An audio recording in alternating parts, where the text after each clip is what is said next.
Okay, we should be going live. Let's see.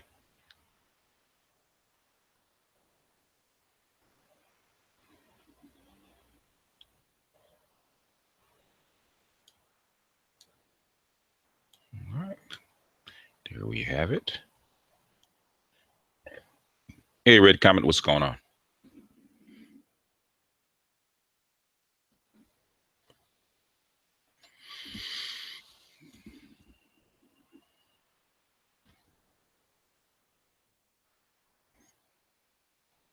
See, where the hell is Mike Vincent?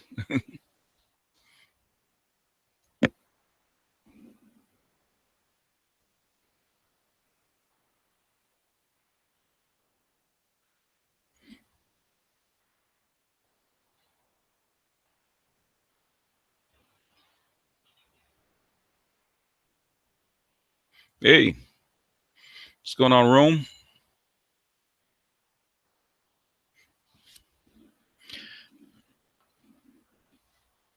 Hope my Trump supporters are in the house tonight.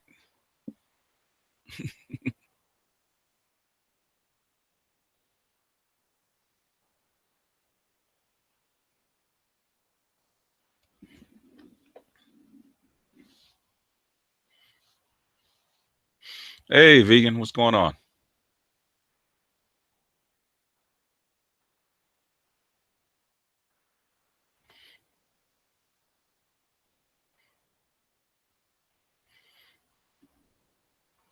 Let's see, who's the roll call? Who's been a thorn in my ass for the past?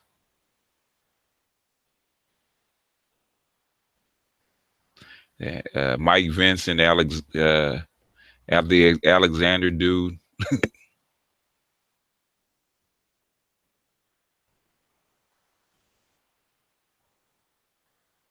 John Horse, if he's around, all these people,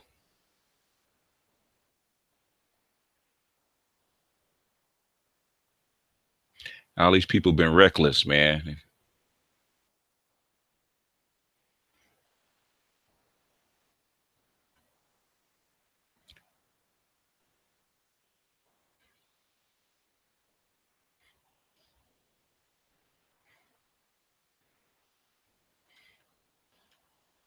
I want some of my keyboard warriors, man.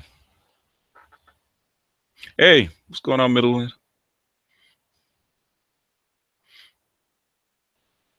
Hope my Trump supporters are in here tonight, man.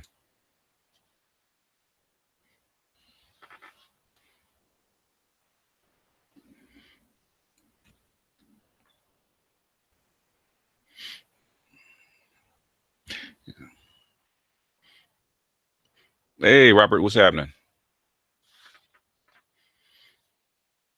Trying to get things warmed up, man. Trying to get these Trump rioters in here, man, so they can actually hash some of this stuff out, man, instead of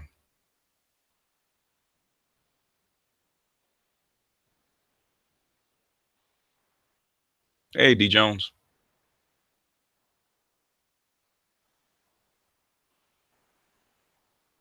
Guy King, what's up? Ah, okay.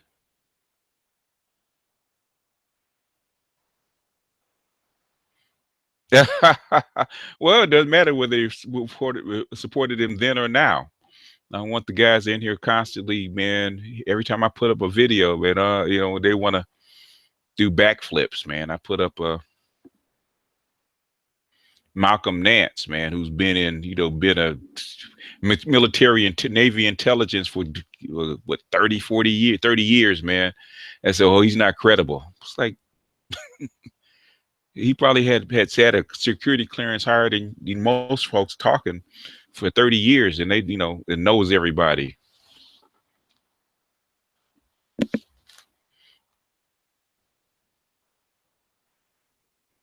And most of the stuff I just put up for information, And I said, when I actually say something, when I actually put up a video where I'm saying something, this is what I think, then it's what I think. When I put up other stuff, it's for information.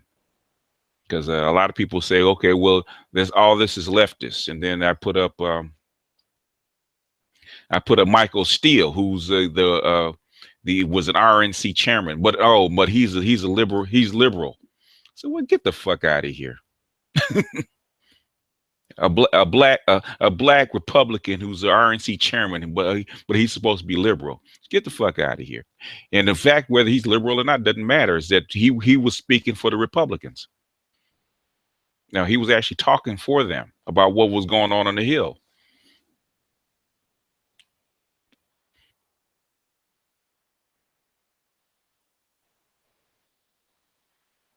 And there's a lot of yeah, they're bandwagon guys, but he said if you're going to get on and complain, at least have some intelligence. Don't come on, like, baying like sheep.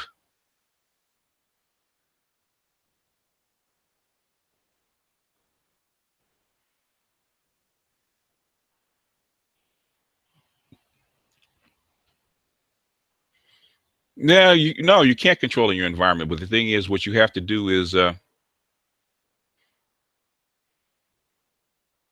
but you have to know how to navigate your environment. You have to work with it. So saying you can't control your environment and you just can control your own family, you can't do that unless you can actually work with your environment. Yeah, Michael still is that. But the thing is that Michael still is in contact with all these Republicans. And if he's going on C-SPAN, which is a neutral site, which is a neutral site saying what Republicans have told him, then you have to take his word for it.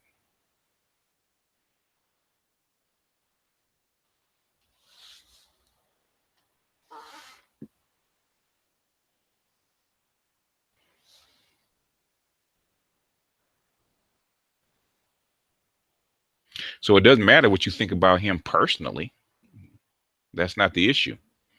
The issue is that's more information that you have to gather. You never take one person's word anyway.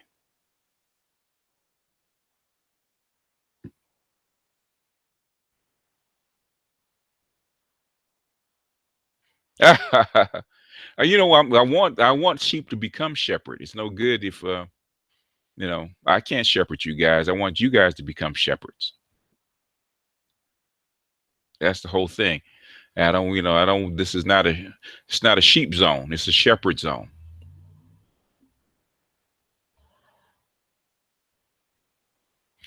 And well, Trump's not really a Republican. Trump was a registered Democrat in the 80s and 90s. The Republicans do not like Trump. Trump has always said he doesn't have a side. He's always said that. He said he's bribed both sides. He's run Republican because he had no shot as being president as a Democrat.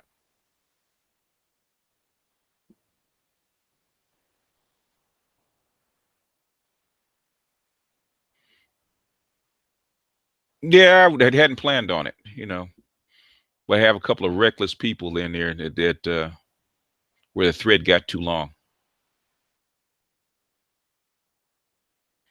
But Art Fort, if you guys don't want me to do a hangout, man, I'll bounce. Okay, I can watch basketball.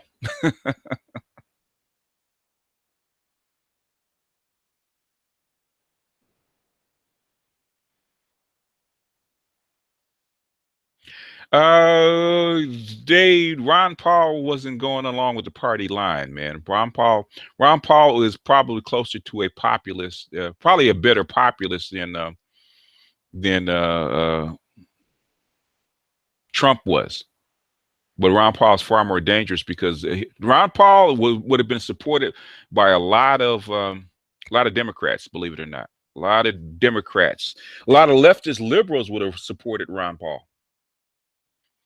He was a favorite of all the candidates. If there was a person that could have defeated Obama back in 2008, it was Ron Paul. If Dennis Kucinich if Ron Paul had gone independent and had Dennis Kucinich as his vice president, he probably would have won. He probably would have been a president. But like my advisor said, he'd have to wrap himself up in Kevlar. Because Ron Paul's not a joke, man. Ron Paul, he's old enough to not care, and he has enough enough morals to actually do what he says he's going to do and really mean it. Ron Paul is like 3 times the.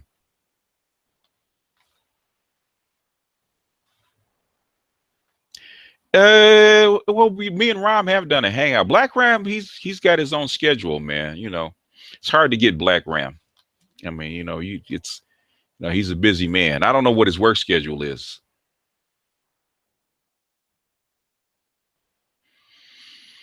Uh, you basically you're on the verge of a revolt anyway. If 50% of your voters did not vote, that doesn't bode well. Um, you're on the verge of a revolt, and that's what the elite are afraid of. Basically, the Democrats backing Hillary Clinton basically killed their party. You guys remember I said a long time ago, the intelligence community was not going to let Hillary Clinton become president. Yeah, I think that was normally they don't weigh in. Normally they're neutral, but Hillary Clinton, they were not. I think that was a bridge too far for them, and they weighed in.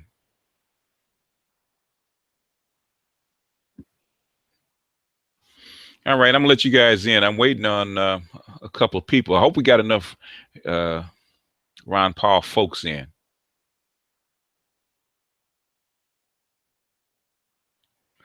So far, they said they do, man. They said that the ice pack, the snowpack in the Sierras is like at record years. So it's like maybe the third most snowpack in history. So they say they have enough water. We'll see.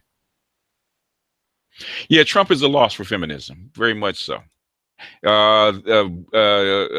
What's her name? Betsy DeVos retracting the Dear Colleague letter, man, was huge.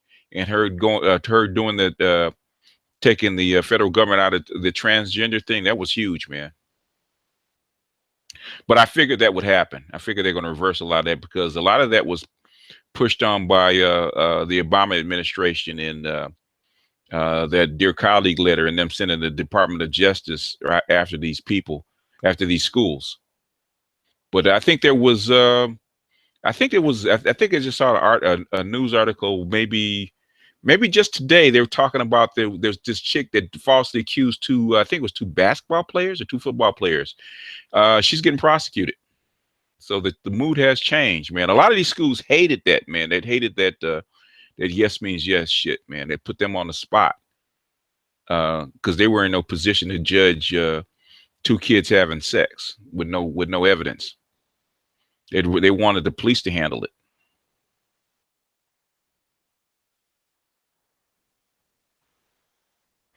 No, I'm not gonna post anymore. I'm not gonna LAR movement. I'm not gonna post any more politics stuff on this channel. If I do, it's gonna be very seldom. Most of the politics that I'm gonna post will be in my books channel. But Hangouts, it can be anything. Hangouts are still open. Because most of the politics I even posted even here is because we were talked about and they requested it on Hangouts.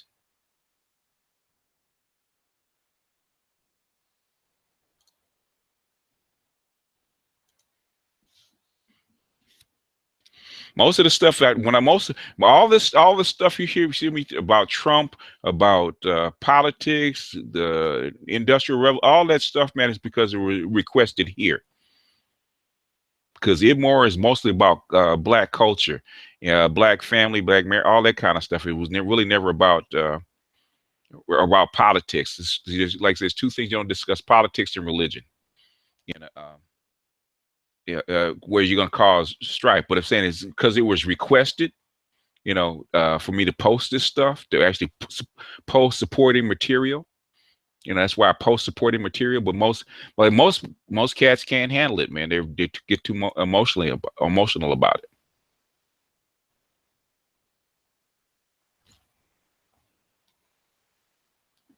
And that's what you see, boy. He's a liberal. Oh, I don't trust this person because they're left. Oh, CNN is not left. Trust and believe it's not left. If you listen to If you really listen to left media, which most people do not listen to left media, you will know CNN is right smack dab in the middle. Mother Jones might be left. Okay. There's a few left. There's a few very left. Um, there's some really left publications, but those aren't it. CNN, a lot of stuff. CNN, Wall Street Journal is definitely not left. Wall Street Journal is very conservative. Wall Street Journal is more conservative than Fox. All right, you guys, you gotta turn down your speakers because you got a lot of feedback. I'm sorry. It's just that CNN never really was a Trump supporter to begin with. I mean, I was going to write to you and point out that they actually was hoping that his plane crashed when he first got elected. So that's where that whole thing or the war started between them. Yeah, how do you how much stuff from CNN do I post? I posted a very left wing, very libertarian, conservative Republican, which is Morning Joe. He's very left wing. He's written books.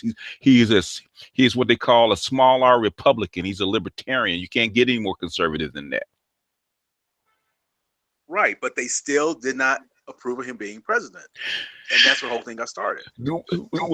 Because he's not qualified to be president. He's the right person in the right place, and he ran against the right candidate who could not have been elected. Which I have told you guys for a whole year. I have said the same thing over and over again.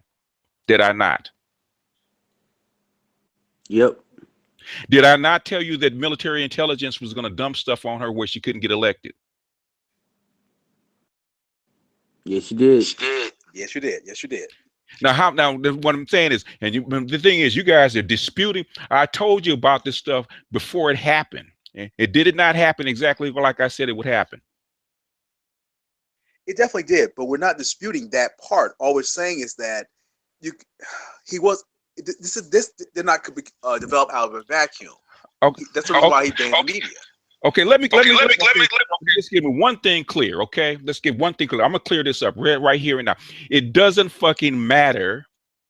It doesn't fucking matter where CNN is against him, where MSNBC is against him, whoever the hell else is against him. You still have to work with these people because these people will bring you down. Then why are they themselves trying to backpedal? They're not backpedaling. So you didn't see their evaluation of his speech with the Congress. What did he? You got to turn down your speaker or mute. What did he say he would do? Right? They said he would stick to be a regular president, read from his prompter, read from his speech, and not go off message or not go on a tangent like he normally does. Did he do that? Yes, that's correct. Exactly what he did. But they didn't expect him really to do that. But he did it, didn't they? Yes, but they thought he was still going to be this wild gun. He didn't do that. He didn't do that. So who backed down? Was it him or them? Sorry, I have to say they did. Why is that? Because if you kind of watch his whole campaign from the first debate he did with the Republican primaries up to the time he was up against Hillary, he actually learned what he needed to do. So that's why I have a little bit more faith of that he's going to actually become a better president. It's just going to take him a while. They want him to be a better president because they were stuck with the dude. They had to work with him.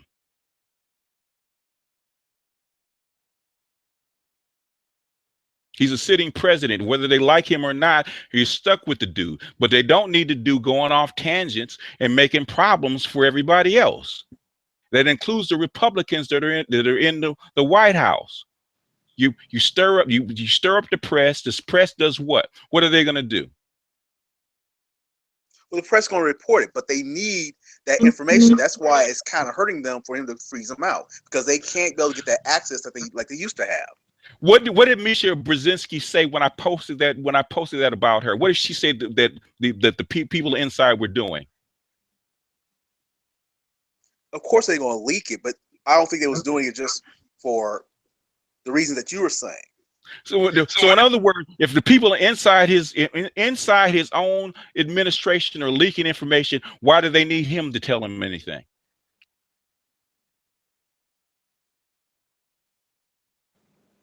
Okay, you kind of got me there. No. Tell me. Because you're saying that they need Donald J. Trump to tell them something. Yes, they do actually. Why? How are they going to do their job and report on what his administration is doing? How have they been doing it? Well, they always had a press pass. They always had a special seat on the No. How have they been doing it? How have they been doing it? You talking about the leaks? Yes. Well, everybody has leaks. Even not like that. Not like that. Okay.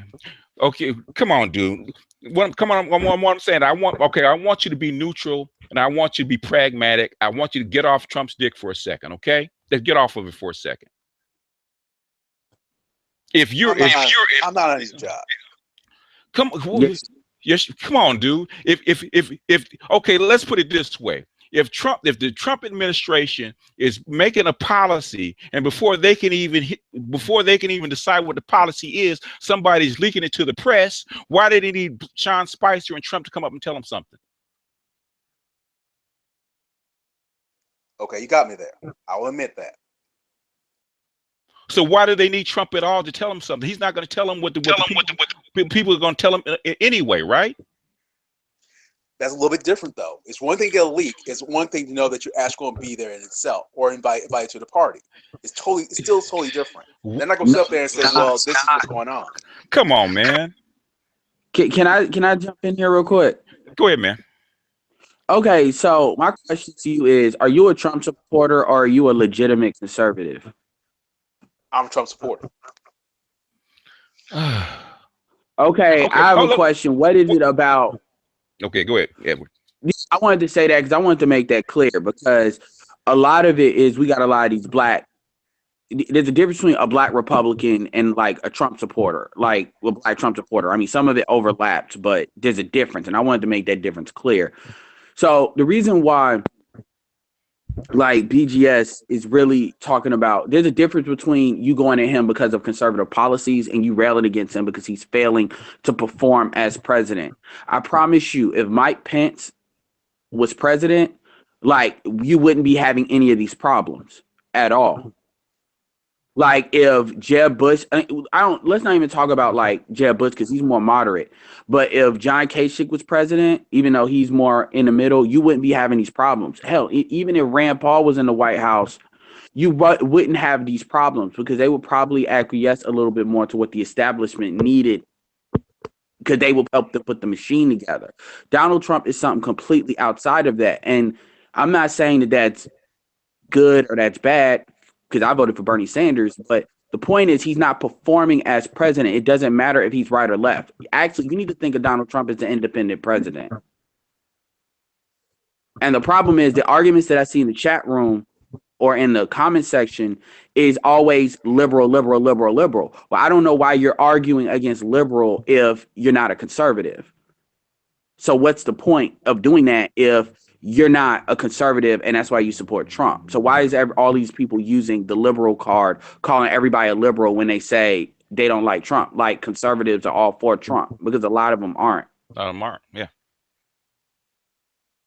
A lot of conservatives are not easy about Russia. You got to remember, if Ronald Reagan was resurrected today, he might burn the alt-right to the ground because of this unholy alliance that they're doing with Russia. And the liberal press loved Ronald Reagan.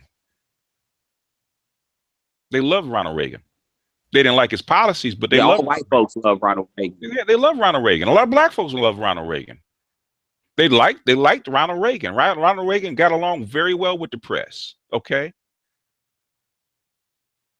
They might not have liked his policies, but as far as the press was concerned, Ronald Reagan knew how to smooth the press and get his stuff through.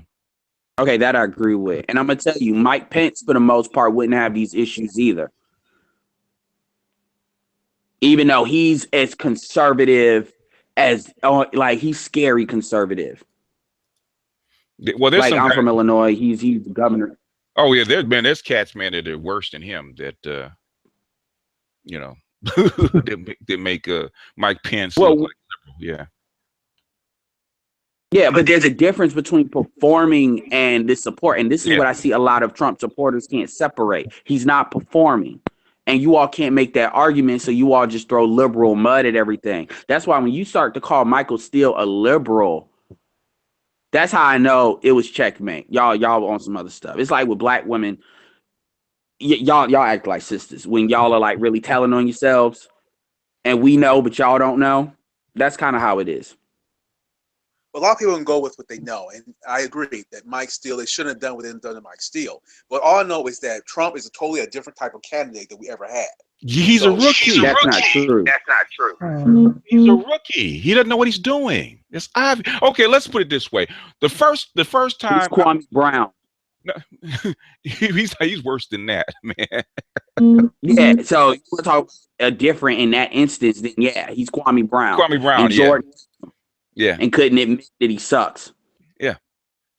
He's just something totally different. He's just something that we're not used to. Okay. Wait, hold on. We got 2 minutes. You got 2 minutes to say what he is. Ron, go ahead. What is he? I don't need 2 minutes. I just simply sum it up, say it. No. He's just simply a different type of candidate. No. How No, you how explain you stuff? That's it, though. He's just totally different on that. He's just not. He No, doesn't dude, come on now. mold of what you know I'm used to. Come on, man. Come on. Can I ask a It's question? like anything else that's new. It's new. You It's different. disrespecting his hanging out.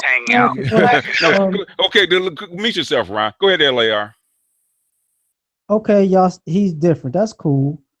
But what's positive about his difference? Because it Because doesn't make sense to me.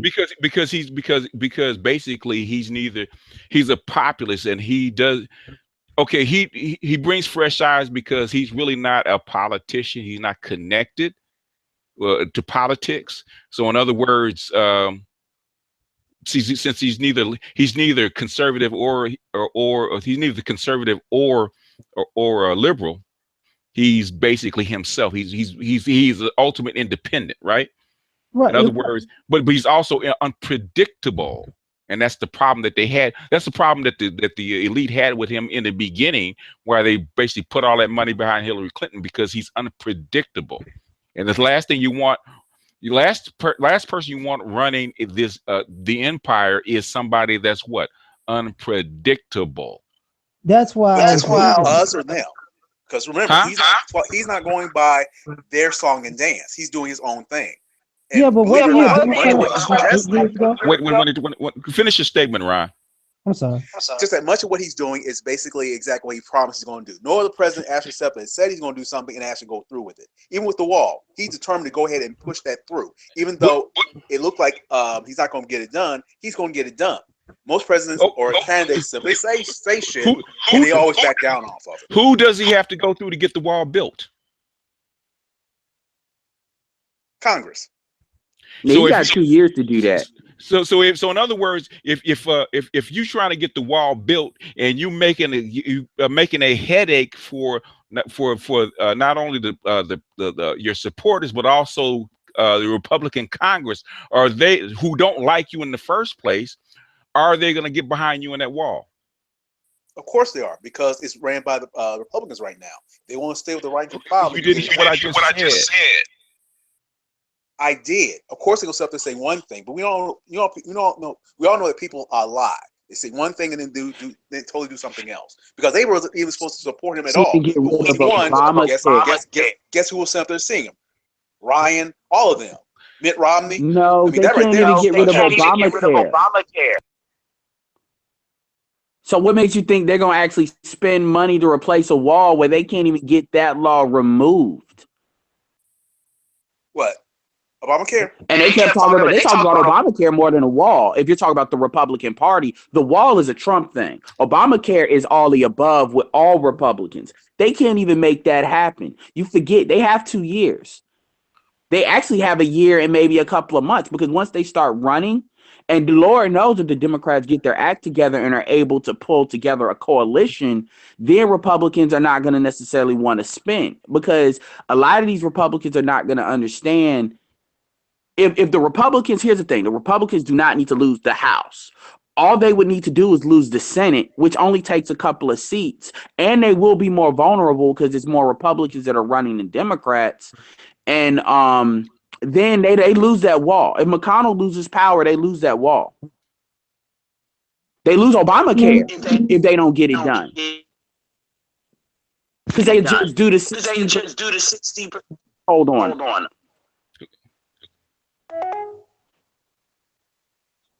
Does this make sense what I'm saying? Who's got their mic open? With the speakers. Nose big. I mean, who's that? Okay, I got him. No, but like I was saying, like they only got 2 years to do that. So if they can't even get Obamacare repealed, which everybody thought that was going to be like an executive order that was going to magically happen, what makes you think that?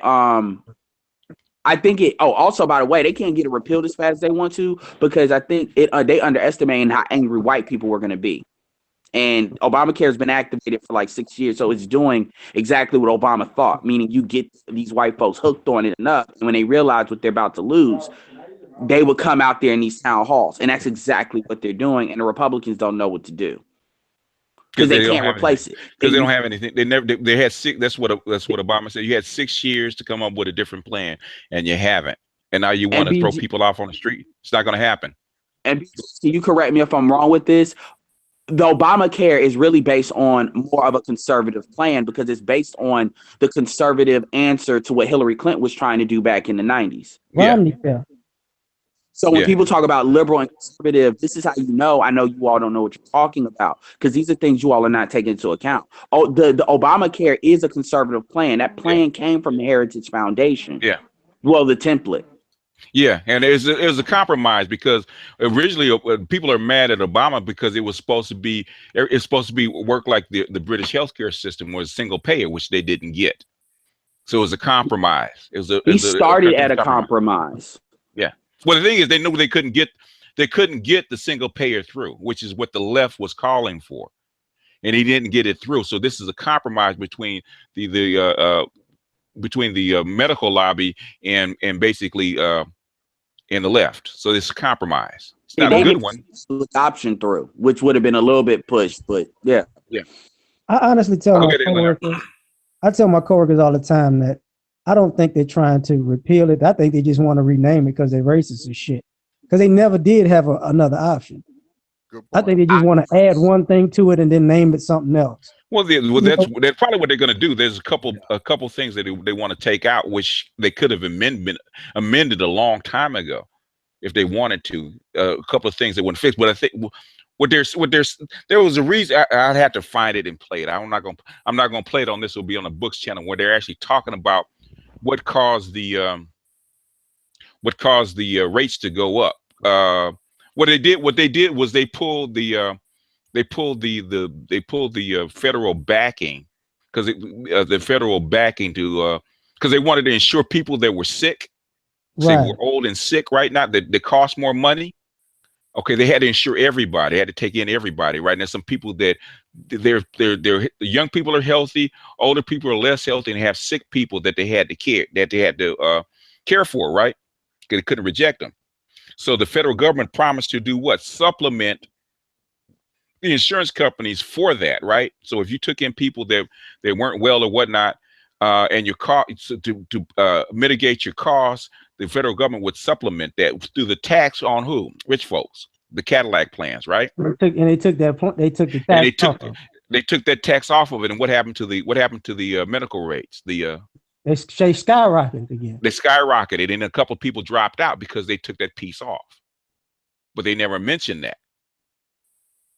Yep, because that's why I don't have it. Because I'm not gonna lie, it's for me it would have been like $160, and ain't no point in me having.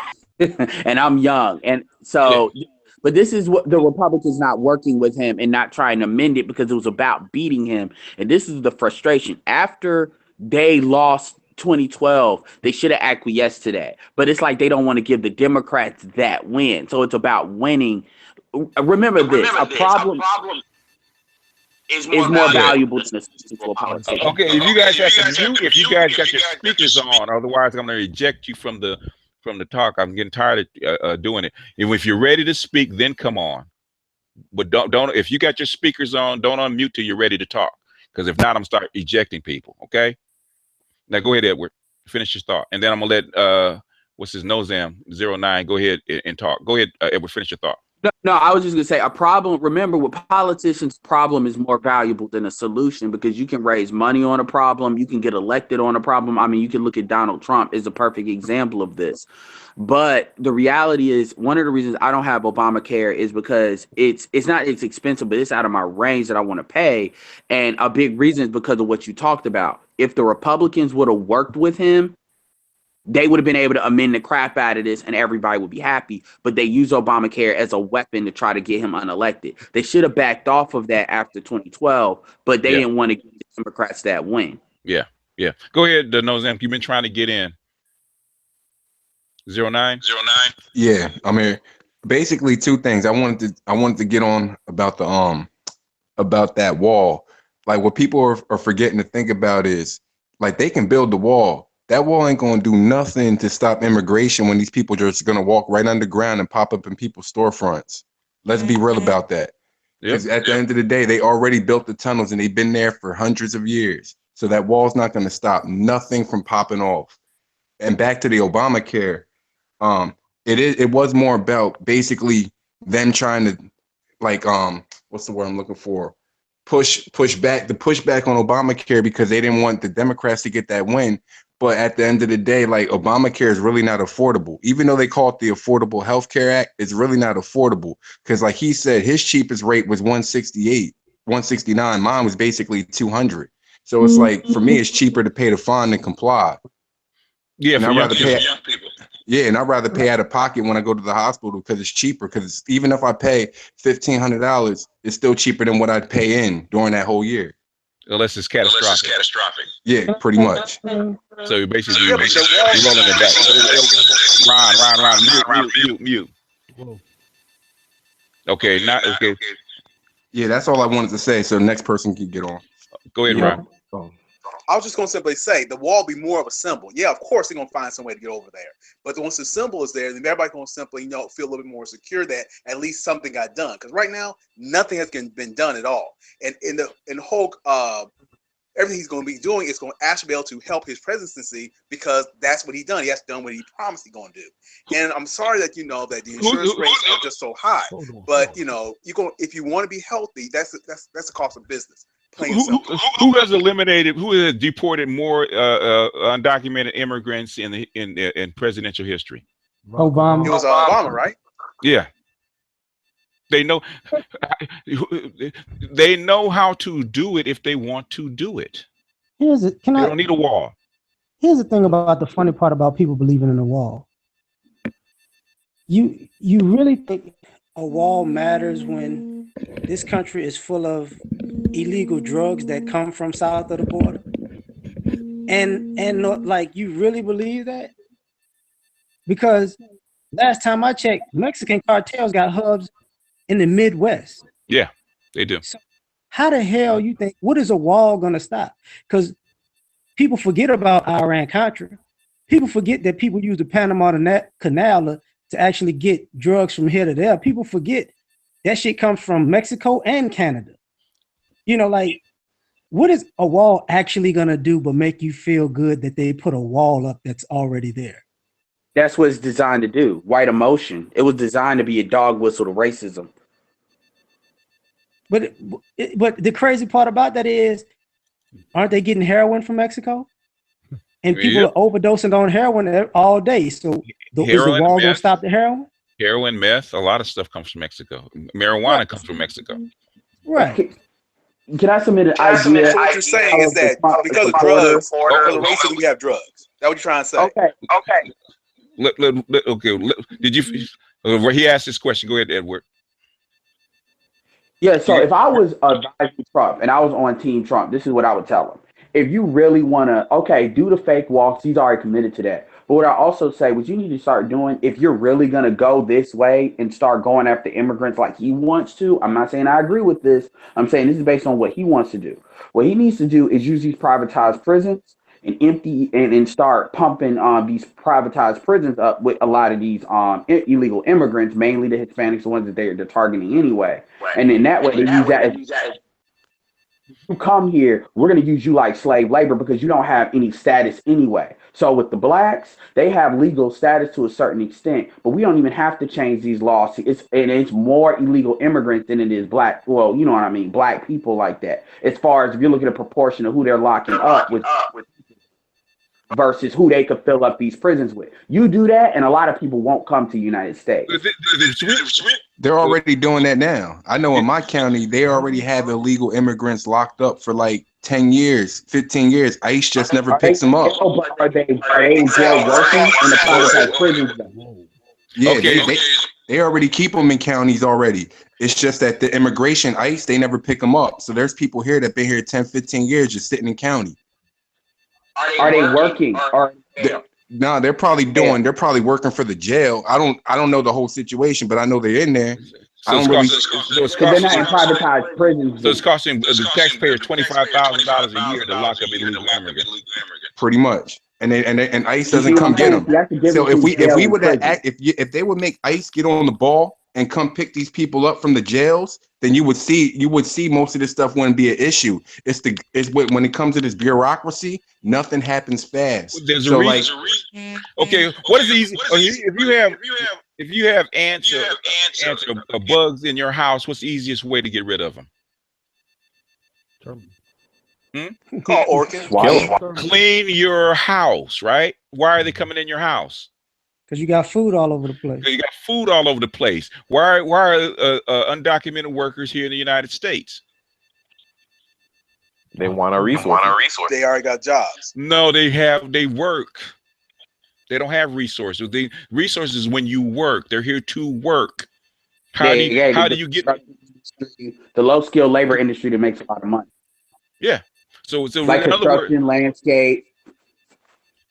So if you make it illegal for them to work, how long will they be here? Not long. Not long at all. Not long. They wouldn't even come. Exactly. What is the biggest lock on illegal immigration? Illegal immigration, it started in 2007, 2008 when the housing boom ended and the construction went down. That's how come you had this big flood of immigrants doing what? Going back across the borders. In fact, they were trying to arrest them before they got back across. They were leaving. And they know how to do it. Excuse me? So what's holding them back? For Trump because they have jobs. And how much money has Trump made off of buildings? It wouldn't cost as much as it's cost because he uses that labor. Because he does use that labor. He may not use it in New York, but he uses it where he can, when he can get away with it. When it comes to, but see, this is the game that like Trump plays. That like they all do. This has always been a dynamic. But going back to my original point, see, this is what I'm talking about. What people are not hearing me. What you're saying is perfectly valid when it comes to jail, but that's privatized prison. That's not actually using them to actually work at the pockets of these corporations. That's leading them in jail. So they are not doing that aspect yet. That is something that's new. And that is why those privatized prisons are skyrocketing in stock. Because a lot of people think, oh, they're going to just lock up more black people. It's only certain so many black people they can lock up. I mean, they got almost 10-12% of the black male population in there, but these illegal immigrants, it's a lot more opportunity for them to fill and keep these beds filled, and then they have no rights because they shouldn't be here anyway. It's kind of like Guantanamo, except you're working for free, and you do that, and these Hispanics will not come because they will not risk that. Yep.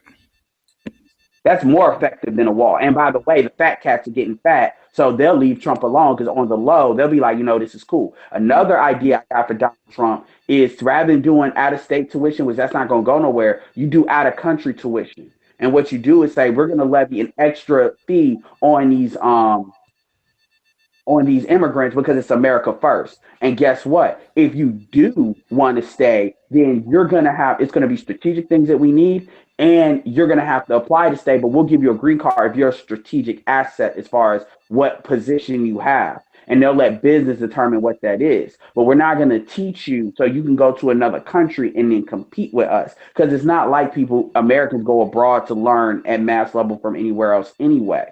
See, these are the things that you can get all Americans on board. Another thing is he needs to go ahead and try to legalize marijuana because he could take that money and build infrastructure without raising taxes. But see, he already demonstrated, he doesn't want to legalize marijuana through his pick of Sessions and from what he's already said, where he's going to recriminalize it like he's thinking about that. So the point is, this is not like me being biased against Trump. Even things based on the platform that he has completely balked on. And y'all don't see that because y'all are so emotionally invested. This is just like talking to Obama with most black people. It's like they can't understand the pragmatic of it. It's like, oh my God, Obama's God or Jesus Christ. No. Anyway, sorry. Yeah, and I did. Well, I remember 8 years ago, well before, and I like Obama. You know, I wanted a black president. But the thing is, I had no illusions of who he was. And I said plenty of things that would be considered negative against Obama in hangouts. You know, as far as the Libyan war, the Syrian war, what he did with the Queen and whatnot, I said plenty of negative things about President Obama. He's a president of the United States, and when you get to that office, you have a very narrow window about what you can and cannot do, whether you think so or not. You get out of bounds of that, and Trump has been very close to doing that. Okay, he's been extremely close. He's walked a very, very fine line. You know. It's like a baby walking down the middle of a busy street. There's a very, very, very fine line before you actually get hit by one of those cars. So can I ask a question? Yes. Yeah. So what's going on with Trump and HBCUs? Like I listened to some of his speech about doing an order, but I don't really understand what exactly he's doing. Because executive orders. Okay, what an executive order does is basically open up a loophole so that other action can be taken, because the wording is always ambiguous because there's a loophole that you're trying to get across. In fact, what's his name? Alpha Male Wisdom wanted me to do research on this executive order that Obama signed just before he got out of office, and basically what it's doing is basically making the federal government guidelines actually line up with states and federal government guidelines as far as child support line up with the Hague International Child Support guidelines. And what that'll do is not with all these guys that are in prison. They have to go to prison, and their child support. They actually raise the child support for a guy in prison. A guy might have been paying $40 a month before he went in. And while he's in prison, his child support monthly costs get raised to $400. So he's in prison for 5 or 6 years. He gets out. He has this big bill as far as child support. He's got no job. He just got out of prison. Mm-hmm. So to correct that, Obama actually signed basically an executive order, basically changing the federal guidelines that opens up a loophole so these guys actually go to court and get some of that stuff either reduced or stricken, because they weren't able to actually present themselves in court. There wasn't a fair hearing. So they're making states adhere to those guidelines. So in other words, an executive order won't say what it's actually going to do in the order itself, but it will open up a loophole or an avenue for other action. Mm-hmm. So until you actually see how that executive order actually works in practice, you don't know. Mm-hmm. So what he says as far as the HBCUs, and I think I was talking to my brother, he's not the first one to actually do this, move the funding for the HBCUs from the Department of Education to the White House, and put a special person in charge of the White House, and the White House in charge of the funding for HBCUs. So that will help if that person in the White House actually does it appropriately. So basically, it's not something that hasn't been done before. So this isn't really something he didn't do nothing, basically. Well, I want to say, we don't know what he's going to do until he does what? Until he does it. Okay. Well, I So know I forget which president. It was either Howard, I think it was Morehouse. They said basically it was a glorified photo op. But from what I'm to understand, all he did was he just moved around the paperwork. Yeah. So if he wanted to do something, he could. But who knows if he's gonna want to do something? And my issue with that is that I'm tired. There's a video You just borged out. Repeat it, Edward. You might have hit a dead spot. So while he comes back, so is there Okay. even any chance for these type of schools to, I guess, save itself? Because I hear like they're kind of like breaking apart. We don't. I'll let the difference between the HBCU presidents though. Steve Harvey is a celebrity, so I'll give him some rope with that. That is true. But these presidents are supposed to represent black people through their schools, and the fact that they went up there like 100, like a lot of them went up there, and they didn't get any. Like it's not. They didn't have an understanding of what was gonna happen. They got to stop jumping for this dude every time he calls. Like he got that first round with the celebrities, but these are legitimate people now that are just walking up there just for a photo op. Well, the thing is, if anybody would give their right arm for what 5 minutes with the president. So if you get 5 minutes with the president, you take it.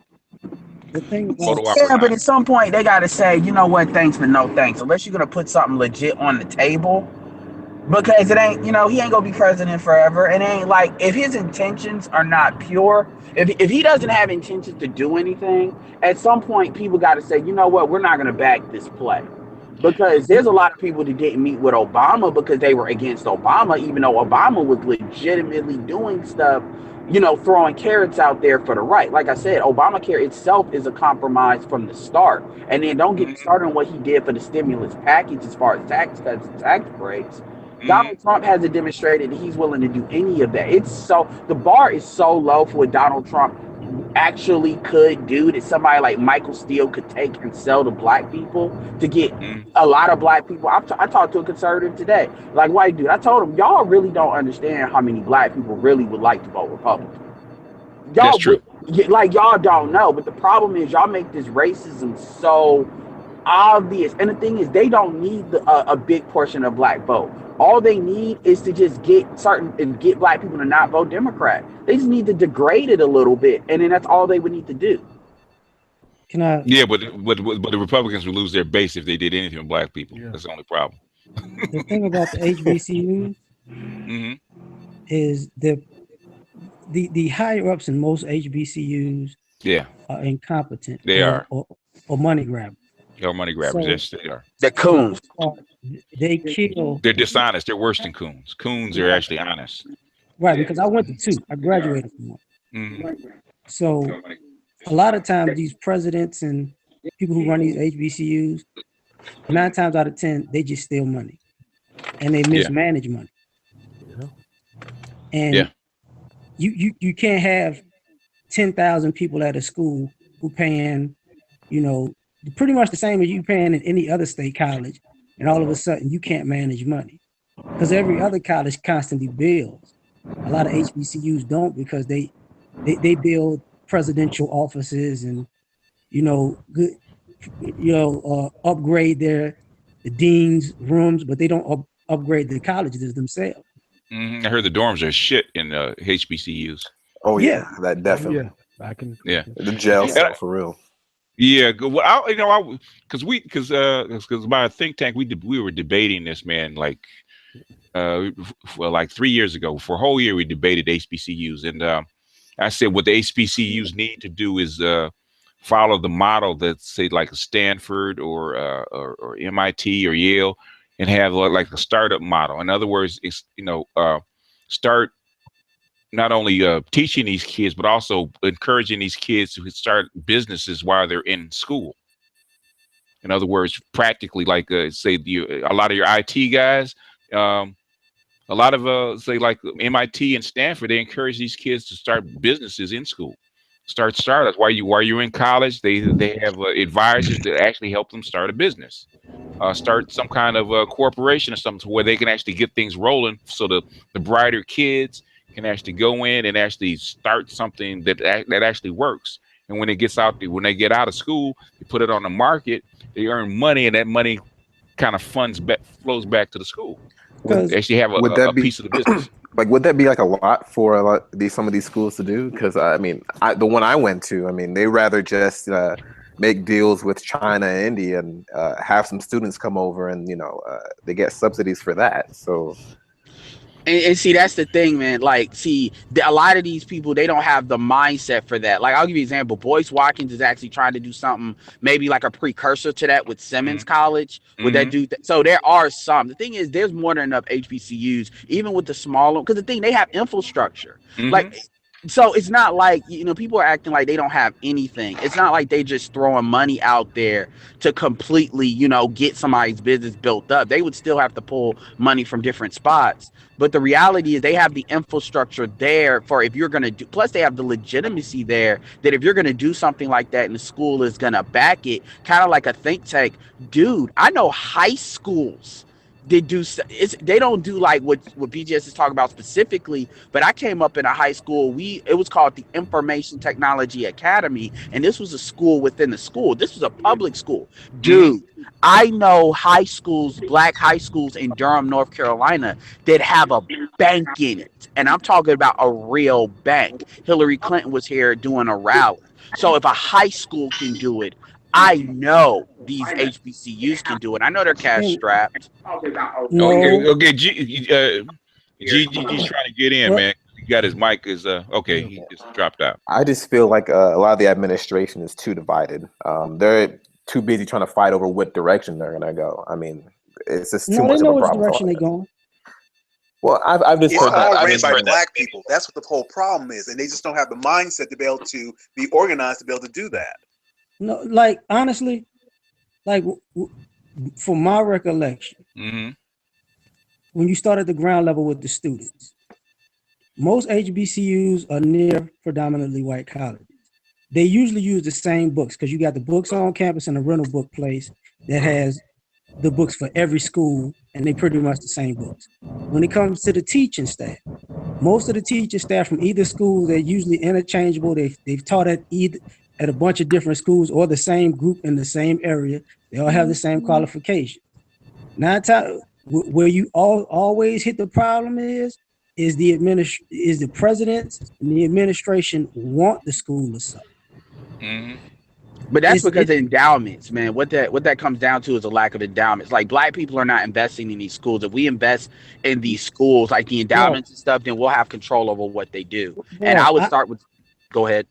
I know people who are millionaires who went to HBCUs, who donated, who put back in those schools, and they blew the goddamn money. The endowments stopped because the president's administrations blow the money on themselves. You know how many, $200,000, $300,000, $400,000, $500,000 homes these people buy for themselves with that endowment money? How many cars they decided to buy? How many upgrades to their own personal office at the school and at home? But isn't that embezzling? Yeah, it is. Is it that?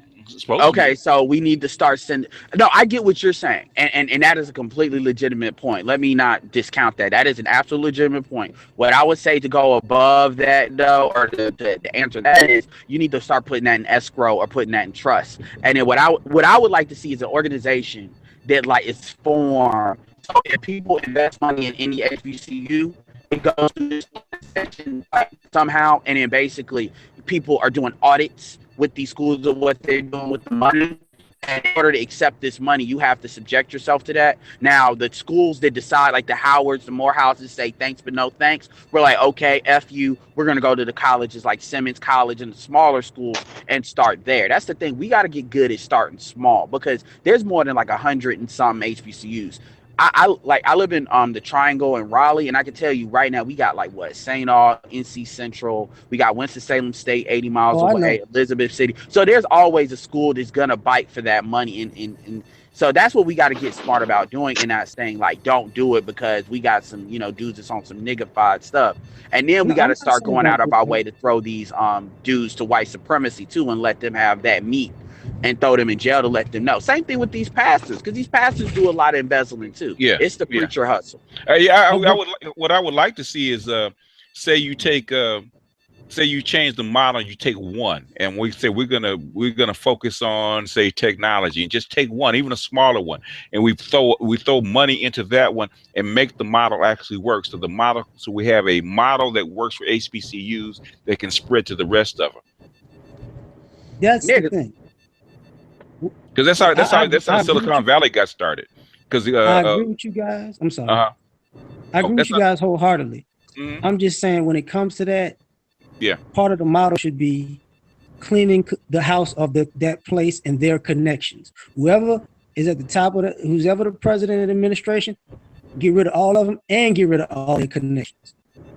Because if you keep some of those people, if you keep any of those people, I can guarantee you they're going to funnel back in the same people that ruined it in the first place. No, I agree, but what you have to do, like, black people have to be aware and focused on this. Like, it doesn't always have to be money, but we got to be paying attention to this. Like, I would love to see a documentary about this. Like, and the reason why I say documentary is to create the awareness. I would love to see, like, a newspaper or some kind of blog publication or, like, news publication that black people build is designed to go after these people. Because even Jason Black, again, he was railing against Clark because Clark was trying to block the student body. And Jason Black said, man, the student body president and the student body, y'all got to start doing this and start really going offensive against these HBCUs because they're screwing you and they're letting, I'm not saying other races can't come to the school, but what they're doing is they're going for that, what I call that NAACP to Donald Sterling money. They're selling out in order to get that easy money to do what Jason Black and you just said they were going to do. We got to start burning these people that do this because it's majority black men that are doing this, by the way. The thing about that is you got them on both sides doing it. I wish it was just black men. Oh, okay. when people of other races go to HBCUs, the funny part about that is this: they go because of the price. They know they get the same education that they would at another school at a cheaper rate. And when they go on job interviews, because they're not black, it's still going to be a degree. But we don't value it the same way that everybody else values. So why are HBCUs failing if they're cheaper and you get the same education? That's what I mean about. Is it infrastructure or what? Infrastructure. Yeah, because how the higher ups run the institutions, they run off people coming to the institution. It's like I remember my very first day. Our very first day at Southern, there were people paying their tuition, and I'll never forget this. It was a kid who was short a dime. They basically threw the kid out. Didn't even give him a chance to get a dime from a person in the line. And on the way to the school, I was listening to the news on the radio because you know how it switches when you get in a certain station area. Before I got to the school, they arrested a woman for taking people's student loan money and going to the casino. She blew $70,000. Wow. Of other people's student loan money. That's crazy. So when you now that was my trip to the campus and first day at the campus. Now imagine when that happens to the thousands of other people that have seen stuff like that and that type of mismanagement go on. Yeah, that ran them and their money off. That's not mismanagement. That's corruption. Yeah, well, true. When you use the money wrong, when you steal money, that's corruption. That's not being cleaned up. Yeah.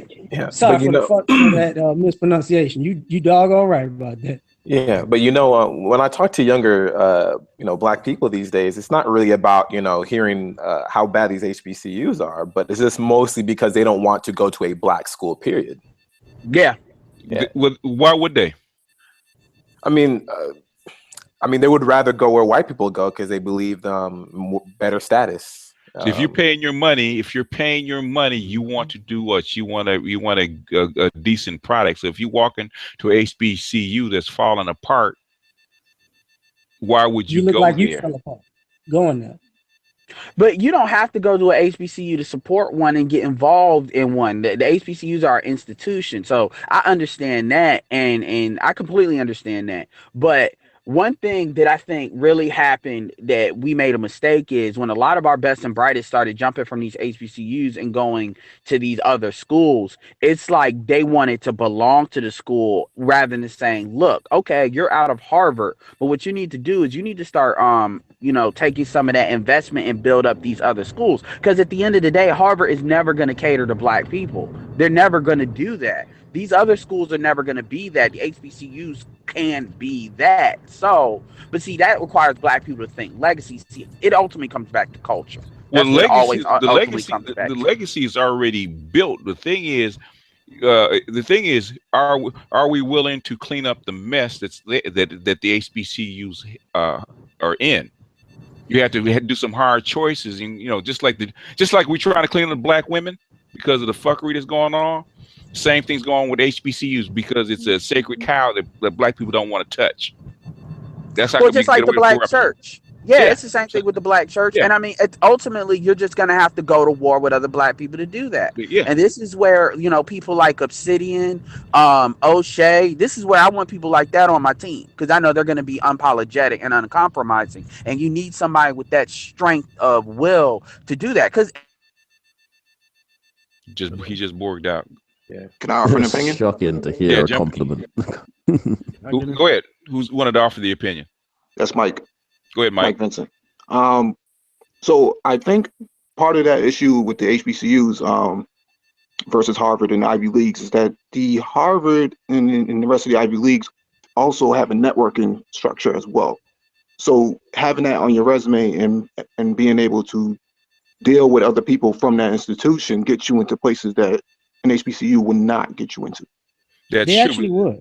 The thing is, how do you build up the reputation of the HBCUs? HBCUs are obsolete. They may can be, tell but you- if you want to save them, how do you unobsolete them? I think in terms of their expansion, they did not expand across, into Africa. That's not the question. How do you undo the damage? I personally cannot answer that. I mean, but what I think. You change the model. You follow what Stanford did. You start follow what Harvard did. You follow what MIT did. You follow what Yale did. You make it more about startups, about projecting businesses outward that will succeed. That's how Silicon Valley around Stanford was created. I disagree with that. Why do you disagree with that? Can I jump in? I beg your I pardon? disagree with it because that's not in our mindset. Those that can think that way aren't going to those schools. They're gonna go to where their alums are, not there. That's my point. That's my point. Can I break this down for a second? In other words, if you have the same model where you actually making successful people that are going out doing things and making a whole bunch of money, what are people going to want to do at that school? With that school? But what do black people see as a successful person? I asked a question.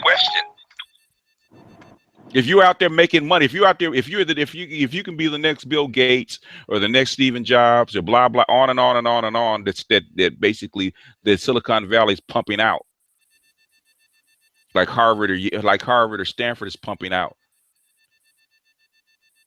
But are you going to encourage? Gravitate to that type of person. It's bullshit. It's not bullshit. It's true. Black people are trying to get into Stanford. Black people are trying to get into Harvard. Black people are trying to get into MIT. Black people go to Harvard for free. Yeah, but that's Wait, I got a quick question. Not all of them. Yeah, just about 99% of them go to Harvard for free. Not all of them. I live right in Boston. I'm telling you, they go to school for free. None of them are paying to go to Harvard. None of them paying to go to Harvard. Harvard pays for them. Yeah, they're bringing them in. In Tennessee, there are two different schools: TSU and there's MTSU. MTSU is considered more white. It's more upscale. TSU is considered more black. But there are two different types of people that go to those different types of schools. So that's the reason why it's not going to work. Wait, I got a quick question. Can I? Why is everybody trying to build a palace on top of a heap of shit? I'm just saying, like, I'm not criticizing HBCUs. I don't know nearly enough about them to actually have a criticism. I think they're wonderful institutions that give people opportunities to get educations. I'm just saying, I notice a lot of things when we have discussions. People are trying to fix really crappy situations and institutions that, quite frankly, you might need to build from the ground up. Okay, can I answer that? I mean, I'll answer, but Here's the thing. You might not notice, I don't know if you do or not, but the HBCUs falling started in the 90s. The reason they started falling is because in two ways they got sabotaged. One was they were pumping out too much talent and too many high IQ and high class individuals, and they were stealing from these predominantly white colleges. Started needing to poach the quote unquote talented tenth that still was choosing to go to HBCUs instead of predominantly white colleges. Then they had the state laws backing that to make sure it was possible that it was going to normally happen. So now what you're looking at is 20 years later of that ideology put into place. Now all of a sudden you're saying, why go to a predominantly black college? Because what you want to do is basically assimilate into quote unquote white colleges who've been poaching off of black colleges this whole time. But you talked about that a lot. But what you do not forget, just like the brother was talking about, there's no networking. They network very well at HBCUs. You must forget that most doctors, lawyers, a lot of skilled workers that are considered black, the bulk of them come from HBCU. They got a vast network system. They call the boule. We call them right. Talented 10th. And it ain't just the boule, it's blue collar people too. Yeah. That's not what I was referring to. Wait. Let me respond. I absolutely agree. But how does this connect to earlier? I think I'm speaking to the gentleman who said that there is notorious corruption and fraud at these institutions. There is. Yeah, okay, hold on a second. Hold on a second, LA. Okay. If as a group of people we say we want to save these colleges that are valuable to us, right, Duke? Right. And let me add this before. No. Wait a minute. Let me finish. I would have went to a predominantly black school, but if you want to save these colleges, if black people as a group say they want to save these colleges, what do you have to do to save these colleges if you feel they're valuable to you? Evidently, they're not a hunk of shit. Otherwise, we wouldn't be talking about them, would we? I never accused. I'm just saying, why build new foundations on top of stuff that's rubble? That was made all the time. It's called gentrification, man. Why do you see that? Like, white people will go into they're going into the Bronx, which is considered a pile of shit.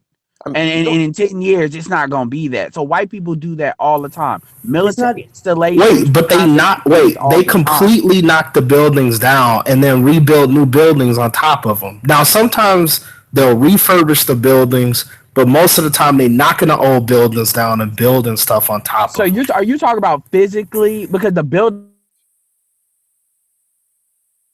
He borged out. Hello? A lot of people got kicked out. Huh. Okay. I mean, I was going to answer this question saying that... Go ahead. They can hear you. Go ahead and answer it. Yeah, I mean, it's just that, these are already established places already. I mean, why rebuild from the scratch? It's going to take a lot more energy, a lot more money, a lot more time. But we can. Sorry, guys, I dropped. He's okay. Red Comet speaking. Yeah, and I was just answering your question. Why make something from scratch? It's going to take a lot of energy, time, and money when we already have establishments there that won't take as much energy to work on. Exactly. I mean, it's just common sense. That's all it is. I'm not knocking that train of thinking, but clearly there is a problem across board where there needs to be sweeping changes, and maybe we need to be willing to make the payments for those sweeping changes. We just said you can't put a cost on quality. We just said that. I was not here to hear that. I'm sorry. In other words, I literally popped off the call. If it's corruption, that's at the heart of the problem, then you would do what? You get rid of what? The corruption, right? Yes. If there's money flowing, but the money's not going to the place it's supposed to be going to, and people are stealing it, what do? You knock down all the buildings and close the school. What do? You get rid of the people stealing. Yeah, Exactly. LAR just said that. He just said that. Can I add something to that? Go ahead, LAR. The funny thing about us black men in this chat talking about this, wouldn't that apply to white schools in their programs with them stealing money, with them doing things with their sports program, with them doing with their money to do that. Yeah, but they have bureaucracies to fire people or get rid of people when they do stuff like that. We do too. We just let them get away with it. Right. And so they have money to do that. We don't have the HBCUs don't have that kind. First of all, what we're trying to use the HBCUs for is to basically reconstitute a black economic base. And even though white people do that to a certain extent because the NCAA, the basketball, the football, but they have enough money to move around to get away with that because you got rich white people that invest back on top of the money that the players put on. Hold on. But where do they get the money from? Well, because these predominantly white colleges, they get a bulk of their money from the athletics program. Okay, I understand that. And see, that's another thing that these players, we need to constitute these things so these players will maybe select an HBCU. That's what I was talking about earlier about the 90s. Because one of my people in the think tank, his grandson was checking out a whole bunch of HBCUs. He's a firm believer in HBCUs, but the thing is, all the ones he checked out were below par, so he didn't send his grandson there. So the thing is, things have to be fixed at the HBCUs. For exactly same thing LAR was saying, or it's exactly the same thing that he said. Had two people in my think tank who were sending their kids to college, and they had a hard time finding a decent HBCU to send their kids to. BGS, real quick, can you give us details of why they were subpar and all? One biggest thing was the infrastructure. Mm-hmm. The dorms were below subpar. They didn't have enough labs because these are two engineering students. They didn't have the facilities for engineering and that they needed to learn what they needed to learn. There was a whole bunch of things, and one of my circle members, he sent one of his kids to a HBCU. I think it was in North Carolina, if I'm not mistaken. There was a decent one in North Carolina, and the other one he sent his kid to LSU. Okay. Yeah, I can tell you as far as the infrastructure, that stuff can be fixed very quickly. I've seen a school that I live nearby, North Carolina Central, and the chancellor just passed away maybe a couple months ago. The school within 7 years, and then they obviously they have more money, they can do it faster, but they enhanced the student body by lowering the threshold for what you needed to get into school. They made the school open enrollment, which obviously is not good, but they did swell up the base, and then they raised the rates over time. But they had people in hotels as dorms until they got the dorms built. And now if you look at that school is like a model, structure-wise, for what an HBCU should look like. It's a beautiful looking school. So if they have on the right page, the stuff can be done. And keep in mind, they didn't get any extra money to make this happen. This is just what they did on their normal budget. And North Carolina Central is not, it's known for is lawyers, but it's not like they get more money than a Howard or anything like that. Right. So they were still able to do it. Now, if you infuse money in these schools, for instance, take a Simmons College. I keep saying Simmons College because Boyce Watkins is actually going to start an institute in Simmons College, and Dr. Kevin Crosby, a pastor of a mega church, by the way, reconstituted that failing school, and it actually lost its accreditation. So it went way below that threshold, and he still was able to reconstitute it with the help of his church. So there's already models for what would need to be done, and he did that in 4 years. So there's already models out there. It's just a matter of people having the will, but ultimately it comes back to a culture issue. And I'm saying specifically with the men don't have this killer instinct to get this done and then just to blow past the people. Why would they? People that want to run to what the white folks do that. Why would they? Why would they what? Have a culture of killer instinct. And plus, why would you go to college with killer instinct? I'm talking about Wait, the previous gentleman, that's not a relevant question. I'm not knocking your question. He's saying overall, across the board, and various tasks and objectives of black people, black men don't have killer instinct. I don't disagree with him. But my thing is, why would they have killer instinct? We've gone over that, man, in more hangouts and more videos, and we probably can count why they don't. There's not why would they, it's why should they? That's the question. I think that's a better question. Why would they? We've exhausted that. We've turned that cow into mush about why they don't. I mean, my thing is ultimately, like I said, people like that's what I like about getting on the same page, because ultimately the problem is when black people congregate, I'm talking particularly black men, what you find is there's a lot of sleeper agents amongst black people, which people that they're not really invested in black. Wait. There's sleeper agents in every culture. There are people who play both sides of the fence. Having this uniform ideology is not humanly possible. It's never happened in human history. I'm just saying.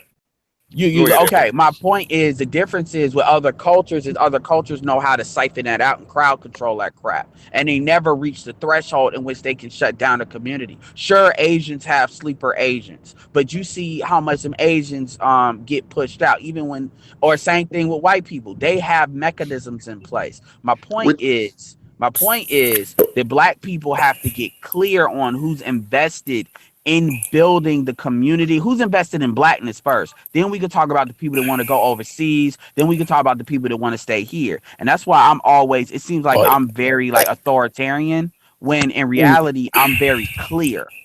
Wait. But Edward, if that was authoritarian. Yes, you are very authoritarian. Yeah, because in order to have that, it's like what Duke said, you have to have monolithic of thought. You have to have a standard that applies across the board to everybody. And that's not how. A standard is not a monolithic of thought. Like, let me. One thing I wanted to clarify when it comes to people saying I'm authoritarian, is a corporation not authoritarian? Yes, it is. Okay, so it's a difference between the government being authoritarian, which is something obviously I'm not for, because clearly I'm not a supporter of Trump, and there's a difference between the government being authoritarian and individual organizations. I can argue more organizations are authoritarian than not this successful. But wait, sir, you're arguing for these individual organizations to eventually become organisms similar to a black government. That's the problem. Yeah. they're supposed to be microcosms of. Go ahead. What I'm saying is what you're saying is changing a society, because you're talking about changing a culture. You're not talking about changing individuals. You're talking about changing the whole culture. So you have a uniform, you have a more uniform standard of thought. So that is authoritarian. So would that be beneficial then for black communities? Because in other words, the only way to get rapid change is to do what? Enforce standards. Yeah. And everybody's fighting me on that. So when they call me, like, I'm not fighting you on that. I'm not talking about you, dude.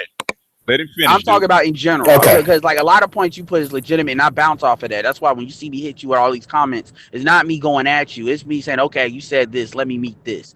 But my point, but in general, I've been called I've been called associated with the Nazis about 3 times. Like, no, not that. No. Well, I mean, I've been called your Duke is the dude throwing out the Fourth Reich. He's thrown out, and I'm not saying that. I know. We were joking in private chat. Yeah. I know you're joking, but my point is, like, black men have this resistance to being on the same page, which is crazy, because when we play sports better than anybody. So it's not like it's alien what I'm talking about. But when it gets in business and all of a sudden there's an issue, and I'm telling you, a lot of that is that single mother mindset. I'm talking about as a collective. I'm not talking about individually, but that's like what we've seen, that matriarchal bullshit. That's our advantage. Well, let him finish, LAR, and then you can go. Our advantage over the women is that the women are not capable of really locking up in one step when necessary. Men are. The problem is black men suck at this when you look at business compared to other groups. This is why we always are on the losing end. All right, go ahead. I'm gonna marry those two conversations to sports and getting and culture. Yeah, then we're gonna do this for another 10 minutes, and then we gotta, since Mike is here, and Mike is the reason I opened this up. We're gonna get into that, but no problem. No problem. About 10 more minutes on this because we're beating this to death. Go ahead. It seems like when I used to play sports, when you have to change a losing culture into a winning culture, you will have teammates who don't want to win because it takes too much effort. And that's the two type of men that are attacking each other, because some men don't want to admit that they like being beat down right now. They don't want to win. So they fight to become winners. And then you have the other men who are like, look, if you're not going to get on this winning team, get off the team. And these guys don't want to quit. They want to actually be on the team to make sure you lose so they can stay comfortable. No, you're exactly right. Wait, let me offer a rebuttal. Edward first, and then you do. Okay. You're exactly right. And the problem is we got a lot of black men, and there's women do too, but they want to protect their look good. They don't want to look like the weak links when in actuality their ideology is the weak link. And the thing is, people will come. This is why I go so hard, because I want to get down to the bones. Are you on the team or are you not? Now, if there's things that we need to negotiate with you because you have concerns, like the women don't respect you, like you're not getting out what you think you should when it comes to what you put in, then that's something that's always on the table that we can negotiate. But ultimately, you got people that are not talking in good faith. The reality is they're on F the community. I don't care. I'm hopping regardless of what you say. And I want those people to really reveal themselves, not so I can do anything to them, but so we can say, okay, you're not on the same page. Let's separate from you. But they don't reveal themselves like that. That's what you got to get good at finding them. But Duke wanted to get in. Yeah.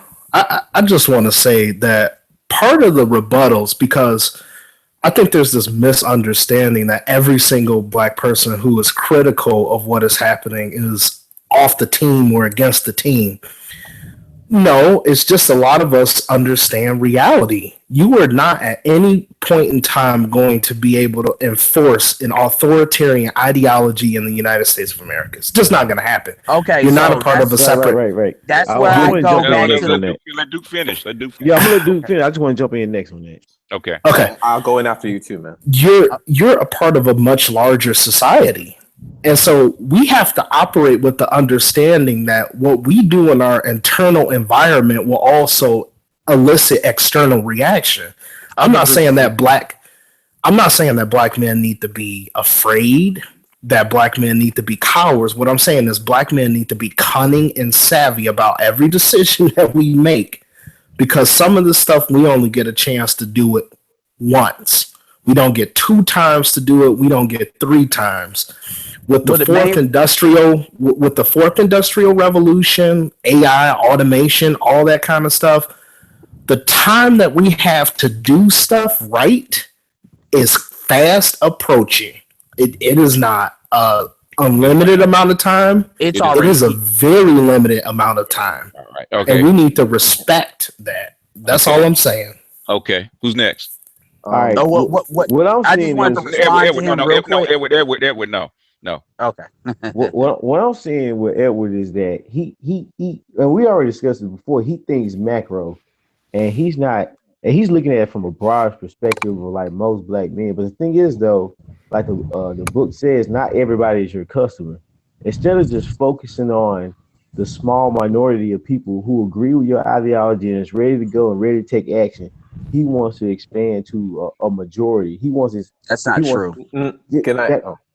Because instead of just go ahead, I just like what you're saying is there's no killer instinct, right? With black women and black men, whatever. So why not just focus on the guys who do have the killer instinct? He's already saying that 1%. Yeah, but the thing is, a lot of black guys with a killer instinct don't want to work together, and that's what he's saying. Yeah, and that's why I believe in Edward. I mean, it's like we talk about mode 1, right? Just being out front and putting out our beliefs out there, and we get the people that want to follow. And I agree. I agree with that. And it may seem like it's extreme, but the black community needs a forceful push. And with strong individuals with strong mentalities about this kind of stuff. One thing about this whole conversation that cracks me up at the end of the day is I can guarantee you black men, whether they're strong or weak, would have a killer instinct if white people said you could have one. That's the root of the issue. Like if a white person, we don't need to ask permission, B. No, let him. Hey. I'm not saying we need to ask permission. What I'm saying, I don't need a white person to tell me how to act. Hey. I'm not saying white supremacy. Hey, well, I'm gonna start muting people. Hey, let him finish his thought. What I'm saying is, when we say, look, we need a killer instinct, black people say, wait, we got issues. But if a white person say, you go ahead and have killer instinct, subconsciously, we're gonna wind up going, yes, sir, boss, I'm gonna get mine right now. I agree with you.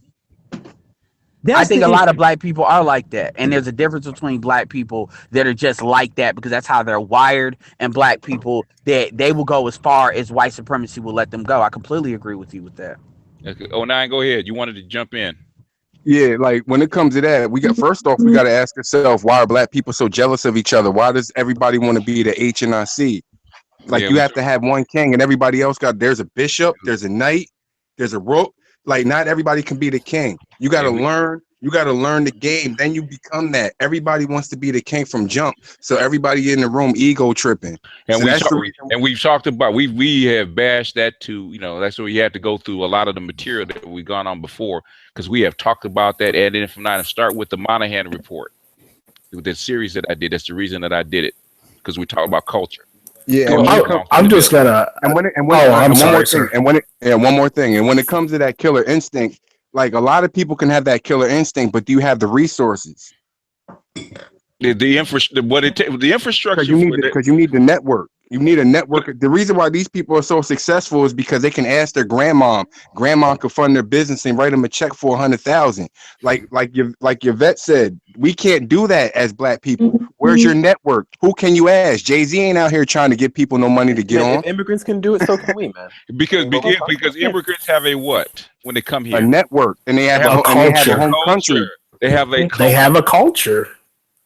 One other thing that they have. Oh wait, I wanted to add just right before it'll take like no more than 2 minutes. My point is that until black men actually, because Edward always talks about legacies, until you are carrying the name of your fathers and grandfathers that is not a slave name, I'm just saying, I don't think a lot of this stuff is going to change with black people. That's my point.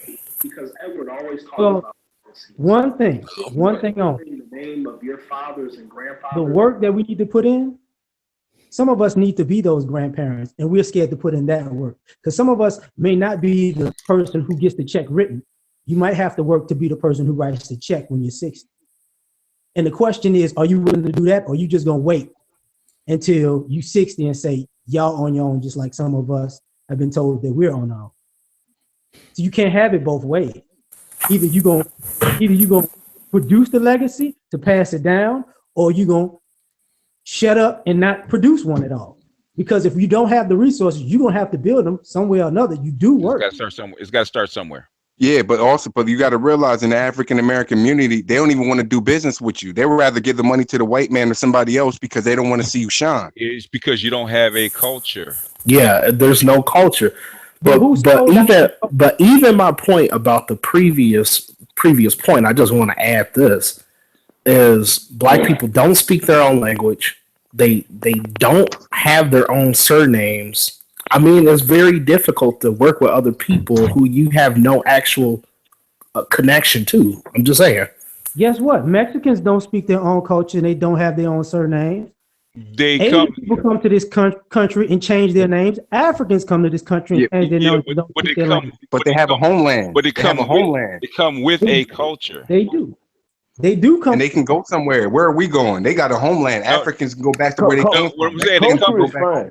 What I'm saying is they come with a culture. They come with a long lineage of culture where they have a standard of doing things, working with how the family's going to work, how they're going to work with each other, because it's been established over a long period of time. Whereas African Americans do not, because it's been destroyed. Over a long period of time. From what I see is there's a lack of trade. Right? You can have if the trade is not embedded in your culture, that's where the breakdown is. Because in order to have these things, you got to have resources. That's what comes first, the culture or the trade?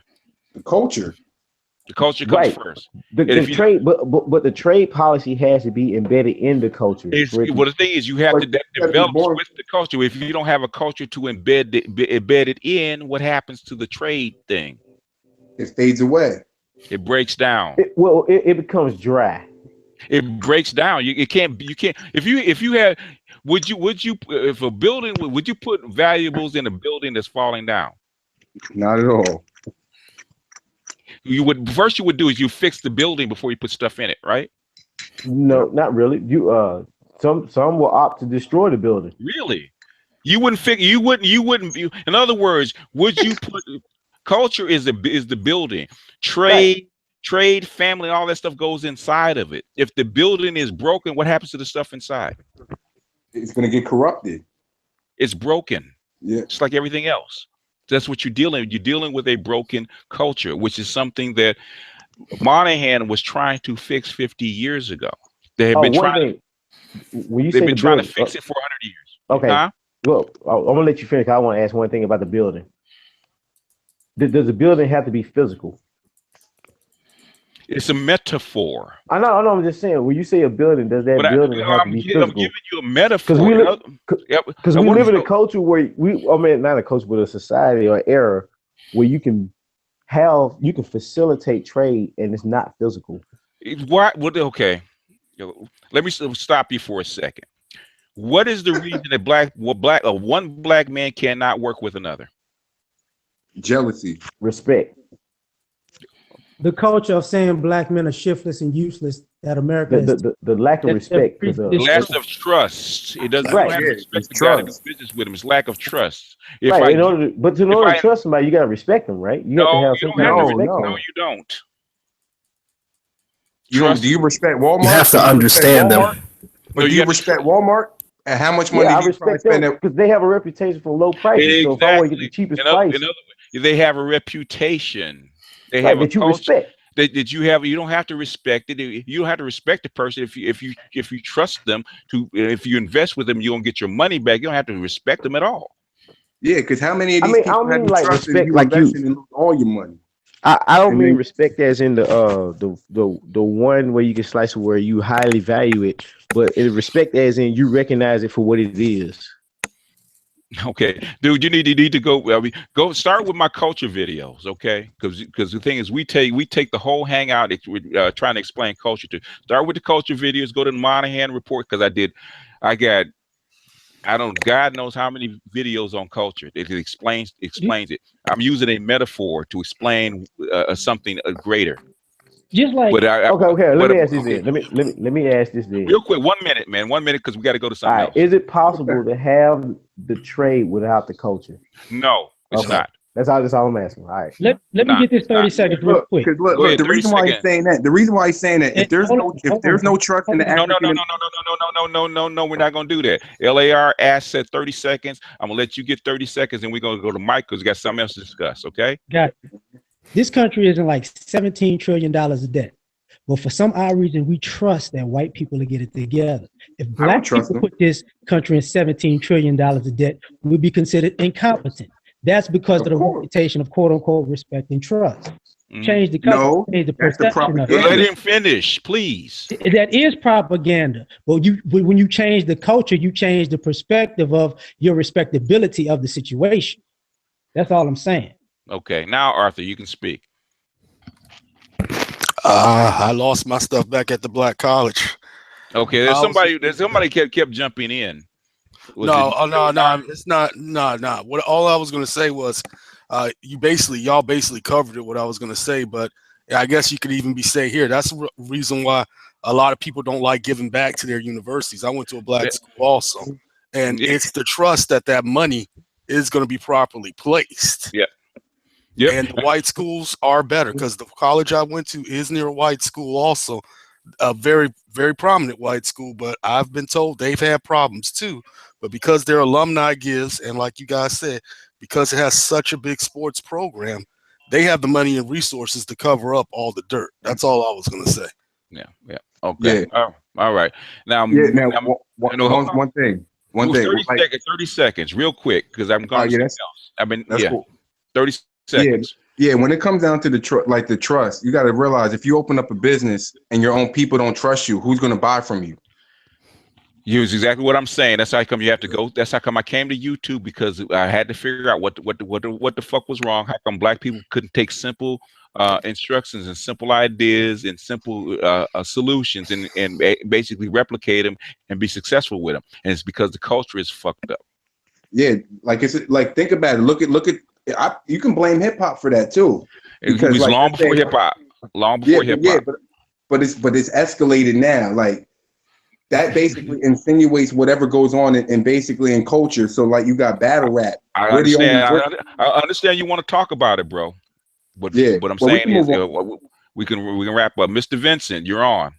I want you to make your case, because you want going back and forth to the comment section. I think the thread is like 57 comments long. So now go ahead and make your case. We're here live. My case. I was just arguing the point that I think you guys, or some people, misuse some of these terms in terms of the cybersecurity sector of this whole Russian allegation. Well, such as hacking. There is no hacking. Okay. So just to give you a backdrop, I do this for a living. Okay. For a platform as a service company, providing security services to certain .gov clients. Mm-hmm. So we see what's going in and we see what's coming out. Mm-hmm. When people say that they're hacking, the Russians are hacking, that's just media spin. There is no hacking going on. Okay, what is it then? Potentially, what happened with John Podesta was that his email, it was a phishing campaign. So a phishing campaign. Do you know this for sure? Yes, absolutely for sure. That's been discussed at no. Did you work on the case and you know for sure? No. It's been explained to us at Secure World last year. Okay? No. Hold on a second. I want to establish this. Are you on the inside, and did you work on the case, and you know for sure that this is the reason that the emails got spun, or is this a story that they put out? No, this is what we know from the inside. This is what we know from the inside, because we protect .gov, not the DNC, but one of the many .govs that we protect. What I'm saying is, on this particular case, do you know for sure? Yes, I've heard it. I've heard it from the inside. Somebody that worked on it said that. No, not somebody who worked on it. How it was explained to us by the security company that was looking into it. So we work, and I'm saying this as a professional, we work to protect certain assets of .gov. So did they catch the guy that did it? Did they catch the guy that did it? Yeah. No. Why? How would they know? The NSA tracks this stuff constantly. The NSA is not looking at Gmail. That's what you're not understanding. Bullshit. No, they're not looking at Gmail. Yes, they do. So let me explain what I know. Wait, I have a question for Vincent. I just wanted to know, do you know this first or second hand, or is this first hand knowledge or third hand knowledge or whatever? This would be second hand. So when we do what we call lessons learned, this is what's explained to us. So somebody else told you about this information? It's third hand, yeah. Somebody on the inside gave us this information. So you weren't the actual individual investigating this case, trying to crack it open? It's not about an individual investigating he asked you a point blank question, yes or no? No. Okay, that's what he wants to know. Okay, so let me explain exactly how this. Thank you. And let me ask you another question. How do you know that person was telling you the truth? Because they're the ones who worked on it. How do you know that person is telling you the truth? Because the government hires them to work on it. How do you know that person is telling you the truth? They have no other choice. How do you know that person is telling you the truth? They were there. How do you know that that person is telling you the truth? I have to go by their word. You have to go by their words. You don't know. It's not about and when, no. when you go this high, when you go that high up, where you're hacking and changing elections, if they want to cover something up, will they tell you the truth? I'm misusing terms for once. It's not hacking. Hacking means that they modify. Hold on a second. You're using a term that's not properly used here. Okay, whatever term use whatever term you want to use. How did they get these emails? No, you can't do that. You can't just make. How did they get these emails? How did they get the emails? No matter what term you call it, how did they get the emails? I'll explain that to you before you interrupt me. So, a phishing campaign went out. Okay. Campaign went through Gmail. Mm-hmm. They hit multiple other people within the distribution list. This happens on multiple basis. When he clicked on the link, it asked him for his credentials. Like an idiot, he put his credentials in. When he put his credentials in, they snatched those credentials and they went back into his machine. Okay. The Gmail. The Gmail also, they were doing their business, which is something they should not have been doing, for the DNC through Gmail. Now, typically when we use Gmail, we use TFA, which is two-factor authentication. So that they couldn't break into it, at least not as easily. They didn't use that. He had a simple password for whatever reason. I think it was something like password 1 or something like that. They captured those credentials and they ciphered and they got into his email and got across, and they used a lateral maneuver to go across his distribution list. That's how they were able to capture all of the emails, not just from him, but from everybody in the DNC. So they know who did it. No, it's not that they know who did it. It's this is how it happened. So okay, do they know who did it? No, they don't know who did it. They know the procedure of how it was done. I know, but do they know who did it? No. So how can you say that it wasn't these particular group of people? Because when you talk about nation-state cyber threat, nation-state cyber threats don't go that low. They go high. They go for infrastructure, or they go for something that's going to be, a heavy resource. That's what they're looking for. So in other words, why would a low-level hacker? Okay, number one, we're just going to take this case. We're not going to even talk about the fact that Hillary's server was compromised. The black site server was compromised. This is just that server wasn't protected either. Come on, man. No, it wasn't protected. Come on, man. They said it themselves. They said it was unencrypted. Okay. Oh, hold on a second. Hold on a second. Okay, hold on a second. I'm gonna ask Mike a question. Hillary Clinton is Secretary of State, right? Mm-hmm. She has somebody. If she's been a first lady, her husband's been a president, she's Secretary of State. Do you think Hillary Clinton will let a hack set up her server? A system administrator working as a contractor, either for the government or for her, set up that server. Why they did not encrypt it, I don't know. They have something called ISO 27001, which is where everybody in the government. So if you know that, and she's working with the best people, why wouldn't she do it? They did that. Somebody did it on purpose. When they asked him to take the stand, he put the fifth. So there's something else that's going on besides. I can tell you what's going on. I can tell you exactly what's going on because it's been out there. Okay. It hasn't. The NSA has backdoors on all the Cisco routers. Everything that every bit and parcel that flows through from one place to another, sometimes around the world, has been recorded by the NSA and has been for at least when I first learned about it was in 2007 2006 when that engineer up in San Francisco noticed that at the hub at the West Coast hub up in San Francisco at AT&T, the NSA had a whole floor downstairs that would basically duplicating and extracting all the communication for the West Coast down and into their own room and basically storing it on hard drives in Utah. Right. You're right. They do that. They do data dumps and memory scraping and all of that. What I'm saying is what I'm saying is, and who worked for the NSA that escaped? Snowden. There's many other people that escaped from it. And what I'm saying is, Edward Snowden had all these freaking backdoor keys. That's how come they wanted him.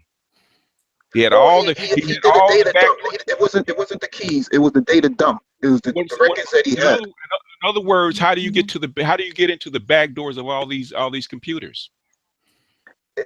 I mean, anything that is on port 80 can be seen. It doesn't have anything to do with a router per se. Anything that goes across port 80, anything that goes across public network, that's it. You already been got.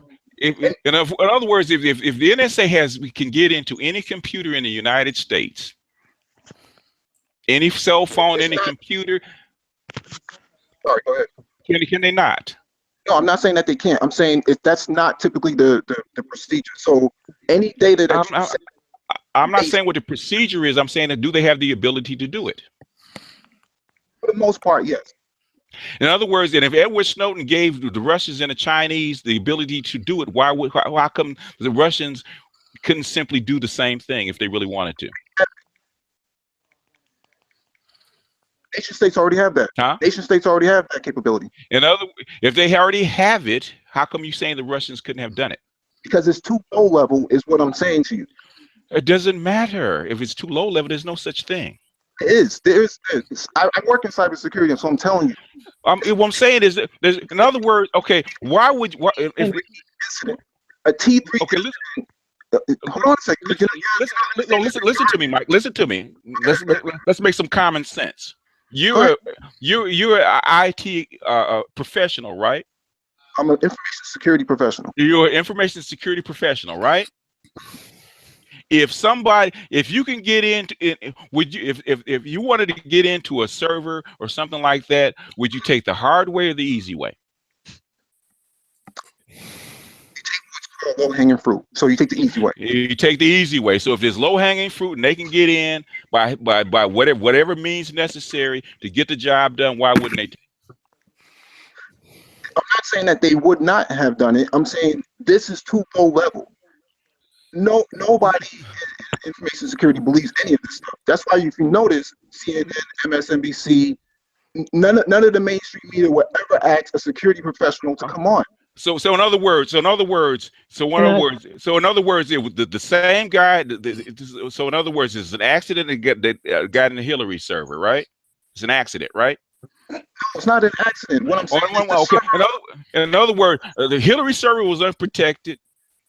DNC's server was basically unprotected because it's a hacking scheme.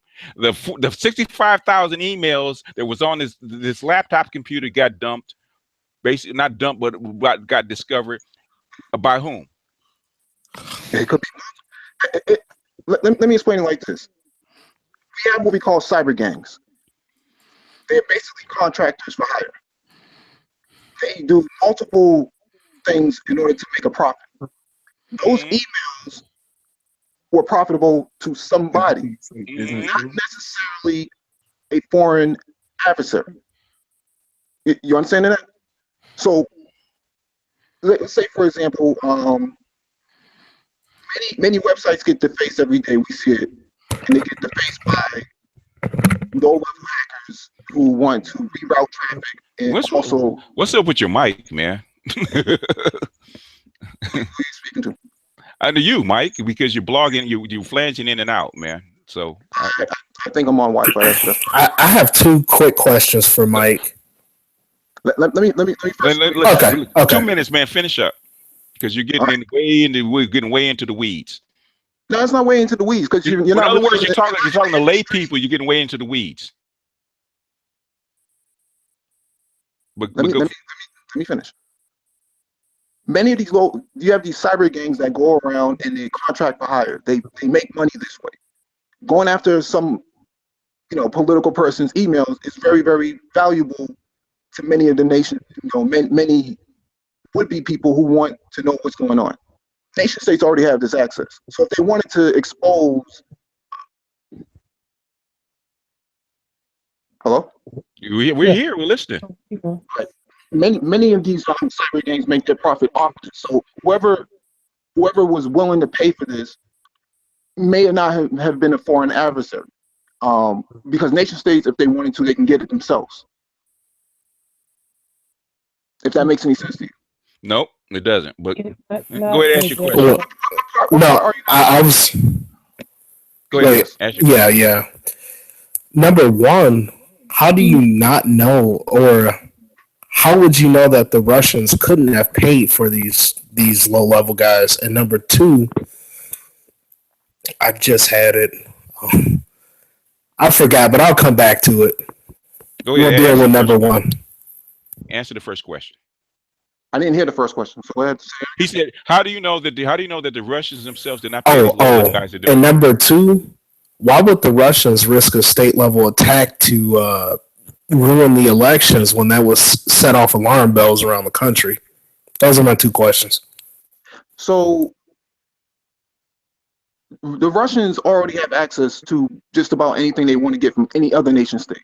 The FBI had came out, I believe, last year and said that, well, not the FBI, I believe it was Palo Alto's network security came out last year and said that at least 16 different nation states already had access to Hillary Clinton's email server. 16. Yeah. So, hello? We're here. Yeah, I'm listening. I keep hearing people drop. 16 other nation states already had access or already had the capability to have access to this email server. It was unprotected. It was public facing. So any email that you send out that is not encrypted, it's in the open. Anybody can get that. A 14-year-old can get it. So, okay. So your Secretary of State, you're sending secret, you send emails to other heads of state trying to set up wars and whatnot, and you don't encrypt your email. It's off the record for them. That's my understanding of it. It's off the record. However, why they didn't? Does that seem logical to you? To me, it doesn't. It doesn't. Exactly, it doesn't. It doesn't make sense. How we operate is completely different. No. You work in this industry. Then this is very, very basic, especially for the kind of trouble that you can get into as Secretary of State. Would you not encrypt your emails? For her, she can just say this is off the record. It's not on a .gov actual email, right? I mean, it's not in the domain. No. Well, in other words, if it's wide open and people can actually see it, and you're trying to start a war and pay people to start a war, and it can be read by anybody, would it make sense for you not to do the basics and not encrypt your email? She doesn't do any of the work. Is what I'm trying to explain to you. She doesn't have any idea what's going on. If you're his IT guy and you had at least the IT guy that worked on her server was at least as smart as you are, would you suggest that she not do that? Of course, but whether or not he did it is the question. Plus, what I'm saying is it Mike, is it reasonable to suspect that she wouldn't take ordinary precautions? It's what I'm trying to explain to you is that what I'm trying to say, Mike.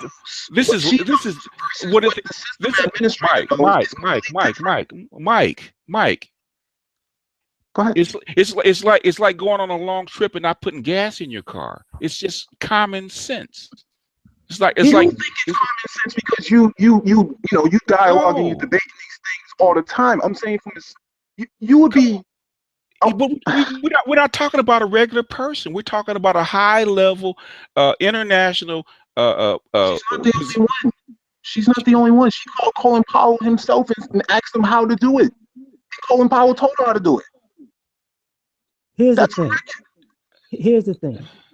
It's not necessarily about Hillary Clinton or these politicians per se. It's about their position. The government itself would secure that position. Yes. It's just like military actions. If something's top secret information, a 14-year-old would not be able to access it. If they were, that'll be an inside job. They've been popped before. That's not uncommon. That's not uncommon. That would mean it's an inside job. Well, and that's kind of where I'm going. You can't just say Russian hack. That's well, yes, you can. Well, hold on, Mike. You know how you can say that? The same way criminals are better than cops, because you can pay somebody on the inside. This seems a little bit. What I'm saying. You okay? Go ahead, LA. I'm going to finish. Hold on. Here's the thing. You said through this whole conversation, you don't know who did it, and there are cyber gangs out there who get paid, and you don't know where the money goes, and you don't know who it's coming from. So guess what? Anybody could pay them, right? They dumped it to WikiLeaks. That's what happened. No. But anybody could pay these cyber gangs money to do stuff, right? Well, they even have to pay them in money. They can pay them in Bitcoin. That's exactly how they get paid. Okay, anybody can do this, right? Anybody can, but what I'm saying is this is a lot more sophisticated in terms of when you're dealing with the government. So what Hillary Clinton asked Colin Powell was how to set up a private email server. What the system administrator did was completely different. And what I'm saying is we don't know if the Russians. You don't know, bro. Here's the thing. I'm saying we discussing right now don't know if the Russians. Well, in other words, you don't know. And you're saying that they didn't do it, and you're saying you don't know. Exactly what I'm saying. The Russians. You just said the Russians have the ability to do this if they want to. They already have it. How would they? In other words, if the Russians didn't want to get popped or have the finger pointed at them, what would they give you? They give you a patsy, would they not? Say that again. In other words, if you were planning this caper, right, and you didn't want to get you know it's going to be high level, and you could go to prison for wherever or get the death penalty, and you wanted to do this, right? Would you not try to throw people off the track by doing something else, right? Say it couldn't have been him, couldn't have been Mike, because Mike's not this stupid, right? Right, but what I'm saying, I think there's a misunderstanding of how cybersecurity works in terms of.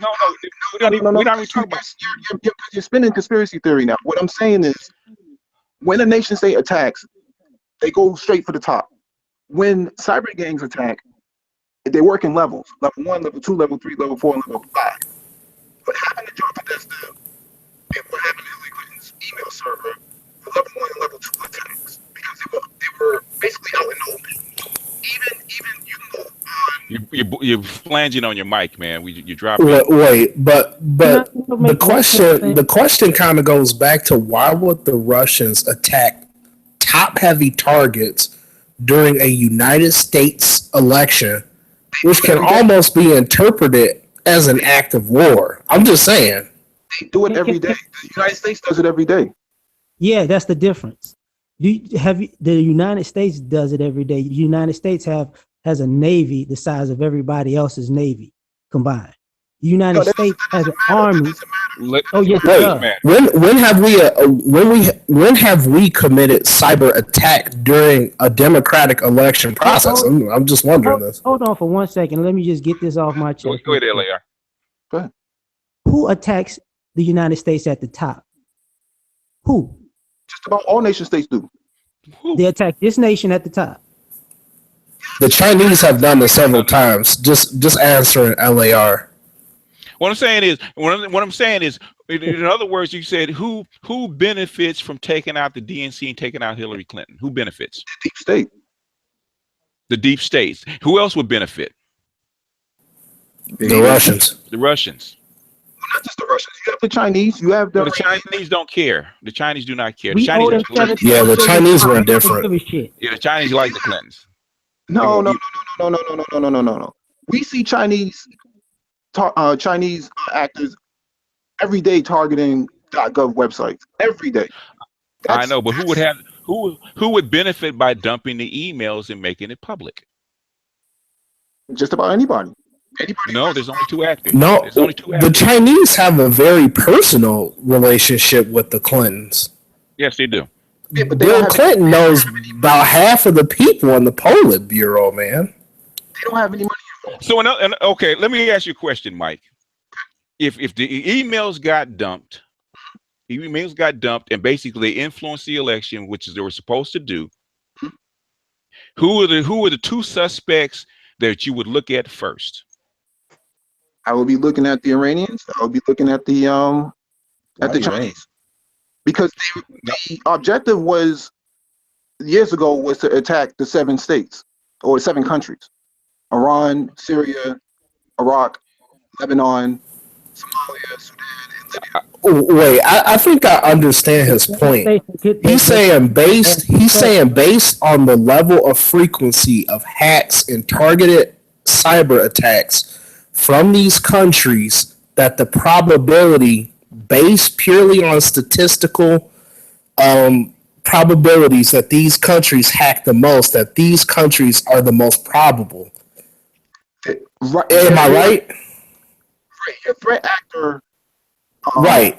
Wait. Let me finish this though. But based on that, why would the Iranians or the Chinese not just hack the entire election? The Iranians and Chinese, well, especially the Chinese, did not have a personal bone to pick with Hillary Clinton. So that wouldn't even make sense. Yes, we do know that. We do know that. Palo Alto Security came out last year in a statement and said there's a high probability that these 16 nation states either already had access or did have access. But that's not the question. That's not the question. Who had a personal bone to pick with Hillary Clinton during this election? There were 16 nation states that had a bone. No, who had a personal bone to pick with Hillary Clinton during this election? You can say the Russians. The Russians and the deep state, right? That's military intelligence. Those are two. Those are the main two, and they've said this publicly for very good reasons. That Hillary Clinton started the war in Libya. Bam. Hillary Clinton started the war in Syria. Hillary Clinton started the war in the Ukraine. They had a personal bone to pick with Hillary Clinton. They did not want to see her elected. Hillary Clinton abandoned what's his name at Benghazi, and the intelligence community has publicly said that they have a bone to pick with Hillary Clinton because of what happened at Benghazi. That's like Stevens. Ambassador Chris Stevens. Ambassador Chris Stevens, who's CIA, who's actually CIA, a CIA gun runner that got an ambassadorship so he can run guns from Libya to Syria, because how come they sent him over there and he didn't, and she did not protect him like she was supposed to. They have a personal bone to pick with her. They did not want to see her as a commander in chief. And I said that 2 years ago. This is not new. What about the reverse of it? Wouldn't it?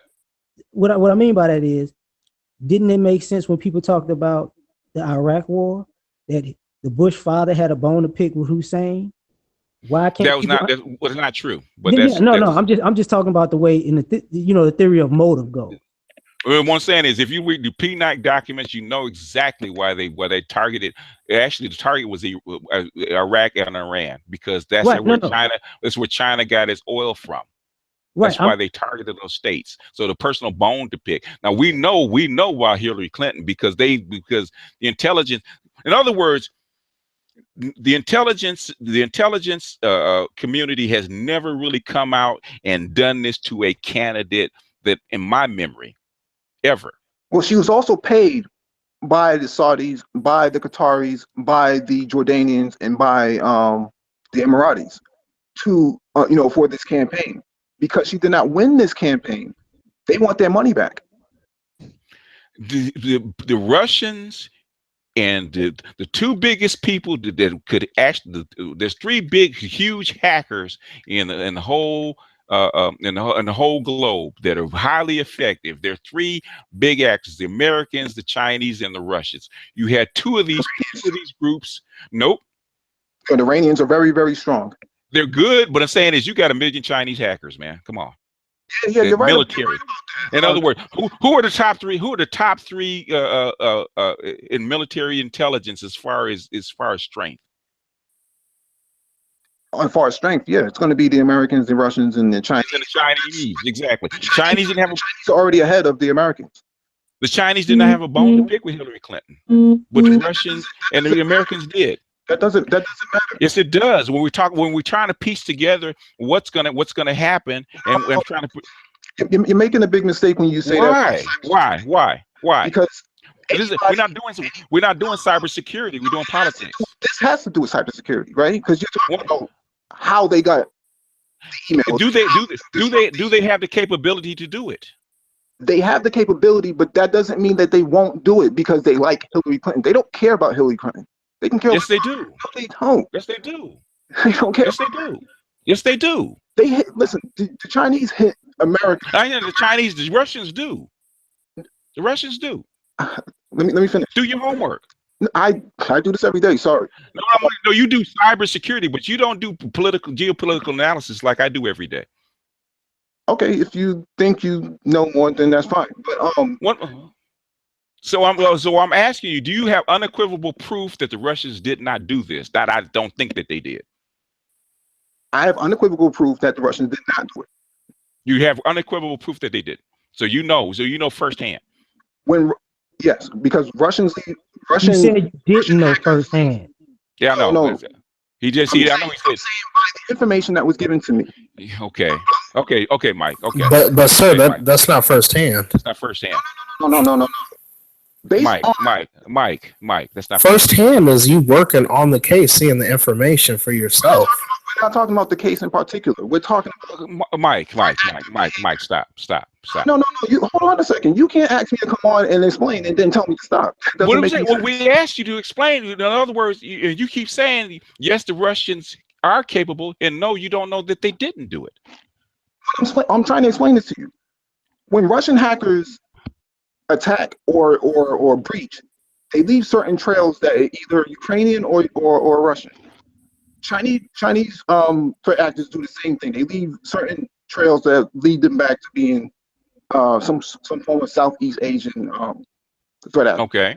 Okay. In this whole Podesta Hillary Clinton DNC email server attack breach, they did not leave any of these trails. So let me ask you a question. Are the Russians capable of not leaving those trails? Yes and no. So nation state wise. No. Okay, yes and no. Okay. Because there's a difference between a nation state and a cyber gang. You're concluding the two, and that's not good. That's not good. I asked you a question. If the Russians wanted to actually get in there, get the emails, and not leave a trail, are they capable of doing it? They're capable of doing it. Okay, so why? So if they want to throw you off, so if say for instance, they didn't want to get caught, and they want to blame somebody else, are they capable of doing that? They are capable of doing it. So if they're capable of doing it, and there's a possibility that they could do it, and they do have a bone to pick with Hillary Clinton, how can you say that you know for a fact that Russians didn't have any part in this? Russian threat actors, and especially in this instance, this case, would leave some form of trail. How do you know? You just said that that they could do it without leaving a trail. Okay. Wait. Let me just add this for a quick 10 seconds. Okay. Issue here, especially with Mike, is that he's assuming that an opponent in a competition will follow protocol. When has this ever been the case? I said they leave a certain type of residue behind. This is which is standard protocol. You would expect for them to do that, but you're expecting for your opponent not to have problem-solving capabilities. When is this the case? Hold on a second. If the Russians did it, United States government would have provided the logs and the evidence that they did do this. They have not provided anything. If they have, if there's something they don't want to, if there's something they do not want to hide, we don't know the whole story. But what I'm saying is, when we see incidents, we can, and we have to do a forensic follow-up. We can see just about all the logs where it goes back to. These guys, what you guys are saying basically is that the Russians have the biggest bone to pick, but we really can't prove that. And I'm saying, I'm not saying we can't. Based on historical breaches, there's no evidence that the Russians did it. Okay. Okay. All right. Okay. Yeah. Based on historical evidence, it would be said that you're not high enough to know what really went on, because if you were, you wouldn't be on this phone talking about it. No, you wouldn't. Because you'd be a dead man. No. Wait. Beyond that, there is no. If you have no idea who did what, and you have no trace of who did what, you can't say unequivocally you know who did or didn't do anything, right? I can't say unequivocally. Yeah.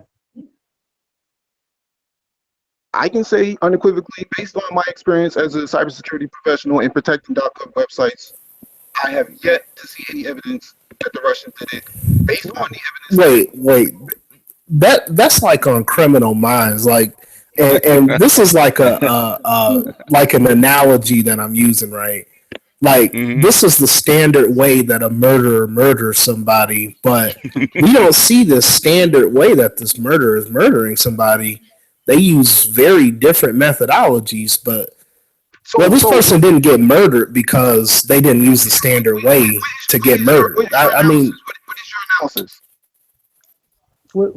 Hold on. My personal opinion is that one of the biggest things that happened was that Deep State, as BGS said, had messed with Russian ambitions in Ukraine, and Hillary Clinton was ramping up the talk about defending Ukraine, and the Russians had a humongous issue with Hillary Clinton.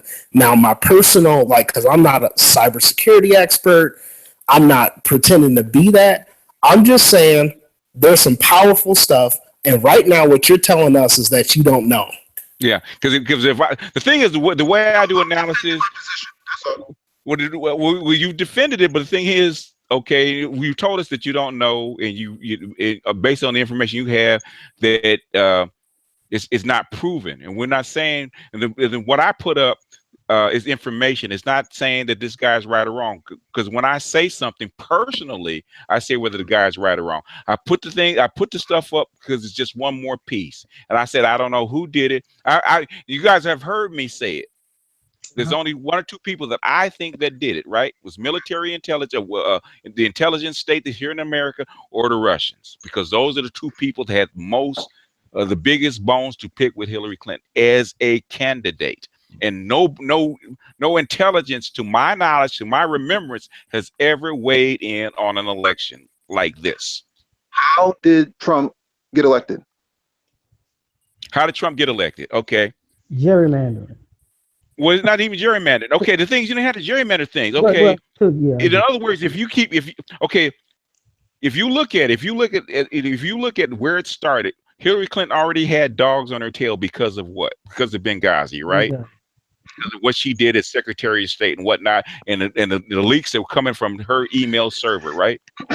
She already had dogs on her tails. So in other words, that's telling me that the people that could access her stuff and get that stuff and leak it out had to be people close to the inside. But the thing is, that was an opinion. Okay. She goes ahead, she runs for president. Okay, against common sense in my estimation. She runs for it anyway, right? Okay. Right before the primary, guess what else gets dumped? The DNC emails, right? Good move. Bang. Huh? Right there. So that tells me that okay, I can go for a amateur hacker on one. Okay, and if we add the DNC emails, you may be able to convince me that okay, another amateur hacker did it on the second one, right? Or somebody else on the when it got to be when they talked about Loretta Sanchez meeting, I think her name was it Sanchez? Loretta Lynch meeting with Hillary Clinton on a tarmac discussing a case. I get real suspicious about that. That's again an insight. Now the coup de grace for me is that Hillary Clinton was basically winning this election because Trump basically tripped over his own 2 feet, right? Uh-huh. And the reason that Hillary Clinton, in my estimation, did not win the elections is because somebody found a laptop, or so they say, found a laptop with 650,000 emails on them. They described everything from child molestation to drinking blood to witchcraft, right? Got dumped on her a week before the election. Would that not influence the voters? She got 3 million more votes than Trump, right? And I also want to add this really quick. The FBI director Comey coming out like right before the election really influenced things. He said, "Oh, we're going to investigate Hillary all over again." Oh, that was the final straw for most people. Most people are just, no, I'm not going to vote for Hillary because she's definitely corrupt. She got more votes than Trump. But it was enough to do what? Concentrated in certain states. It was enough to do what? All you did, in other words, he didn't need a big push. He needed a smaller push because the hatred for Hillary Clinton had already been built up. Yeah, but she already she got more votes than Trump. So in other words, if you wanted to make sure that she did not win this election, what would you do? Sabotage it. You sabotage it. It's the same. Who has the ability to do this? That still doesn't make any sense. Okay. All right. It doesn't make sense. It doesn't make sense. It doesn't make sense to you. No, it's not that it doesn't make sense to me. What you're saying is that she got more votes and he still became the president. Whether it's called the electoral college. Exactly. That George Bush too, you know. Yeah, Bush. Gore. Everybody knows Gore won the election. They stole it from him. And when he's not stealing, the electoral college is the electoral college. Well, no, they had in Florida, like that state, they did some funny, shady things there. That was Bush's brother. They could have, but the thing is, at the end of the day, they can't. They squelched it, and they made him. They voted him in anyway, right? Supreme Court, because certain secrets are too big. Certain secrets are too big to get out. Okay. And they're willing to eat their lunch to keep this kind of stuff from getting out. Yeah, basically like how the economy is falling apart, but they're just propping it up. Yeah. Oh, yeah. Well, yeah. Everybody. Yeah. That's. Well, people know that's public, but people are too. The thing is, what's your alternative? And people are too scared to face the alternative. You keep riding until you can't ride it no more. Yeah. People know this. I mean, that's public. I mean, people. Right. So regardless if the emails are dumped or not, she still had the most popular vote. So I'm saying. If you're in intelligence and you want to ruin a candidate's election of short of hacking, sort of basically coming in and jiggering the election machines, what would you do? I mean, there's multiple. In this day and time, you got. Well, I want him to answer this. What would you do? How would you do it? I mean, you can just do a smear campaign. What do you think those emails were? But she already had Bill Clinton as a smear campaign. Even Trump used that. No, that's what I'm saying. But it wasn't enough. It wasn't enough. She still had 2 million votes. In other words, this election was very close, was it not? It was close. In other words, so even though all these emails and this bad negative publicity got dumped on her, she still almost won this election, did she not? Correct. So in other words, if these emails didn't exist and this stuff didn't happen, would Trump win? We don't know that. Conjecture, sir. Conjecture. We don't know that. I mean, in other words, see, this is number one. Now, you guys ask how come I'm taking this kind of stuff off of the IBMOR site, because basically IBMOR was not really meant for this kind of stuff and putting it someplace. I'm not doing it. I'm just putting it someplace else. This is why I do it. Okay. It's funny. Go ahead. How about this? Was it Vincent, right? Vincent. Mike Vincent. How did Bill Cosby become a rapist all of a sudden? Because he tried to buy NBC and they wasn't having it. And then when a few white women wasn't working, what did they do? What was that? When a few white women wasn't working, what did they do? Which white women? The ones that accused him of doing what? Oh, the rape. Everybody believed Bill Cosby did it. It doesn't matter how long it was, but like, whoa. Hold up. It didn't start with 40 women. It started with like 1, 2 that didn't work. Then it got to like 12 that didn't work. Then it got to about 25.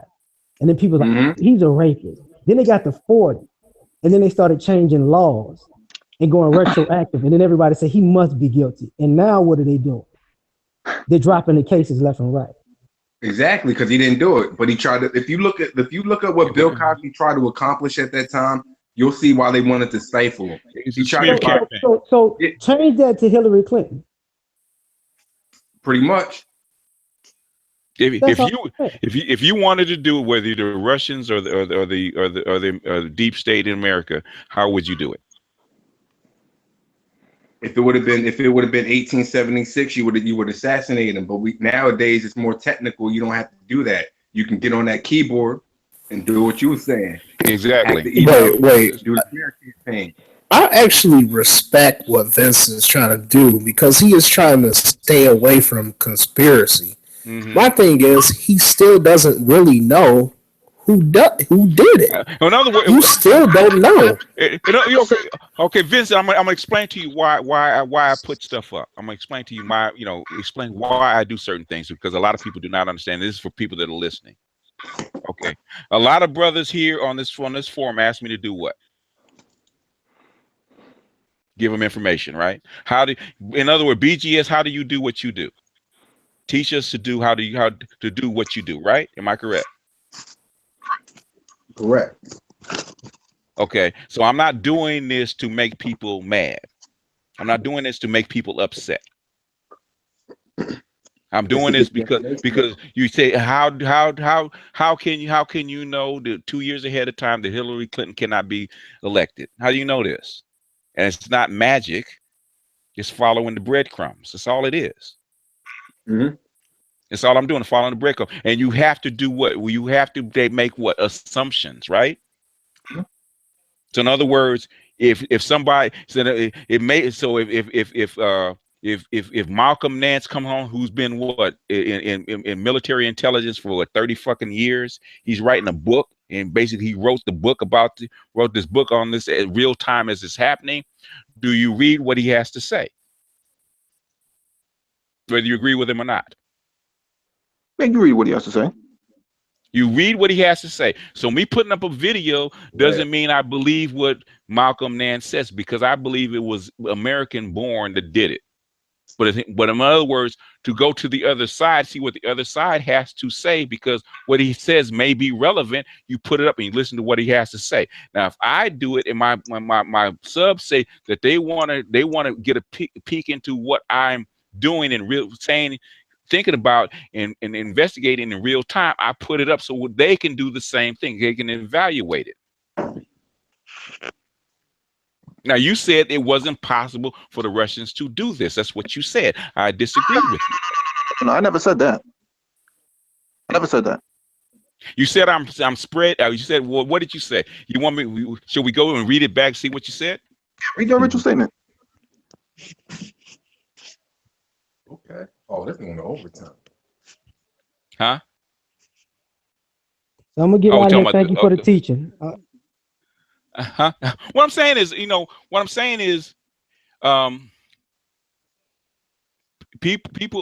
people react emotionally to stuff.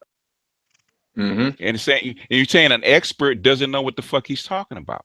He's not, but that's just his opinion. I mean, he worked for the CIA, he worked for the military. So it's just his. He's always going to have a biased outlook on, American values. As do we all, including you. No, I do not. My family's not from this country. We don't have any ties with this. Yes, you do. You work here. You live here. You make your money here. You have a bias. Everybody has a bias. But I'm not looking to protect or defend either one of the parties or defend Americans' interests. Because I don't know you well enough to even say that. Because everybody has a bias, boss. Well, I'm not. Everybody has a bias, including me. I have a bias. I try to keep it at bay, but I have a bias. Whether it's consciously or subconsciously. It will say anyone who believes or spreads that sort of information should get out of the dialogue. Shaking my head. I said, I work for InfoSec in IDS. I can tell you firsthand that was not Russians. Based on No. You said, what did you just say? What did you just say? No. What did you just tell us? That it was not Russian.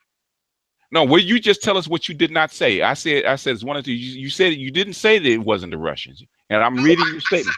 Further down in the comment section, that I'm saying, I said specifically, I didn't say they weren't capable of doing it, but I'm saying they're not bad enough to do it. I'm saying based on the historical evidence that we receive, and based on the lack of evidence that the intelligence community is pointing out.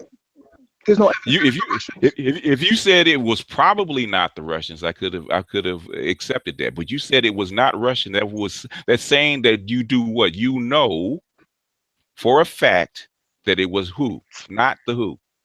It was not the Russians. And you don't know for a fact that it was not the Russians. The video that you posted up, he never even provided evidence of it. I didn't say he did. I'm responding to what you said. Video specifically said Russian hat. I'm saying no. Where is the evidence? He's saying that the Russians, it was probably the Russians. That's what he's saying, according to his opinion. It's been almost a year now, and they still have not provided not one single log. Usually, when they have evidence, No, they don't. No, they don't. Yes, they do. No, they don't. They provide logs. No, they don't. They don't make it public. If they have it, they will make it public. They have no problem. No, yes, they do. They said on weapons of mass destruction for a whole year. It was a false document. It was, but they said on, but they didn't. The CIA knew that it was false at the time, and they said on the documents that proved coming from the CIA that disproved it. They said on it for a whole year because they wanted a war. They wanted a war, so they do sit on this stuff. Clark already said he was given a document in 2001 or 2000 that they were going to invade these 7 countries. The PNAC said that back in 1990. Was it 1998? 1999. Right. I mean, he said he was given a document. Yeah. Colin Powell said he was given a document. I'm saying, what if they think they have evidence, then they will provide it. But they don't. This is politics, man. No, they don't. Okay, then. So why ride the wave of maybe it was the Russians, maybe it was because I just told you why, didn't I? Didn't I just explain myself? I can't. If I went to my boss and I said, hey, I think this breach right here, I think it was the Russians, without doing any forensics, they'll laugh me out of the room. What I'm saying, this is a YouTube channel. Okay. It's not a court of law. I'm saying stand. It's not a court of law. It's a YouTube channel. It's not a court of law. It hurts your credibility because you put up something. Why? Why? Read your comments. You just proved my point. You don't know. It doesn't matter if I don't know. I'm saying you have not provided that. I don't have any. Did I say I had evidence? I can at least give a statistical analysis of why. Did I say I had? You have a probability. I'm not. You giving me statistical analysis. I'm giving you other analysis. You don't have to have statistical analysis. Theoretical. You give me a theoretical. Huh? Okay. In other words, if you take it to somebody that's supposed to do analysis, right? But that's how you test theories out. Exactly. Like, I think they got to go to the scientific method. You come up with a theory, and then you test it. You put up evidence, and then you see if this is valid, and then you see how this connects. Nobody just puts out I understand that. What I'm saying is, you never see any cybersecurity person on any of the mainstream channels being interviewed because they know that the Russians did not do it. That's why they won't provide them on it. He's giving you his opinion. No, I'm not talking about this person you uploaded. I'm saying, am I a cybersecurity personnel? I'm not talking about you. I'm talking about mainstream media. That CNN. Mainstream media's job is to distract you. They're not going to tell you the truth. What I'm saying, they put the information out there so you can do what? Evaluate it. John McAfee was interviewed on RT in January. he had a long interview, and it even broke it down as to why it did not happen. Julian Assange had a long interview on, I believe it was either Press TV or RT as well. He gave a pretty good analysis as to why it wasn't the Russians. What's this guy from Sabu or Saba from Wozniak, who runs Rhino Security right now, also gave his analysis on Al Jazeera. None of these security experts ever said anything about the Russians. None of them, not one. And you have a whole bunch on the other side that says it was. They're not security. They're not security experts. They're not. You have a whole lot of people. You have a whole. This guy is a security expert. Who's that? Malcolm Nance is a security expert. Yeah, but he's a geopolitical security expert. He's not a cybersecurity. He did it for 30 years. Yeah. He handles people that do this. Okay. In fact, cybersecurity experts. Is Malcolm Nance's security clearance higher than yours? Of course it is. Is Malcolm Nance's security clearance higher than McAfee's? Yeah, of course it is. Is Malcolm Nance's security clearance higher than the people that you just named? Of course it would be, but these are people who actually do breaches. These are people who actually do hacking for a living, and they're telling you that's not the Russians. They're telling you that. How did they know? Based on but they told you there was weapons.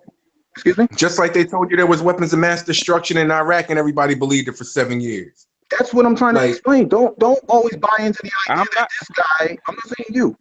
I'm saying everybody in general. Don't always buy into an American person. But when you say it's not the Russians, and you said it, I'm reading your statement. That's how come I answered you. When you say it's not the Russians, that means you know something. Yeah, you have to prove that with a fact that it wasn't like what I can understand what BGS is saying. He's basically giving you a theory saying, look, this is what it could be. He's not necessarily saying this is what it is, but it could be this. You have to give that a thought. You can't just roll it out and say, nah, it never could happen. Because I'm saying based on what I know, especially from some of the WH.gov people that we deal with, they've said it wasn't Russians either. But all right, now look. But how do you now look? Now let's talk. Who has the money? Like you said, who has the money and the who has the money and the capability? Everybody, one person at a time. Go ahead. Go ahead. Yeah, who has the money to be able to pull something off like that? Like you said, it's only 3 people: us, Russia, and China. Now, and look, I like the person who brought up that murder analysis, right? When you go to commit a murder, people try to make the murder look like somebody else did it, correct? This did not. So here's another. Who's to say the person who hacked it didn't leave the breadcrumbs to make it look like this person did it when it could be actuality someone else? Like you gotta think. You gotta look at everything. You can't just roll out and say no. Nobody hacked. That's the point that I'm trying to make. There were no breadcrumbs, and based on Russian activity, you would have saw some kind of Russian breadcrumbs. How do you know? What do you mean? How do you know? You no wait, hold on a second. I asked you a point blank. Could the Russians do this without making it obvious that it was the Russians? You said what? No, I said they could. You said yes. You said yes. You said yes. What I was responding to was the phishing campaign of John Podesta. You would never know where that came from. Okay, so you know, in other words, you wouldn't. In other words, if it was a rookie, mm-hmm. Like you said it could have been an amateur. Obviously, it wasn't. It was somebody that knew what they were doing, right? Yeah, they pretty much went for what they were trying to get. Exactly. So in other words, the Russians were very capable of doing this, right? Russians were very capable of doing this. In other words, it could have been. It could have been. Exactly, and that's all I'm saying. And so that's all I'm saying. So my experience. Yeah, you said that. You said that. You said that. You said that. You said that. You said that 50 times. But you're not accepting that alternative point of view. And yes, I am. Comments under your own video, you'll see that there's other people who disagree with you because of the same reason. And what I'm saying is, you said it could not have been. Not is not an ambiguous. Huh? I can stand on that. I can stand on that. You can stand on that. Yeah, definitely. In your opinion, in other words, you can say you don't think it was the Russians, but you cannot say that it could not have been the Russians because you didn't handle the case. Number one, somebody told you something what they wanted you to know. Number two, so you can't, and that's how come I know this guy can't know because one of my handlers, for lack of a better term, he's actually made himself part of our think tank. He won't tell us who he really is, but he all he tells us he works for the DOD. Mm-hmm. Okay, and when I ask him questions point blank, he might suggest something, but he's not going to tell me anything. In other words, what you're telling me, he wouldn't tell me at all. He also signed an NDA as well. So I mean, I'm not under an NDA in terms of this case. Well, the reason it got going, the reason the whole thread got going, because you said it was not them, and you said basically you accusing me of spreading something. Oh, anyone that what believes believes this is basically what should get out of the dialogue. That's what you said. You said shaking my head, and that's how come I responded to you. That's fine. Because you're trying to say that you definitely know it was not the Russians, and you do not definitely. You don't know for a fact. I didn't say it was a fact. Go back and read my comment. I never said it was a fact. I read your comment, and I just read your comment. You actually said it was definitely not the Russians in this conversation. I just want to point that out. Yeah. When I responded to that, I was responding to a nation state actor based on. Okay. We're going around. We'll take a couple. We'll take 2 more minutes. We'll take 2. Now, no, I don't. But I'm saying is based on what you just told us. From your point of view, you cannot say it wasn't the Russians. You can't say that. Okay. So I laid out everything in the comment section as to why it would not be them. I just explained to you why it would not be them. Why you don't think it was them? Yet you are holding on to the idea that, well, it's still a possibility. I don't have a dog in this fight. I don't have a dog. In other words, you just explained to us that it could be a possibility. There could be. Anybody can do this. You can buy a $5 kit yourself. A $5 kit's not going to get into DNC hack 35,000 DNC emails for a $5 kit. Yes, it can. Okay, dude. Okay, if you say so. The DNC server was not protected. How do you know? They said it. How do you know? No, how do you know they're telling the truth? It doesn't matter if they're telling the truth. Based on the information that they provided.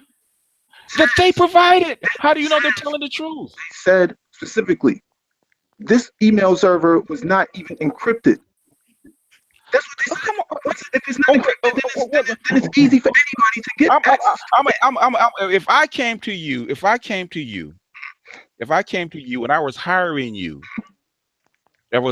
to do security, right? Cybersecurity, right? Okay. And I was telling you that the guys that are working for me, that I'm paying all this money to protect my servers, didn't do just what you said to do. What would you call them? Incompetent. Do you think people pay all this freaking money to protect their secrets? Will pay all this freaking money to hire incompetent people? And make your password. And why would you make a password that generic? And why would it be that password one? Say that again. I said, and why would you? Yeah, like would you allow? If you're paying all this money and somebody hired you, would you allow a simple password like that to come in and not reject it? That's exactly password one. Your password can be cracked in 30 seconds. I know. What I'm saying is, okay, all right. Okay. Like what? Who got You got software to do that? Of course. You have it. You have it. Yes. So you can so you can crack any email server. Once you get in, you can just crack anybody's email server. He said in 30 seconds. Yeah, 30 seconds. So in other words, you can go into because it wasn't just his account; it's everybody's account. Because everybody else's account was phished as well. It's called a phishing campaign. Everybody clicked on the same link, basically. Okay, they clicked on the same link. Okay. When you enter your password in there, it gets captured. I redirect it back to my site. I take all those passwords, I dump them, and then I use your login and I go right back into it. And you would never know. So in other words, and they basically could. So in other words, the NSA can't find out who did all this. It's not that the NSA can't find out who didn't do it. Google themselves won't even provide the logs. Who? Why did Google? Yeah. Google will, if the NSA comes and say I want your logs because the DNC server has been hacked, Google will give up those logs. Okay. So what does it tell you? What does it tell you? I don't know what that tells you.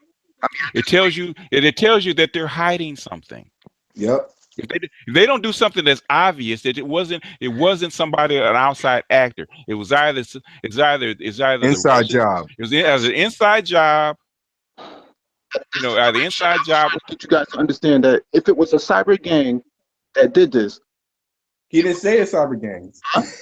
No, he didn't say it's cyber gangs. In cybersecurity, when you say it's the Russians, you're saying nation state, and I'm saying you can't say Russian, Chinese. There's all types of cyber gangs that could have done it. All I'm doing provide. But you're saying it's not them. Who? You said it was not the Russians. I'm saying it wasn't a nation state because it's too sloppy. How do you know? It's too sloppy. How do you know it wasn't them? I'm saying based on the experience I have in looking at Russian evidence, I know if it's Russian or not. And the characters that I left behind. You have two unknown quantities that you cannot prove. Okay. One, you cannot prove that what the story that they're giving you about people clicking on link and capturing logs is true, because you didn't look at the stuff. I didn't look at it. This is what was presented to me. Okay, this was presented to you. You didn't see it. This is the story that they're giving you. That's like they're giving the story to everybody else. Okay. No. You're misunderstanding something. What I do for a living. I understand that. Because you're saying I'm going to dude. No. Wait a minute. How did you get the story? Who gave it to you? We work with somebody. We work with a contact at the White House. Basically, I probably shouldn't be saying this, but we work with a contact at the White House. We protect their website because they get the same exact way. So in other words, if the White House gives you a story, go ahead. They can give you any story that they want to. What the real, they keep secrets. The real deal could have been something completely different.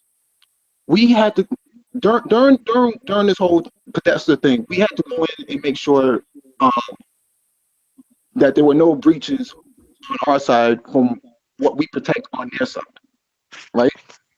Mm-hmm. So, based on the information that was given to us, we were told to look for this, and this because there's a possibility that these other accounts could be compromised. However, the IPs and ranges that we were given were not Russian. Do you understand that? They were not Russian. Okay. Do they have to be Russian? Yes, they would have to be Russian for you to accuse that it was the Russians. Why? What if they hacked them on U.S. soil? What are you saying? What if they hacked them on U.S. soil? Then you cannot say it's them then. No, Russia. You don't think Russia has the ability to sneak people in America? It's not about sneaking people in America. You can use a VPN. I think what Vincent's saying is that you can't have an official confirmation or denial that it was the Russians. Russians, right? But the issue is you don't have the information to say whether or not the Russians could have done it. What you were saying is unequivocally, absolutely, you have evidence that the Russians did not do it. Didn't do it, and we're saying, but the information they saying is that the Russians could have still did it. Mm-hmm. So I mean, which one is it? Either the Russians did not do it unequivocally, or We don't know whether or not the Russians did it. Which information I was given, no, it was not. But how? Here's the issue, though. How do you know what the other individual is telling you? Because you weren't there. I don't want to cast doubt because there. When they give you information, they say you have to look for this because this is what we were hit with. Right? This is what we were hit with. You investigation based on this. Oh, wait. I got one very important question to ask him. Okay. How many sources confirm whether or not the Russians have done this? Did you get this just from one source, or was there multiple sources who have told you? So a contact told you this, and you're hinging your entire opinion on this one contact.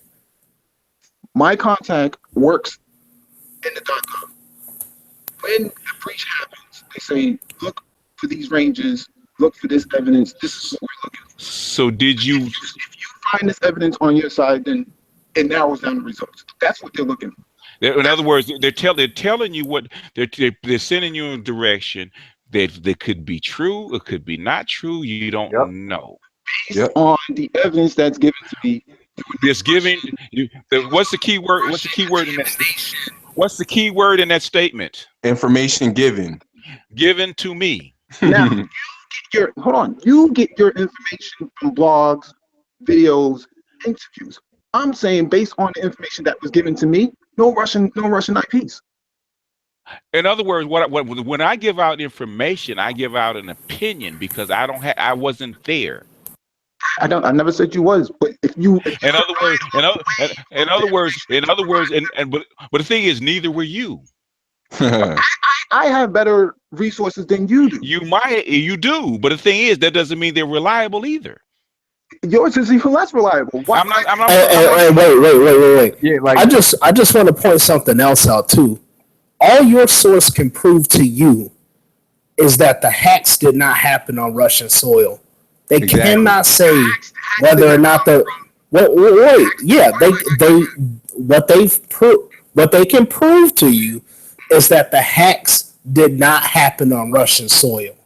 They can't prove whether or not Russian state actors acting inside the United States or the deep state hacked Hillary Clinton's emails. Exactly. They can't prove it. Because think about it. Who's to say like these people are smart? Who's to say they ain't raised people up from young age to be actors, infiltrators, to work in Hollywood? So you don't know. It could be some dude like Arnold Schwarzenegger that could be in there hacking, and you looking at him like, oh, this is just regular Arnold Schwarzenegger. You can't put nothing by nobody.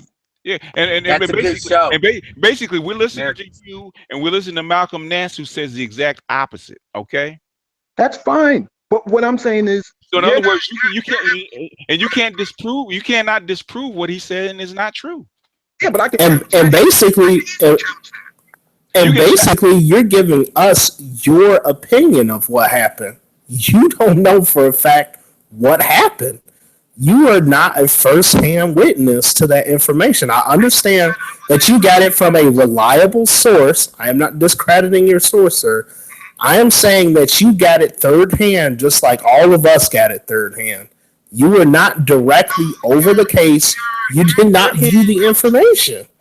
Third-hand comes from people you can't even shake hands with. It doesn't matter. Yes, it doesn't matter. People in the government lie to you to your face. But you're willing to go with Malcolm Nance? No, so I don't believe that. Why? What did I just say? I heard what you said, but you posted it as if. No, I didn't. I didn't. So why? Well, because he is credible. Okay, so but my contact is not credible. That is, we don't know who your contact. Okay, you post your contact, and we'll investigate him. In other words, no. You asking me, I'm saying this guy's credible because I'm getting information from him, and you saying that your contact is credible. We don't know anything about you. Number one, because as far as I'm concerned, you don't have a track record. Okay, that's fine with me. What I'm saying, you don't have a track record, so all we have is what you're saying here, and we're taking it for face value that what you're saying is true, right? Okay, that your contact. We don't know how far removed he is from the particular source. He could have directly worked on the logs, directly traced everything back, directly found who did or did not do it with his own eyes, or he could have got it from the guy that works on it, or he could have got it from the guy's boss who hired the guy to work on it. So you could not only be secondhand information, you could be like fourth or fifth down the chain, because we don't know. Okay. So in other words, so for you to come on and say that you distinctly, absolutely know that it could not have been this person, and challenge somebody that has a track record that we can actually look up, Google, and know where he worked, what he did, and who he worked for, and has a track record of writing 3 or 4 books and numerous articles, and being challenged every day because he's a public figure against you.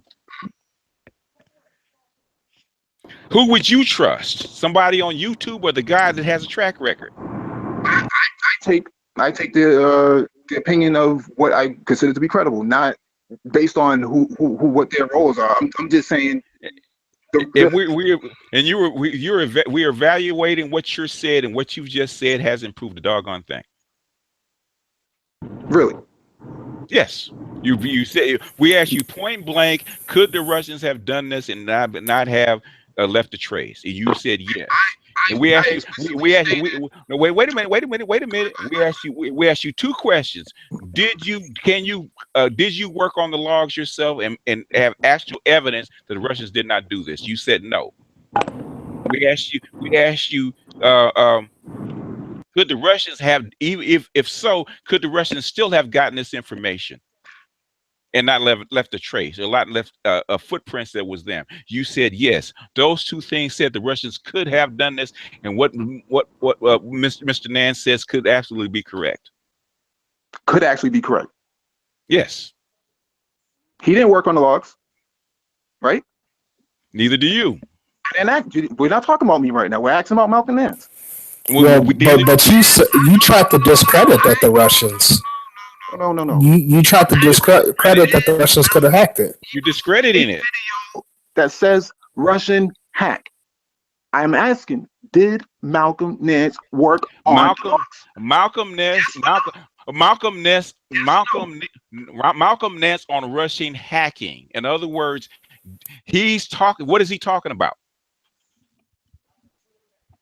He's giving his analysis. He's talking about Russians doing what? Cyber capabilities, influencing the election.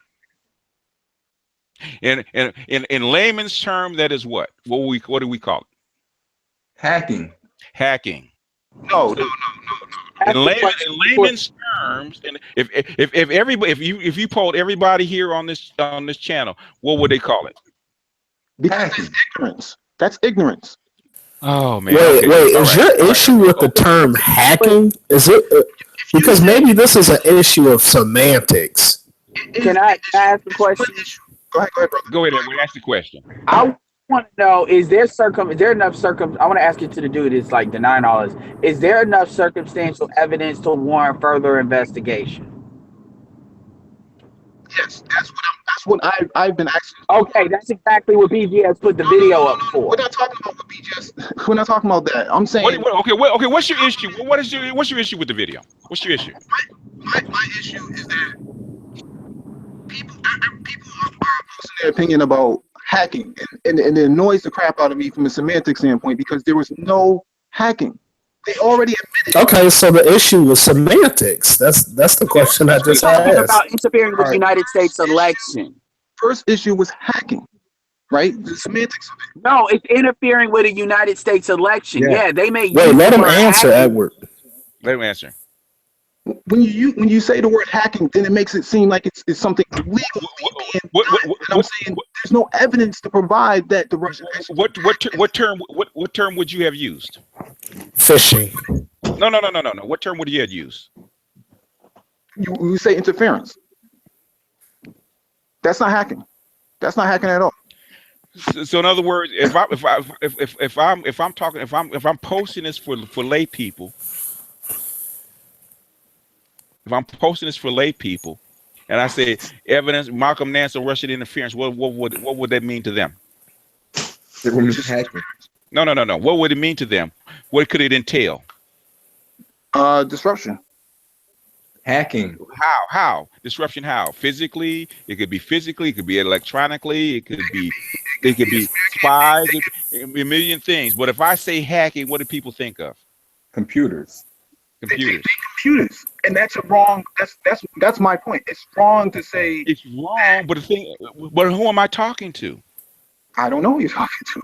I'm talking to everyday, ordinary people. But they need to know. Wait. If BGS had made the video instead of Russian hacking, potential Russian compromise of information, would that have been better?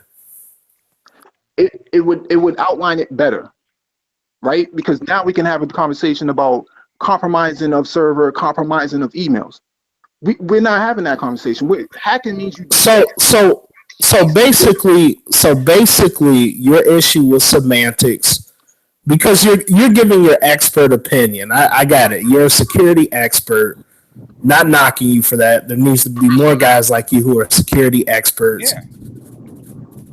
Well, I disagree with that because my thing is, you know what's funny? Look, hackers, a person who uses computers to gain unauthorized access to data. So if you figure out a way to get the password and you get into the email server, isn't that using a computer to gain unauthorized access to data?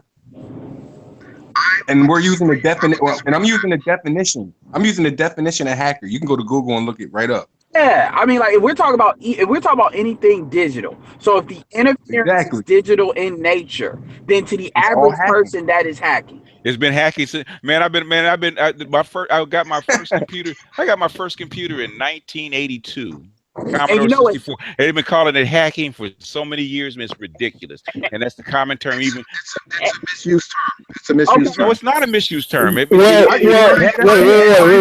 definition: a person who uses computers to gain unauthorized access to data. It doesn't matter how you do it.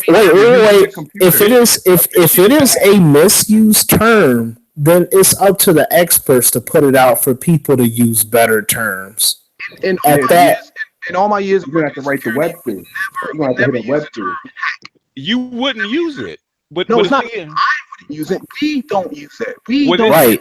Just like people in the military don't say, "Oh, we're going off base." They say we're leaving the reservation. Right now, you're talking about technical terms that people outside of that organization wouldn't even have an appreciation for. Exactly. If you say Russian hack, you have to provide the substantial evidence that they did this. I'm saying BGS is not a cybersecurity expert. He's relying on third-hand information. I'm not saying he is. I'm saying whether it's Malcolm Nance, whether it's Trump, whether it's the DNC or the Democratic Party, whoever keeps using it politically, especially in social media, they're misusing the term. Wait. The big issue is that who is Malcolm Nance trying to communicate to? He's not communicating this information to the security community. He's communicating it to the average everyday citizen. So why would he use technical terminology? Like, I respect what you're saying. In the technical sense, if what you're saying is true, then it was a case of phishing. I absolutely agree. I'm saying this as an individual who's watched his father be an IT professional for 25 years. So I absolutely agree with you.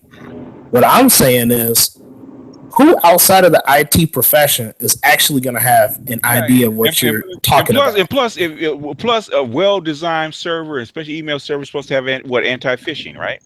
No, it doesn't have anything.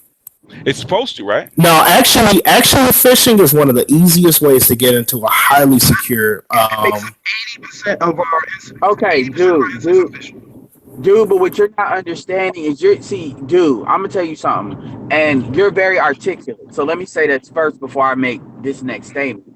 But if I didn't hear you speak and I was just like seeing you in text, I would think you're almost borderline autistic with your communication. Because it's like you cannot and I'm not saying this to be mean, but it's like you cannot understand the difference between mass communication from like something a politician would say, and then being using the technical terms that would be used in like the legal system or used in like some kind of not CIA committee, but like intelligence committee. Those terms you're talking about, yeah, when they get to the specifics in the paperwork, it's going to have those terms. I'm a notary public, so I know the difference between technical jargon and mass communication. And the reality is you're putting technical jargon into mass communication where it doesn't belong. So anything that's digital, that's interference, if I say hacking to the average person, they're going to understand that. Now, if we go deeper into specifically what it is, what type of hack? Then okay, fine. That's when we get the experts like you. But for them to understand what they need to understand and say hacking, okay, it's something with computers that Russia did. End of story. If that's the case, the United States is equally as guilty of hacking. Yeah, we said that on other occasions. Yeah, we said that. But it's Iran with their nukes. Yeah, I mean, the Haitian election. They've hacked the Palestinian elections. In fact, you know what the headline is? One of the headlines is today is about Russians doing the same thing to the French elections. They're talking about it. Of course we hack. We're America. We do what we want. But normally the intelligence agencies do not weigh in on what. And I said this on other hangouts. They do not weigh in on what elections. I said this. I've been consistent in saying this. And the thing is, the reason I have a suspicion that I'm right is because I said it ahead of time. And basically everything that I've said has gone down exactly as I've said it. So in other words, that leads me to believe that I'm very close to the source. I believe it was deep state. I believe it was our own intelligence agencies that actually did it, and blame it on the Russians. And the Russians are saying the exact same thing. So what are they going? Are our agencies going to take the blame for it? The Russians said last month the same thing. If you think we did it, provide box. The North Koreans said the same thing during the Sony scandal. Exactly. And exactly. So the thing is, we can't. But in other words, we can't say precisely that the Americans actually did it to themselves and did it to Hillary Clinton. Although that's my suspicion, which is highly illegal, by the way. Which is highly illegal. So, in other words, if it were you that were leading this and you were going to do this to Hillary Clinton, what would you do? Would you take the blame? Would you take the fall? Nope. No, I'm asking him, Mike. What would you? Okay, what would you do in your expert opinion? We don't have to give away anything, violate any NDAs. If I said, Mike, we don't want Hillary Clinton to win this election, what can you do for us? What would you do? All you got to do is there's other ways to smear her, but I would smear her based on Haiti. That alone would destroy her campaign. Okay, if that wasn't enough, because it wasn't enough, what else would you do? You can go back to the Clinton scandal. If that wasn't enough, what else? Because everybody knows about the Clinton scandal. What would you do? I can also go into how she took money from the Saudis and the Qataris. And how would you prove it? The Clinton Foundation. Okay, how would you do that? Back to the records. Okay, but the records aren't in evidence. How would you get them? She has to supply them. Huh? You get a court order to request her to supply those records. What? You would have to go through a court case, right? But what I'm saying is, because you don't know how politics work. If they were unwilling to do that, and basically the elite were unwilling to do that, what else? What would you do? I mean, that's where personally I would stop. That's where you would stop. Okay, they did. I would go through WikiLeaks and say, look, this is something we need you to do, and I do it through like multiple third parties, like layers of people. Yeah. Get a hold of Julian Assange and say, hey, you can't stand Hillary. Guess what? We'll make a deal with you. Well, we'll get you off this rape charge in Sweden in like a couple of years until it blows back. If you all can make it happen to get access to that foundation. Yeah. That's how you do it. WikiLeaks is just a dump site. They don't actually do anything other than post. All they have to do is post it. You don't need them to do anything but post it. Yeah, that's what they do is receive it. and receive it, but they make it do what? Public, right? Yep. Which is what you want, right? You want it public. And WikiLeaks is trusted by a lot of people now. Yeah, it's trusted because it's supposed to be neutral. It's actual evidence. It's supposed to be neutral. Yeah, they're supposed to be neutral. In other words, we just get it and we post it, and you evaluate it for yourself. Although he really has a bone to pick with Hillary Clinton. I'm sure he does. A lot of people have bones to pick with Hillary Clinton. Well, he also posted information about the Russians too, so it's not as if He's a trusted neutral site, which is why people trust WikiLeaks, right? They're neutral. Right. He fears, I mean, I get what you're saying with the neutral, but he does fear Hillary. If Hillary would have been elected, she would have found a way to get him. Yeah, he could. What I'm saying, he's not in control of WikiLeaks, though. He's just the face of it. Yeah, he's just a figurehead. Yeah, Then he got anonymous. So I mean, the dude is you're dancing around like the obvious thing. What I'm saying is the thing is you had a problem with the video. You had a problem with the title. Okay. Regardless of what you say, if I put what you said on the, if I put exactly what you said and the way you expressed it, how many views do you think I would get on this? I don't know. Very few, because nobody would understand it. That's their problem. No, what is there? Okay, dude. In other words, if I want people to look at it, I put it a title that they won't look at it. Why is it their problem and not my problem? If they can interpret something, that shouldn't be anybody else's problem. Dude, I'm a marketer. I'm a marketer by trade, dude. What? And like, wow. This is going on too long. This is why I'm gonna put it to a smaller site. Okay. See, I'm gonna tell you something, and I hate to use that term because I said I was gonna stop using that term. But this is like the thing that like lames, and I'm not calling you lame, but I'm talking about this is the thing that like a lot of folks like that are very educated don't understand. It's like it's like when you have this type of intelligence, it's like you cannot really operate. It's like you have this very tunnel vision view of doing things. And that's why I use the term like autistic. It's like literally you can't think outside that mind space.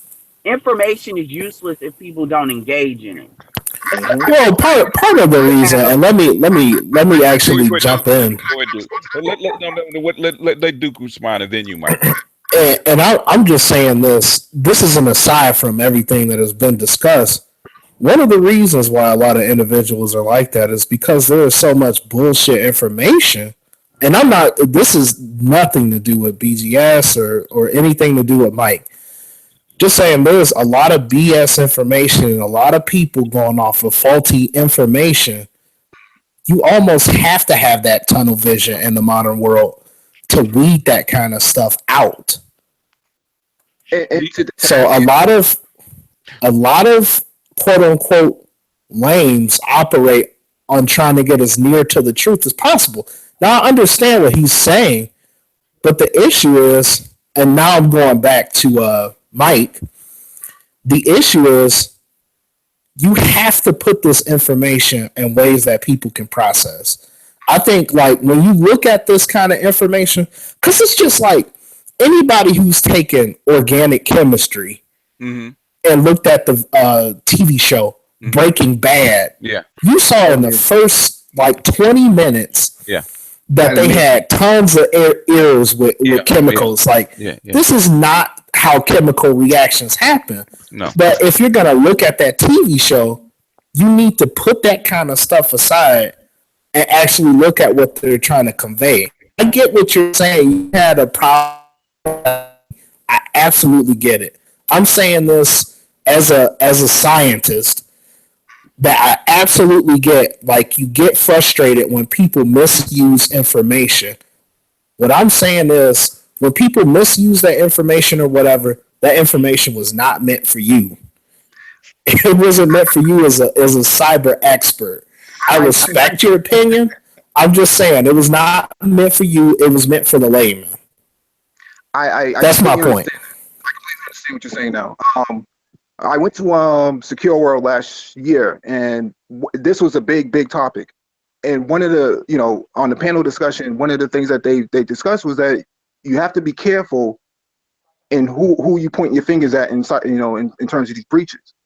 They themselves on the panel, not one of the experts on the panel believed that it was the Russians. You have right. It's an issue.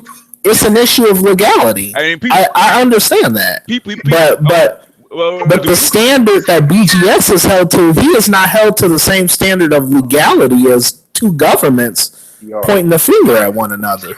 We as black men, as black people, should be careful about trying to ride the same wave as. Why not? It's information that's out there. Because the same way you're basically piggybacking the sort of racism that is used against black people. Wait, racism? What are you talking about? When they persecute Russians, that's sort of racism of those guys. They did this. The Chinese do that. That stuff is dangerous. It's not racism. This is business. This is politics, man. The United States points Russia as the enemy, and Russia is pointing fingers back. And the guys can tell you who do I believe that actually did the deed personally? Us. Deep State. The CIA. Deep State.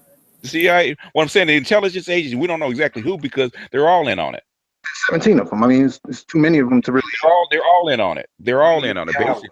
They all have their bias. But what I'm saying is, I don't think that we as black men should participate in these type of dialogues.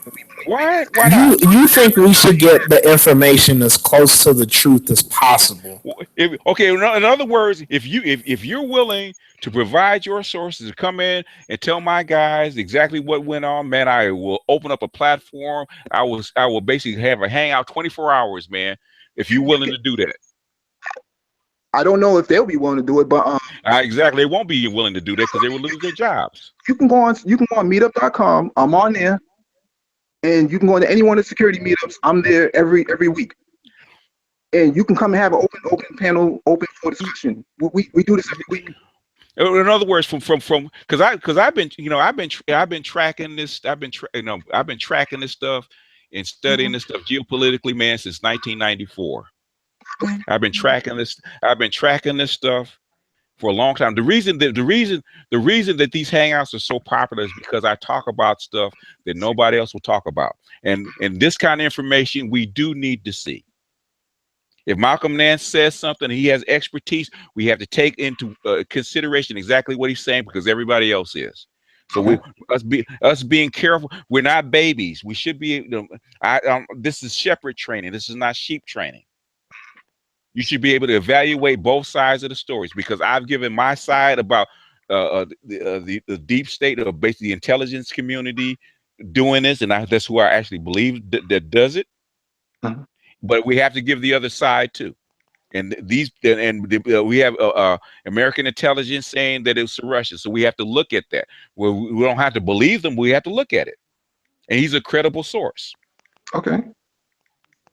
Agreed. Is he not a credible source? I don't know him personally, but I would say that he has a great opinion.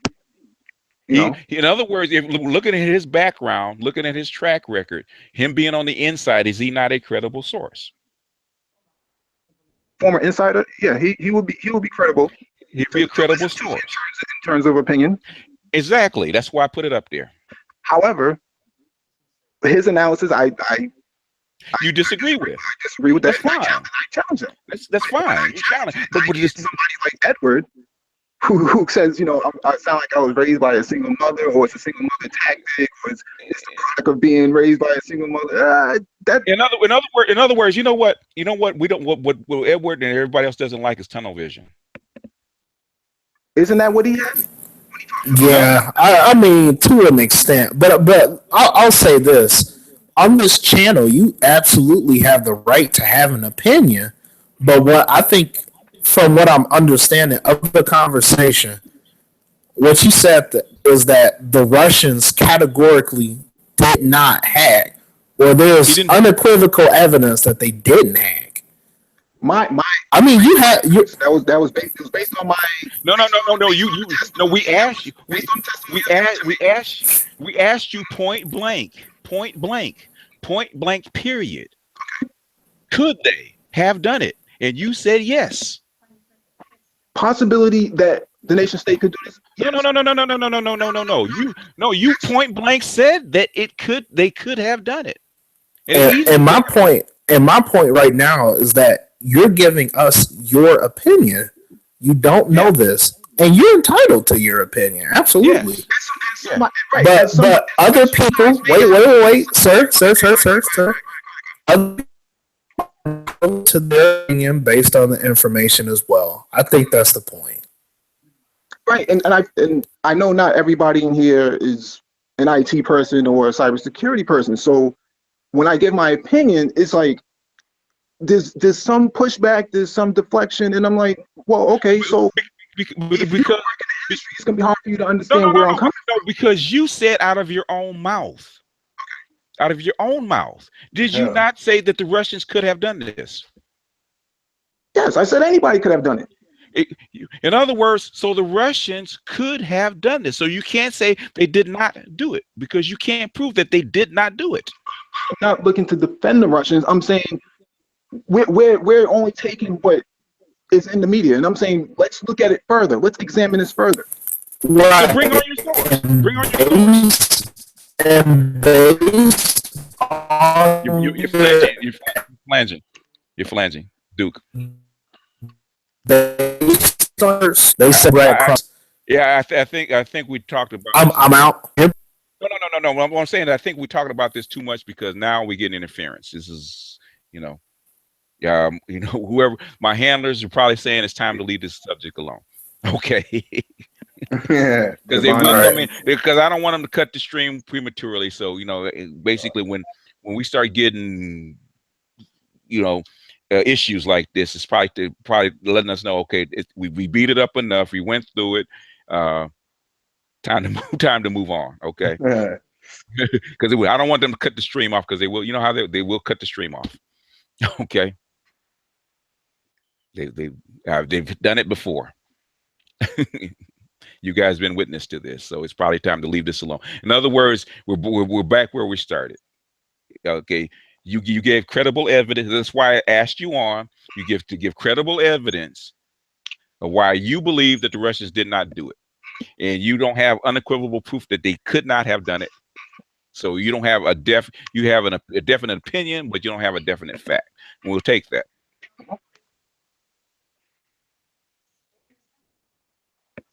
You guys still there? I'm here. Yeah, we are. Okay. Yeah. All right. I want to make sure. So any other but that's the main reason I'm on. So now the floor is open. Have you had your say? Do you believe you? Because I get accused of people not having their say and not making their case. Do you believe you made your case? I believe I made my case, and I believe that we should have a moderator. Because I feel attacked. No, I'm just kidding. But yeah, I definitely think it was good dialogue. The back and forth was pretty spiritual. Hello? Yeah, we're here. I'm saying I'm asking because I'm feeling I have to ask this to people I have on or I had challenged. I mean, because I could have easily not let you on and not let you make your case. But I believe that even though I disagree with you, people don't believe that even though I disagree with a person, I'm not going to let them on to hear them out. Do you believe that you've been heard? I believe I've been heard. Okay. So as long as you believe that you've been heard, I've made my case. So the floor is open for anything else. And anybody come in? Is there any? Let me post a link in case anybody want to get on. Because we've gone back and forth, and I'm sure we probably killed that dead horse and mashed him into dust already. So it's time to. Anything else? Anybody got on their minds of what's gone on in the past? Couple of weeks. I know all the Trump supporters. Where y'all at? Because I think we went over that a little bit. But what do you think about Trump in the media? I think we talked about this, but fake media. I be calling them fake media. Fake news. Fake news. Are you the fake news guy?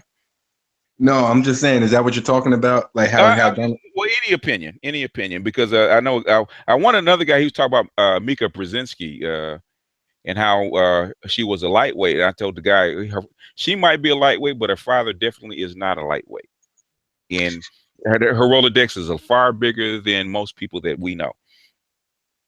She doesn't box like her father, that's for sure. She doesn't box like her father. As far as what physically boxing? No. I mean, she doesn't spar. She doesn't. In terms of debate, like that's not her. That's not her game at all. That probably isn't. You know, I think. Well, her father. Well, he's got. And you know, if he told his secrets, they'd have to kill him. So there's no way she could. But if there's a question that she needs answering, what better source than your own father? Yeah, I mean, I have very little respect for him in terms of what he would have done to Africa, but you know. I mean, well, yeah, well, we get in line as far as what people have done to Africa. You might as well get in line. Well, no, I meant his grand chessboard. You know. Oh yeah, what his grand scheme was to do to Africans. You know, that was, you know. Yeah, basically the grand chessboard. That's why you should go to the book channel and look at read Quigley's Tragedy and Hope. The grand chessboard is to delegitimize Quigley's Tragedy and Hope. Mm-hmm. Which I think. Go ahead. No, I was about to say. No, I think your fans. They said, can we get into some game? They want you to start spitting some game. Well, they have to come in. They have to come online. They have to ask a question. If they want game, they have to ask a particular question. That's Guy King. Well, Guy King had to bring his ass on and ask a question. He said, "What about?" He said, "Oh yeah," because Guy King was. I remember Guy King. He was under Ron Wells' video when Ron Wells was talking about the womb imprint. He was actually going into additional detail about how people leave their DNA. No, how he was saying, like, basically, like the womb imprint is another excuse for women to be able to have an out card. That was his. Oh, that's bullshit. Anybody that's ever imprinted a woman knows that's bullshit. In fact, it traps them because women complain about that shit all the time. In fact, I posted a video. I didn't post a video. I commented on a video by Isadora Storm, and she was talking about two cases. She was talking about a girlfriend of hers that left the what do you call the good guy, the educated lame, for lack of a better term, because he was too arrogant, and she got imprinted by a bad boy, by a thug, and now she's got a baby by him. She's taking care of him and all that kind of stuff. I said that's the imprint, and then being imprinted by the wrong guy. And then she did another one about her. It was her niece that had 5 kids, and she keeps going for the same kind of guy. That's another kind of imprint. But I can show, but basically you can show it all day long. If women could not fall for it, they wouldn't, because it's like kryptonite for them. Mm-hmm. You know, and I've done it. Yeah, go ahead. With all this experience with Black women and you know these dialogues, is there any incentive for Black men, at least millennial Black men, to get themselves together for them? I mean, what would be the incentive? No, you get yourself together. For who? I was just gonna say, one of the biggest pieces of misinformation out there is that there's like this drought of Black men that don't exist for Black women. The reality there is that there's a lot of professional Black men out there for Black women. They're not picking them. Yeah. I think that's what BGS and Ron Wills are saying. Yeah. They don't got enough drama. They're not. Because here, I just want to add this, because if women were picking based solely off of credentials, there's at least 40 to maybe 60% of Black men who might fit those credentials in terms of salary. And now they might not be super high up the chain, but they have at least enough to be paid. But what we're seeing right now, 40 to 60% of guys are being with women, 20 or 30%. So that's really the discussion. Yeah. Okay. We can go esoteric if you guys want to go esoteric. If you guys, I don't know, sure everybody does, but is you know that attraction thing does work. What's inside of you, you draw to you. What's inside of you is what you pick, especially women, because that's what they do. The reason women pick bad guys or bad guys that are not up to par is because what's inside of them. Mm-hmm. Yeah, for some reason, everybody's been fed this lie that women are good, women are pure. They have your best interests at heart ever since you were born. But at the end of the day, when you get older, you start to realize that women are conniving, they're manipulative. You start to realize everything that you've been taught was a lie. Yeah. In other words, women are designed to protect whom? Themselves. And their children. And their children. So if you're not their child, will they protect you? Not at all. That's why they say it's impossible for a woman to fall in love with her husband. The Bible says a man should love his husband, a woman should respect her man. Exactly. Because they know that a woman is incapable of loving more than herself and her kids. Or loving that man the way he wants her to love him. Mm-hmm. One of the issues I find, wife should honor thy husband. That's basically what it says. Wife should honor thy husband. And a man should love his wife. Correct. Yeah. In other words, put his wife and children above him. When you talk about love. Yeah, one of the issues, BGS, I just want to throw this by your way. One of the issues that we had up here was that we had this sort of black male symposium. Now, the objective is to take your educated black men and pair them up with these fatherless black boys. Okay. And what happened was the men didn't show up. You know, it's only a couple of us that showed up. And okay. The women were, the black women were highly mad. You know, they were angry about where are all these, you know, niggas at and this and that. They got enough time to chase white women, blah, blah, blah, blah, blah. And my response is that you can't expect, you know, these same black men that you don't find attractive to raise, you know, to basically cultivate your son to be something that you yourself would never date. It doesn't make any sense. Okay. In other words, you asked them point blank, what's in it for them? Yeah, what's in it for them? And it was like, well, if you have enough time to go chase white women, and it's true in Boston, you do have this huge demographic of black men dating out and stuff like that. Okay. If they have enough time to chase white women, why are they chasing white women? Because the black women don't want them. Because it's something in it for whom? For them, right? They're them chasing white women, getting with white women is a benefit for whom? For them, right? Right. And I think, so in other words, what benefit is it them to come and mentor fatherless boys? What benefit is there for them? And it's not even their DNA. Not even their DNA. What benefit is it for them? I mean, I'm not saying that they shouldn't. I'm not saying that. I'm not saying that black men shouldn't be altruistic and try to make the community better, but to actually rail on them and be mad at them because they didn't show up. What did you do for? That's why I say, what did you do for these boys growing up, and as far as the community? What did you give them as a community to make them want to give back to their community? Exactly, and like they also gotta look at it like this: like if you still got that, you got that person that's gonna be in there and be a mentor for the kids, whatever. Try to teach in a better way. Who's that? Who's that mother bringing to the house? If she's bringing basically gangbangers and people like that, it's gonna basically eliminate everything you taught that kid from earlier that day, because he's going to be influenced by the negative more than the positive. But because rites of passage, I remember they started rites of passage. The guy here, he was an Agon priest, and he started the rites of passage movement back in 1991. Started rites of passage in 1991, and the reason that rites of passages always fail. And I got a buddy in Tennessee that he does basically the same thing for boys.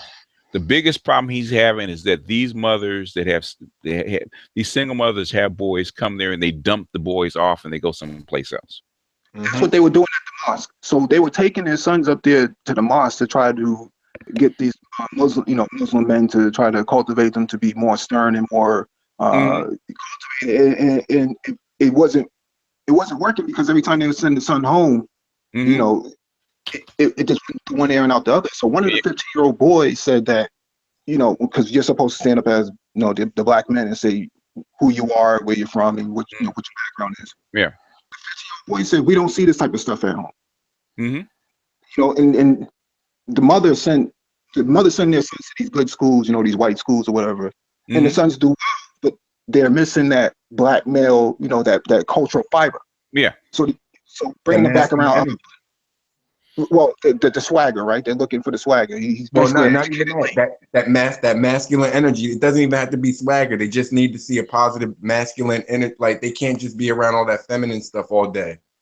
They're around white people most of their day, right? So they're getting educated at a white school, but then they come home to a predominantly black neighborhood. That was one of those kids, yeah. Yeah. Right. So we have that type of school system up here.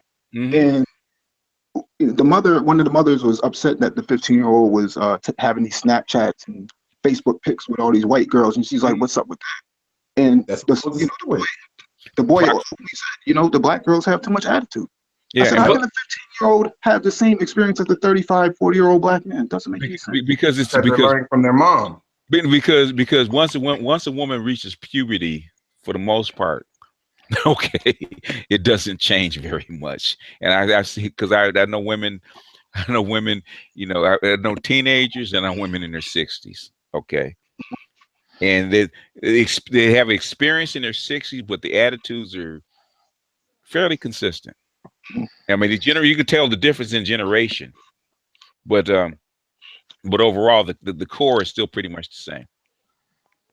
Now they have the bone to pick with some of the younger women as far as being a basic wife, being taking care of her house, kids, and that kind of stuff. Which the boomers, basically the boomers and and some of the later World War II generation folks didn't do a good job of teaching them how to take care of a house, because basically women's liberation came up, and they didn't want their girls stuck in the same position they were, so they basically taught their girls how to do what? Be men. Yep. And so now when it comes for them to being a wife and a mother, how come they don't have those skills? Because they haven't been taught, they haven't been reinforced. So basically you're getting a they basically rejected them. They rejected those customs. Like, I don't want to be that. I'd rather be a man. I'd rather do the same thing as a man, even though I'm a woman. I want woman's privileges without women responsibilities. That sounds like that sounds like a mental disorder. It's basic culture and training. I mean, most people want the benefits without what? Work. Without the responsibilities. And if you give them, most people will take that. If somebody says, I will pay you $100,000 for showing up, you may feel a little guilty, but you'll take it, rather than okay, you got to work 80 hours a week for this $100,000. Which are you going to take? You're looking like Phil Jackson. Pretty much. Also, economic. If somebody wants to give me money.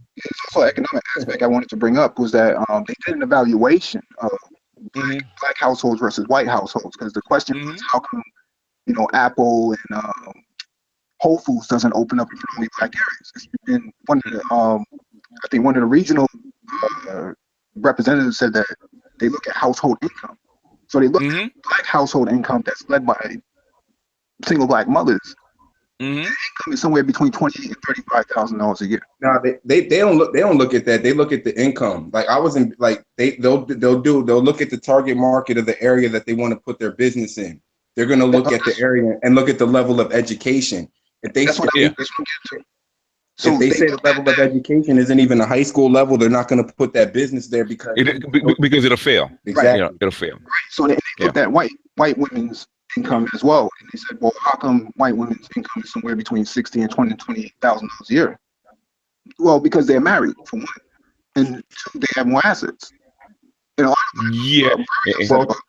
But it's also, and plus they're white, and plus generational wealth. They get inheritances. Yeah. How many black people get inheritances from their grandmothers? Like I was saying, like you can start a business, like a white person can start a business and get $100,000 check from their grandma. Black people can't do that. Right. And a lot and plus because of culture, a lot of inherited businesses go down the tubes because the kids don't want to continue the business. Exactly. I've seen that a lot too. But that's culture. That has nothing to do with anything else. That's just black culture. Well, they think all they got to do is just show up and the business is going to run itself. They don't understand what it is. Yeah. That's culture. That's just pure D culture. Where you look at Asians or East Asians especially. You look at you can look at as bad as we dump on them. You look at Hispanics coming from Mexico and Central America. You know, I was looking at I was about a month or two ago. I was walking and I was looking at this Hispanic cutting grass, right? Mm-hmm. And guess who was out there helping him? His son. His wife. Oh, his wife. His wife. Yep. Oh yeah, okay. Black women ain't doing that. And we ain't doing that. That's culture. Well, they used to do it. Well, they used to do it because they had to. You wouldn't eat. Okay, because you were raised on a farm, so you actually had to. See, look, and they're also watching this reality TV stuff too. That's corrupting their mind, man. They're thinking every man's supposed to come to the plate and just pay for everything they want. And what do black women say to their daughters? Get your education so you don't have to do what? Rely on a man. Rely on a man and do what I'm doing. Which in black culture it makes sense because I had a neighbor. I think I've said this before. I might be repeating myself. I had a neighbor tell me exactly why black people as a group educate their girls before their boys. It's real simple. If a black woman has a baby, because of our culture, we have a extended family culture. If a black woman has a baby, because I'm going through this shit now, if a black woman has a baby and doesn't have a husband, who does the responsibility of that baby fall on? The taxpayers. The family. Yeah, the family, but really the taxpayers, because she's gonna go collect. She's gonna go get WIC. She's gonna get Section 8. She's gonna get something to help her out. But even if she gets WIC, she gets Section 8. Even if she gets food stamps and whatnot, who still helps with child care of the babies? Family. Her mom. Family. Yeah, pretty much. Her mom, her family, the family. In other words, if the burden of child care and all that other stuff help for that daughter falls on the family. That's why they believe in educate. That's why they believe in educating the women before the boys. But see, that goes back to them picking the wrong men. They got to realize you got to pick a man that you know that's gonna step up to the plate and be there. They can't. That's true. That's true. But I'm trying to get you to understand the culture. Do keep flanging really bad. So I don't know if you're on Wi-Fi or you need to move closer to the whatever it is, but you're flanging really bad. I'm sorry, my entire internet went down. I had to go fix it. It was weird. Okay, well, apologize to the NSA and the DOD, man. Apologize to them. So okay. yeah. I'm sorry, NSA and DOD. Oh man. You guys think I'm kidding? I'm really. You got me into. No. Oh man, what have you got me? What I'm saying is,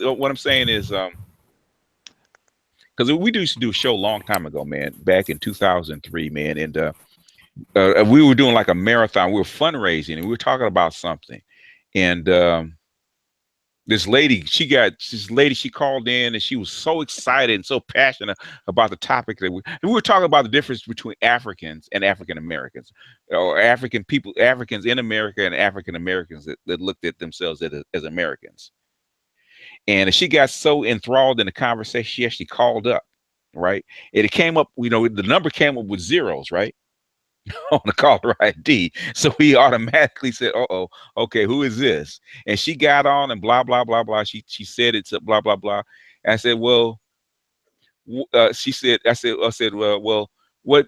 I said, caller, what name should we give you? She said, Uncle Sam. And I said, okay, Uncle Sam. I said, since you're so passionate and you got resources, you should at least give us a healthy donation. And she donated like $400. But the thing is, the account came up untraceable. So in other words, this has been my experience since 2003. So it's not unusual to me. So I say when I'm on the line, especially, I think I stopped somebody in my last hangout because he was talking about cutting off. I said, no. Okay. No. You can't do it on this forum. Okay. Because they do listen. Trust me, they listen. You know, they've been listening to me for 14, 15 years. Trust me, they listen. So I said, that's why I always say, when something hinky starts happening with the internet connections, is it okay, time to cut off the conversation, go to something a little bit more light. So game is pretty light. Yeah, they scan for keywords. That's what they look for. Yeah, well, no, they actively listen in on my conversation. I know one guy that follows me actively. Because he was put on my case. So, you know, I had a couple. I have had. We've had. I wouldn't say just me personally, but our group have had a couple of guys from the DoD that we know of. We had one guy that used to come in. He was the Chinese. He was a part of the Communist Party, and he used to monitor us. And every now and then, I said, so since you're our handler, you're listening to us, answer a question. So we just shoot him a question, and sometimes he'd answer, and sometimes he wouldn't. You know, but you know, and trust me, I know I've had my phone tapped and stuff like that because if our analysis has been spot on, and if your analysis is spot on, they want to know, are you getting this from the newspapers or do you have contacts? Okay, all the stuff, the analysis that we gave is old analysis, but it's been spot on. So naturally, they get curious. Okay, are these guys? Where are these guys getting their information? Is it?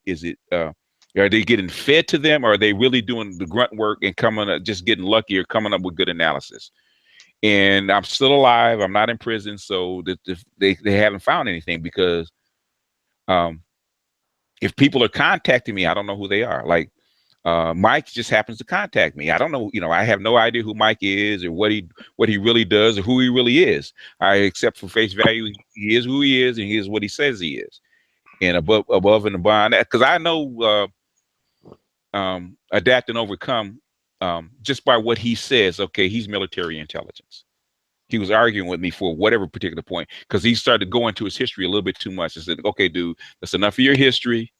Okay, don't get too emotional about this where you're gonna give away what you do and who you are, because I don't want to know, because I don't want this shit to blow back on me. Okay? Be knocking on your door. Everybody's well, the thing is, you know, I have no wish to get pulled out of my house. Okay, for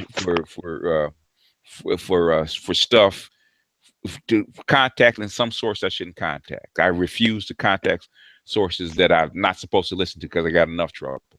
For those of you who are probably listening and think BGS is bullshitting, go back to the Boston Marathon bombing and look at the amount of people that were arrested just for touching the guy's laptop.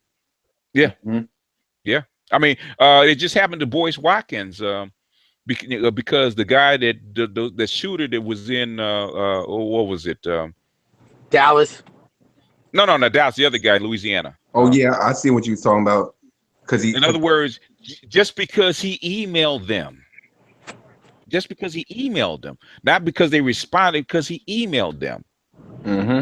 They had to go person by person and investigate these people.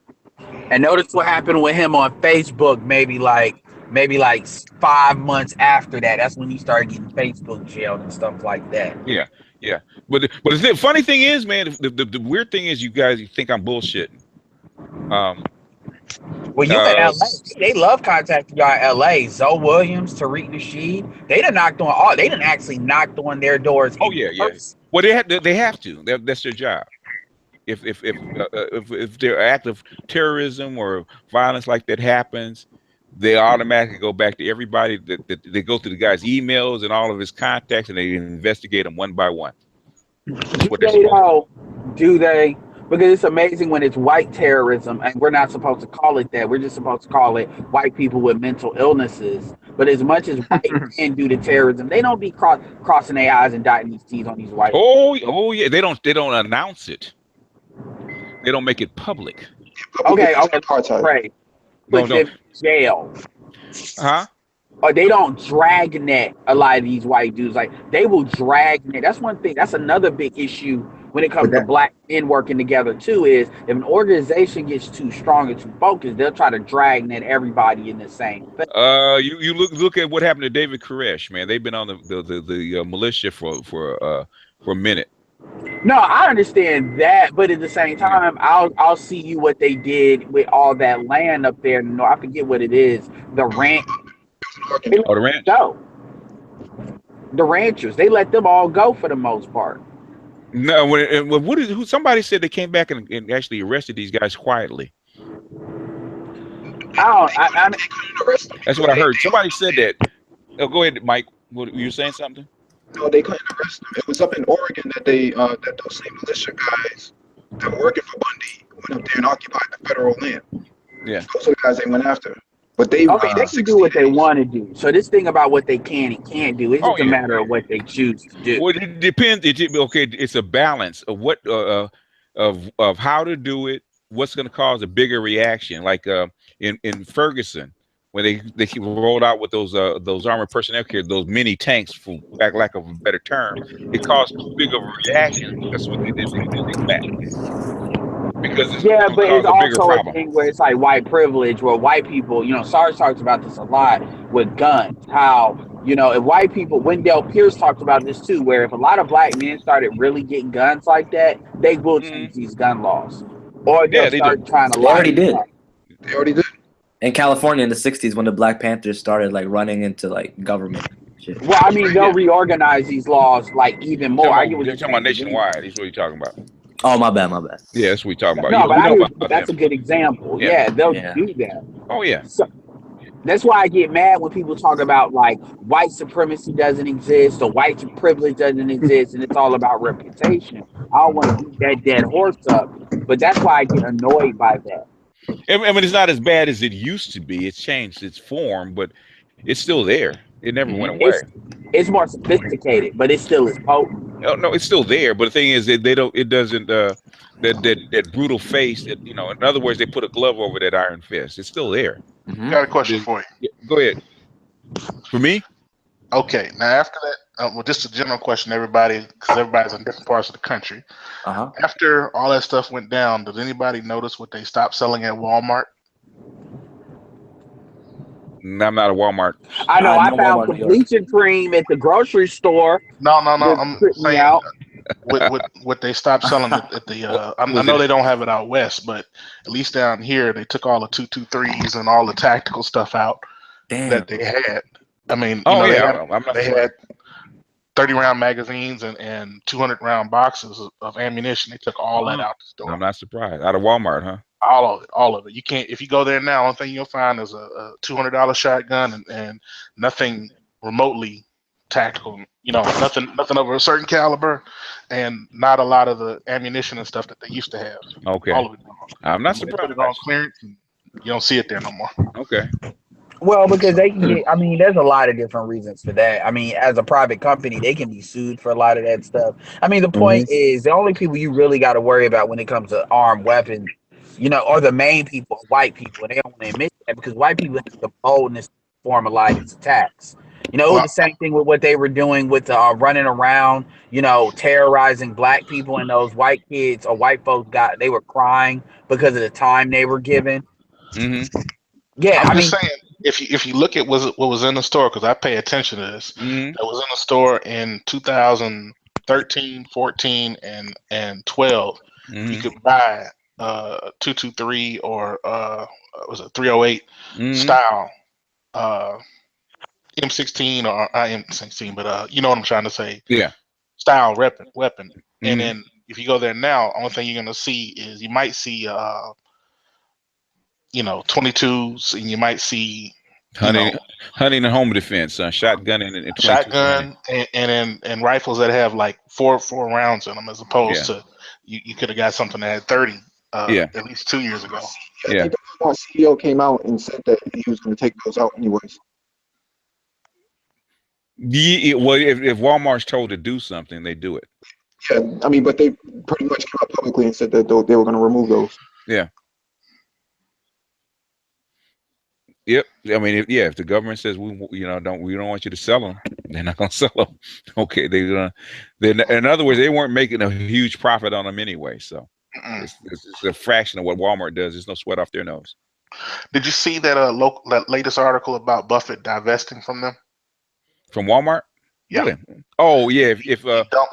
if Trump is talking about a trade war with who? Yeah. With China, would it behoove yourself not to have Walmart stock? Yeah, he dumped 90% of his stock. Yeah.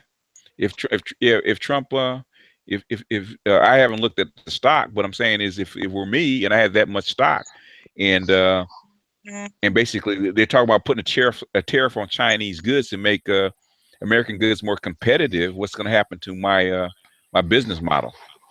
Out the window.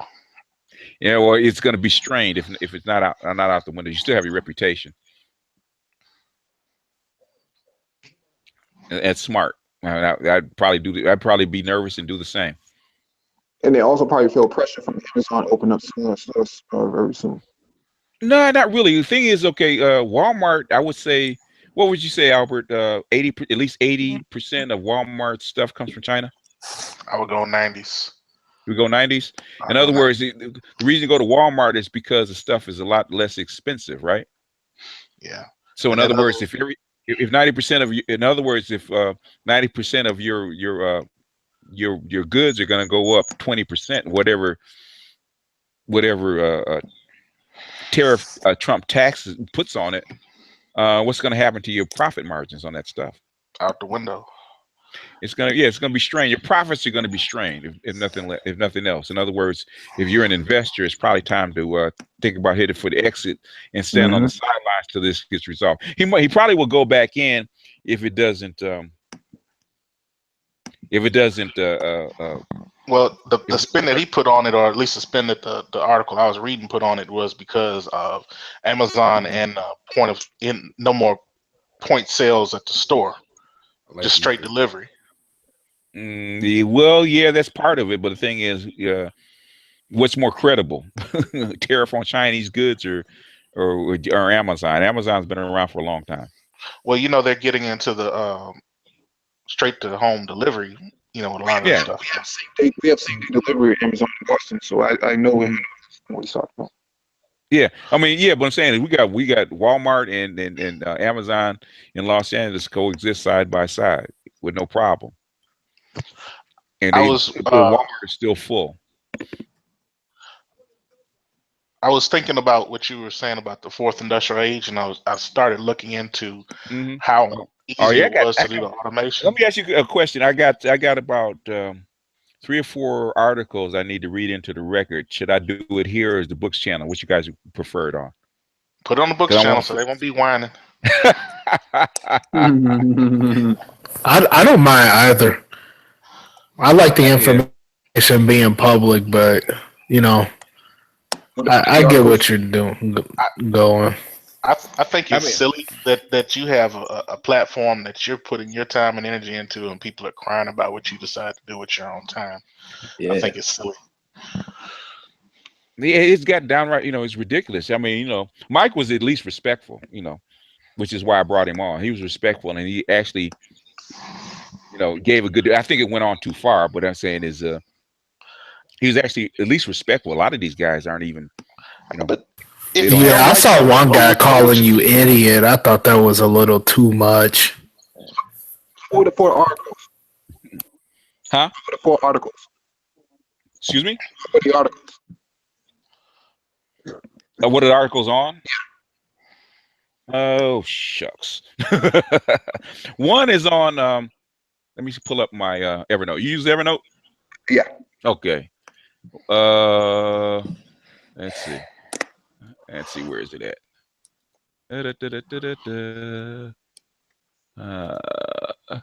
Get ready for robots made with human flesh. You're talking about humanoid robots will wear tissue grafts before transplantation. That's one. No, this Muslim Brotherhood. This brother was. I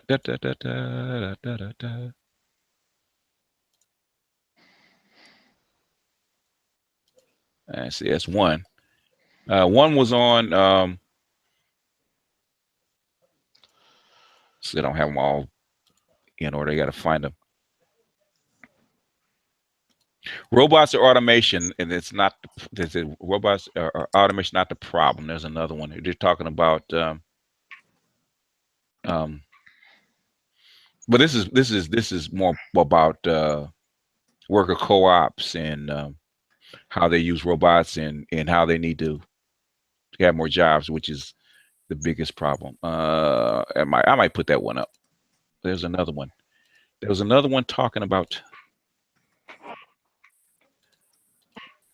good grief.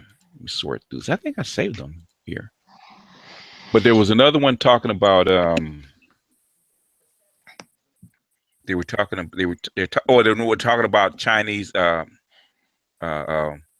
artificial intelligence and how it was self-learning and how it's progressing, where they would put the two nodes together and it was actually generating its own code. There was one that was talking about that. There was another one. I think you guys heard about Goldman Sachs. There was another article about Goldman Sachs replacing all of its most of its had replaced most of its people because of automated trading. So basically, replace all their. So they had like 600 account handlers, and they IBM their Watson machine is pretty much replacing a good portion of the of that workforce. We're seeing some of that on our side as well in terms of the IT sector. So a lot of level 1, level 2 jobs are being replaced. Yep. The machine is expensive, yeah, but I mean, for whatever reason, corporations seem to think that's a good idea. I was talking to one of the students I know that's in accounting, and I was kind of warning her not to get too comfortable with that job because I saw what they were doing with that deep learning and the accounting stuff. And, I figure probably 5 years tops before those kind of jobs are going to be gone unless they do something to stop it.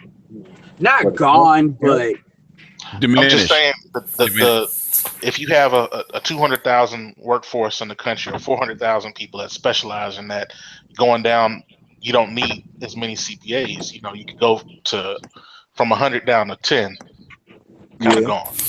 Yeah, unfortunately, what computers do is they solve algorithms, which that's kind of what accountants do. So I can kind of see them replacing those individuals because really all they do is do algorithms, which computers can do infinitely better. Yeah, unfortunately. And there's another one that we're talking about. Okay, this is a good one. J.P. Morgan replacing like 300,000 lawyers with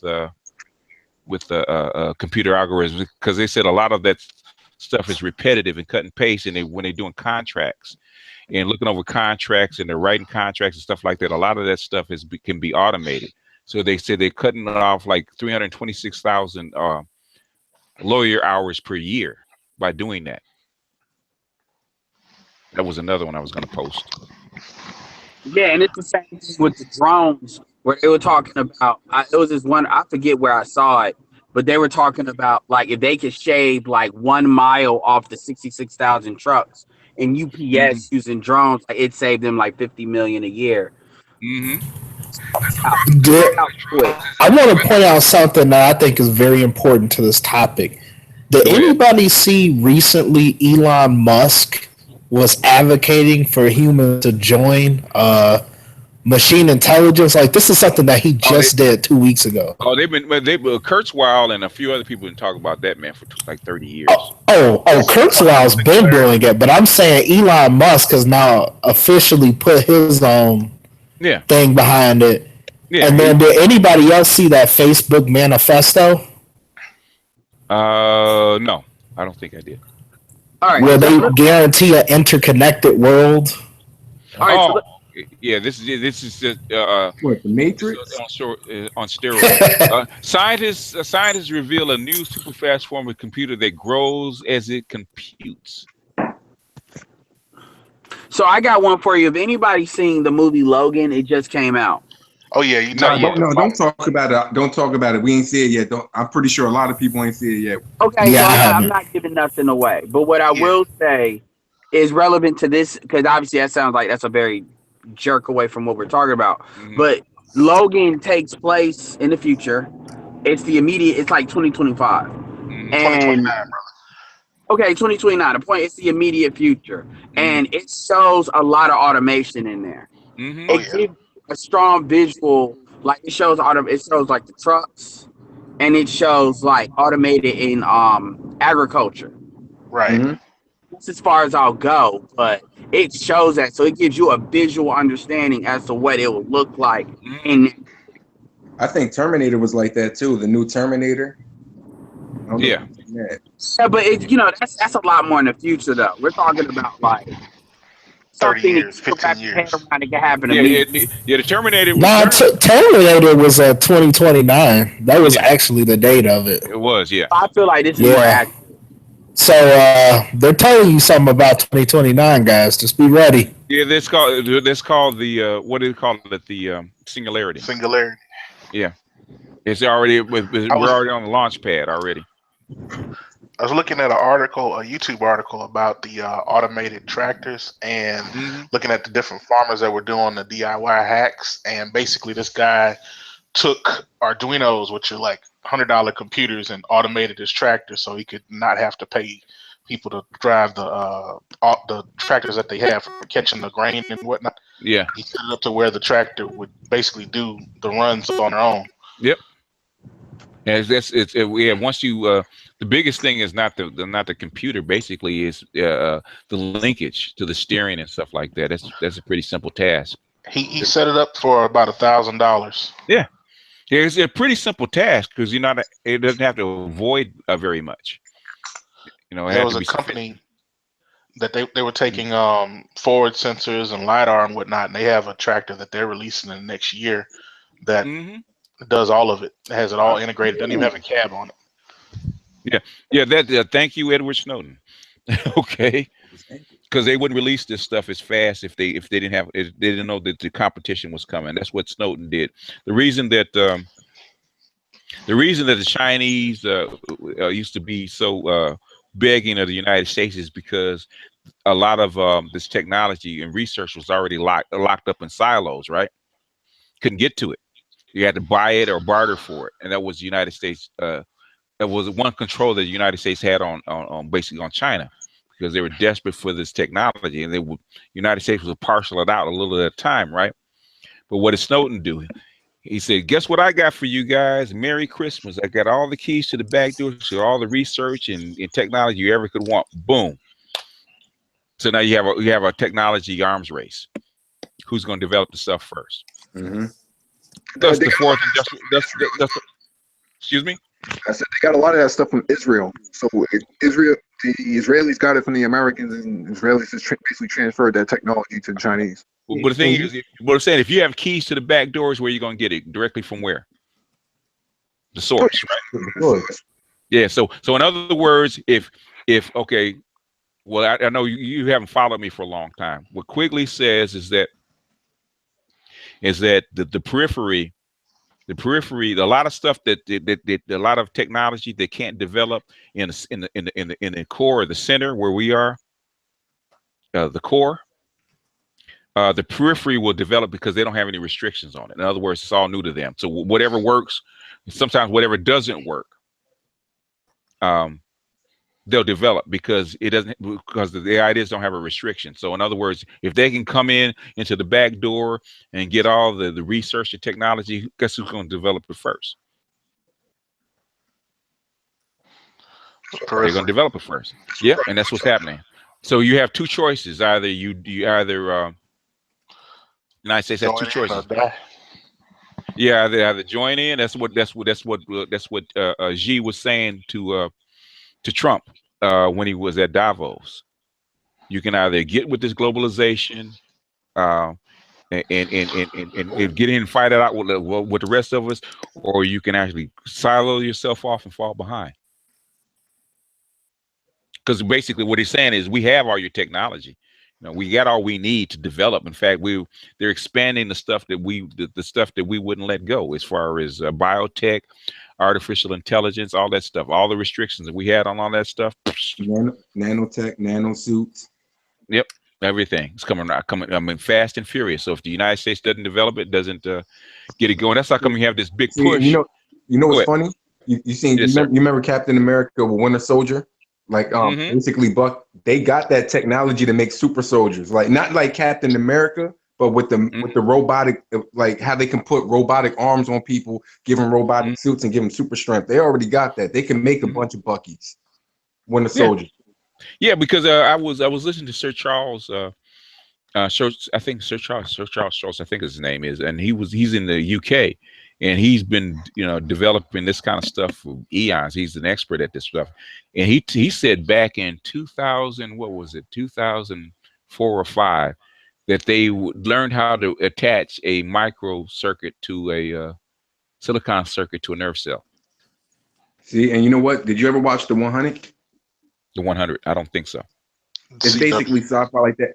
But there's a microchip that they have that they can put to the brain stem, and all of a sudden it connects you to like this thing called the City of Light, where it's like the Matrix, where it's this other world, where basically if you die, like how it works, there's 2 microchips. There's one microchip you got to take in the like most of them you got to swallow. That's basically the one that has the virus. That's the bad program. But if you die there, your consciousness stays locked in the City of Light. But if you have that second AI that attaches to the brainstem, you can actually move within the City of Light, no problem. Like oblivious to the code, because that one was made flawless. But basically, that's what that sounds like right there. You could they already got the technology. You could attach it right to the brainstem. They can control your thoughts. Yeah, they can control you. Yeah. The only problem they had back then is that the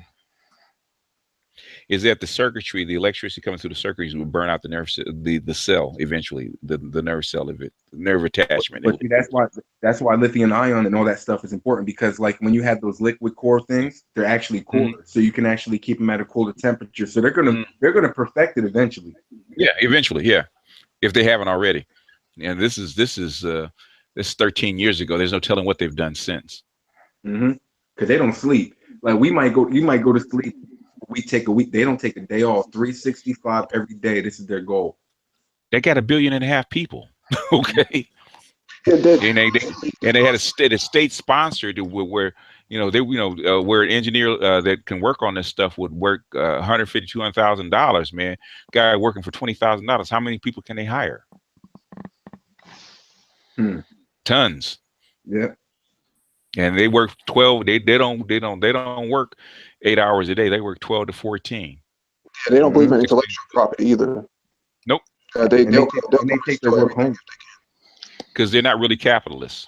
Right. Yeah. Capitalism is a tool. They're Chinese.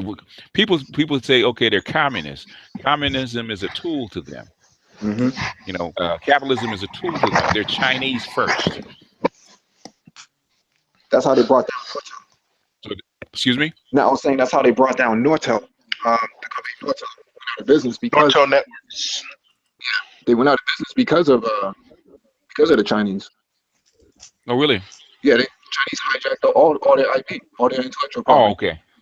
Oh, okay. Yeah, that's right. Sure did.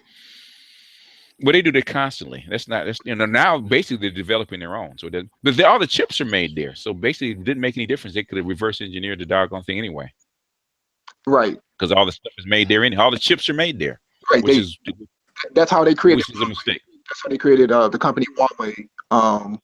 Yeah. And Huawei ended up copying all of Cisco's switches all the way down to the bugs. Because they build them. Okay, that's where they're built. So they hijacked the whole entire model, made their own, and then Cisco sued them, so they had to take it off the market. And then HP came in and bought Huawei from 3Com and created H3C. But the tech is already out there. So the thing is, they just figure a way around the copyright, and the just sell it in their own country. They don't have to worry about it. They don't have to worry about it. They don't have to worry about it. Yeah, or don't sell it in the United States. Yeah, because they got how many people live in China? Isn't it, what is it, 1 billion? Billion, two. 1.5 billion. Yeah. 1.5 billion. So they're looking for other places to be able to say we got to move these people out, because if you look at their country, there's like people that live on top of people on top of people on top of. No, not really.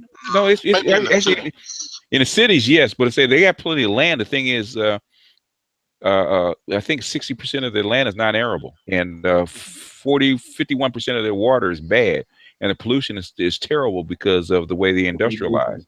So basically, radiation is in China, it's Japan. It's not But China. But they're not getting it from this. They don't drink from the same water. The winds prevail over to the United States from that part. To the United States, yeah. And that's from the ocean. That's salt water.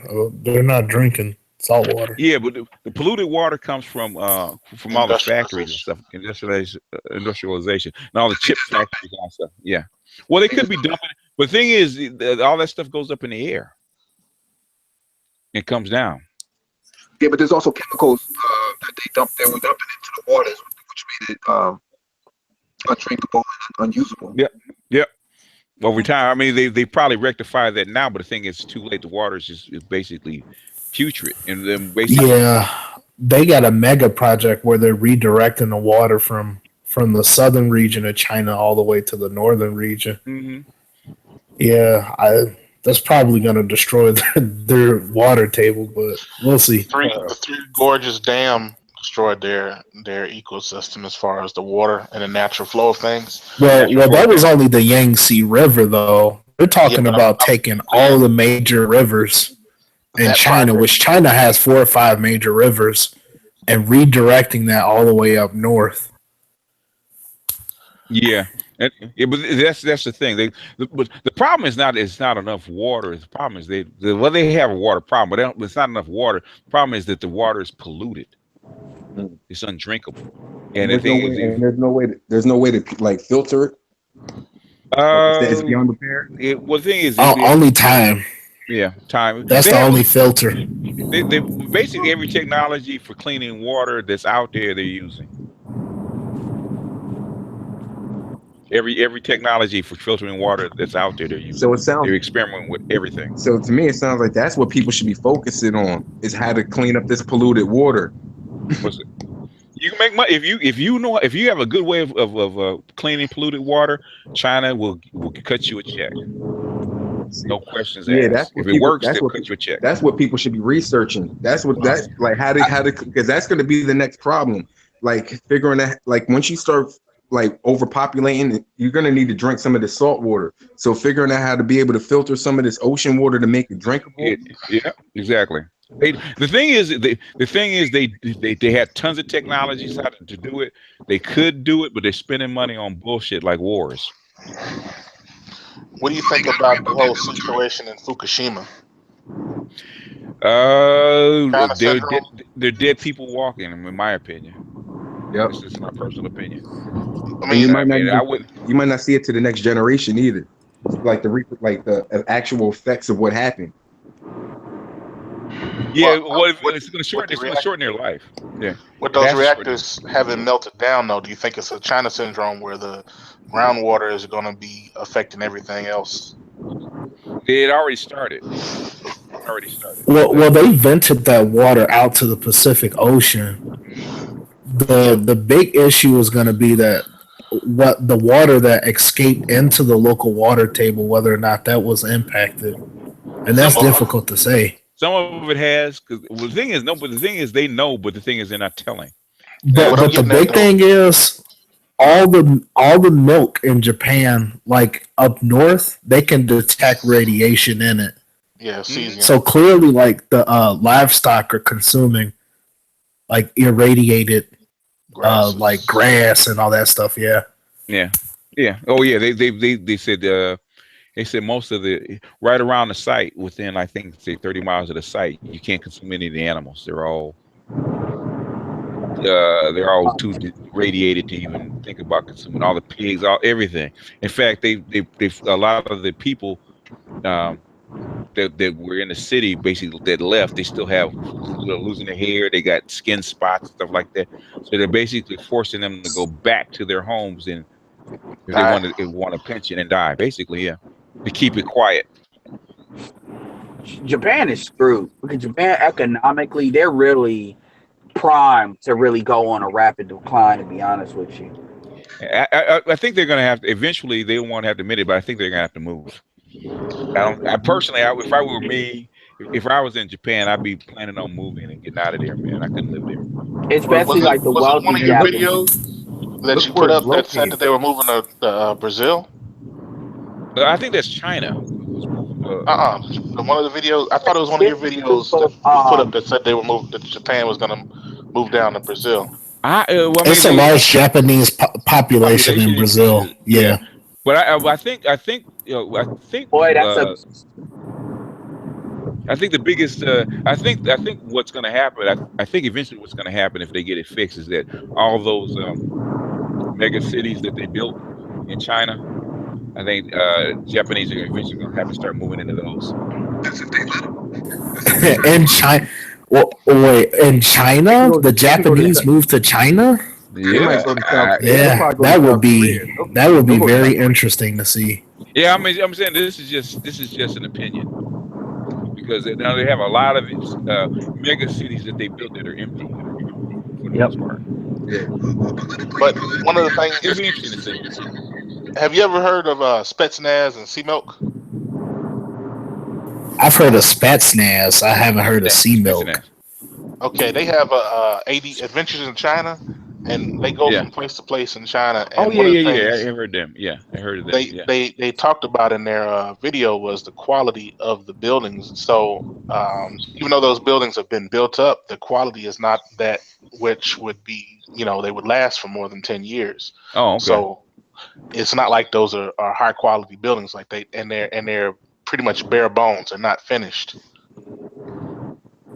From what he explained on the video, the people that finished the buildings actually get a lesser value out of the sale price of the building because the Chinese have a habit of wanting to finish the buildings themselves.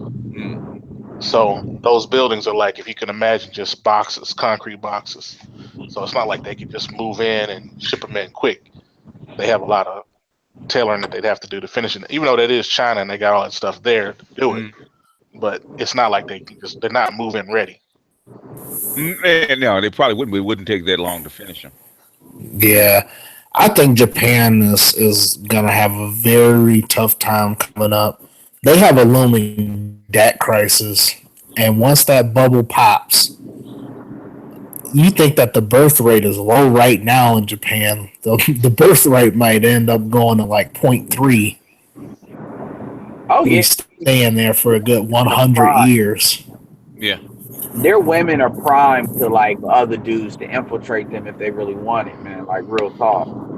That's what that dude was talking. Patriarch was talking about. It was annoying me, but I understand his logic. His logic is sound. I just don't agree with washing out the race, but I get it. I've seen Brazilian Japanese, and I'm gonna tell you that is a very strong mixture, man. That is Are you saying you like what you see? Well, yeah. Basically, the Japanese have a lot of black blood. Yeah, no, that's what I want. That's what I was going to ask you. I was going to say, what do you think about?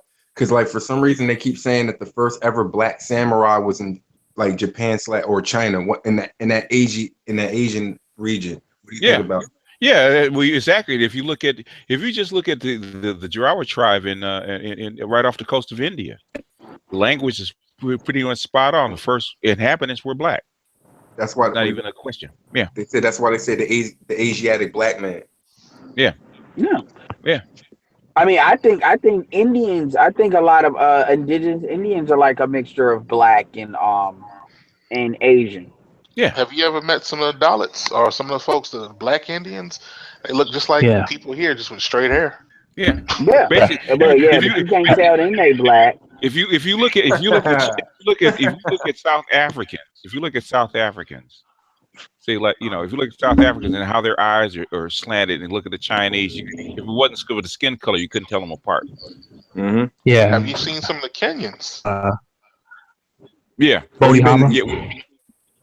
There's only been the South Africans are the ancestral population for the entire human race. So basically all traits that humans currently exhibit is pretty much from them. Yeah, because you only have two basically types of people, not types of people, but body types. You have pygmies. Well, you have for Homo sapiens sapiens, you have the pygmies, and you have the Bushmen. Because the Bushmen have the pygmies have the shorter legs and the larger torsos, and the Bushmen have the longer legs and shorter torsos. And you see those two types of people all over the world. Well, they have different sizes, but I'm saying is that basic body type, like you're basically your Native Americans are basically what? They're basically Bushmen, where they have those short torsos. Yeah.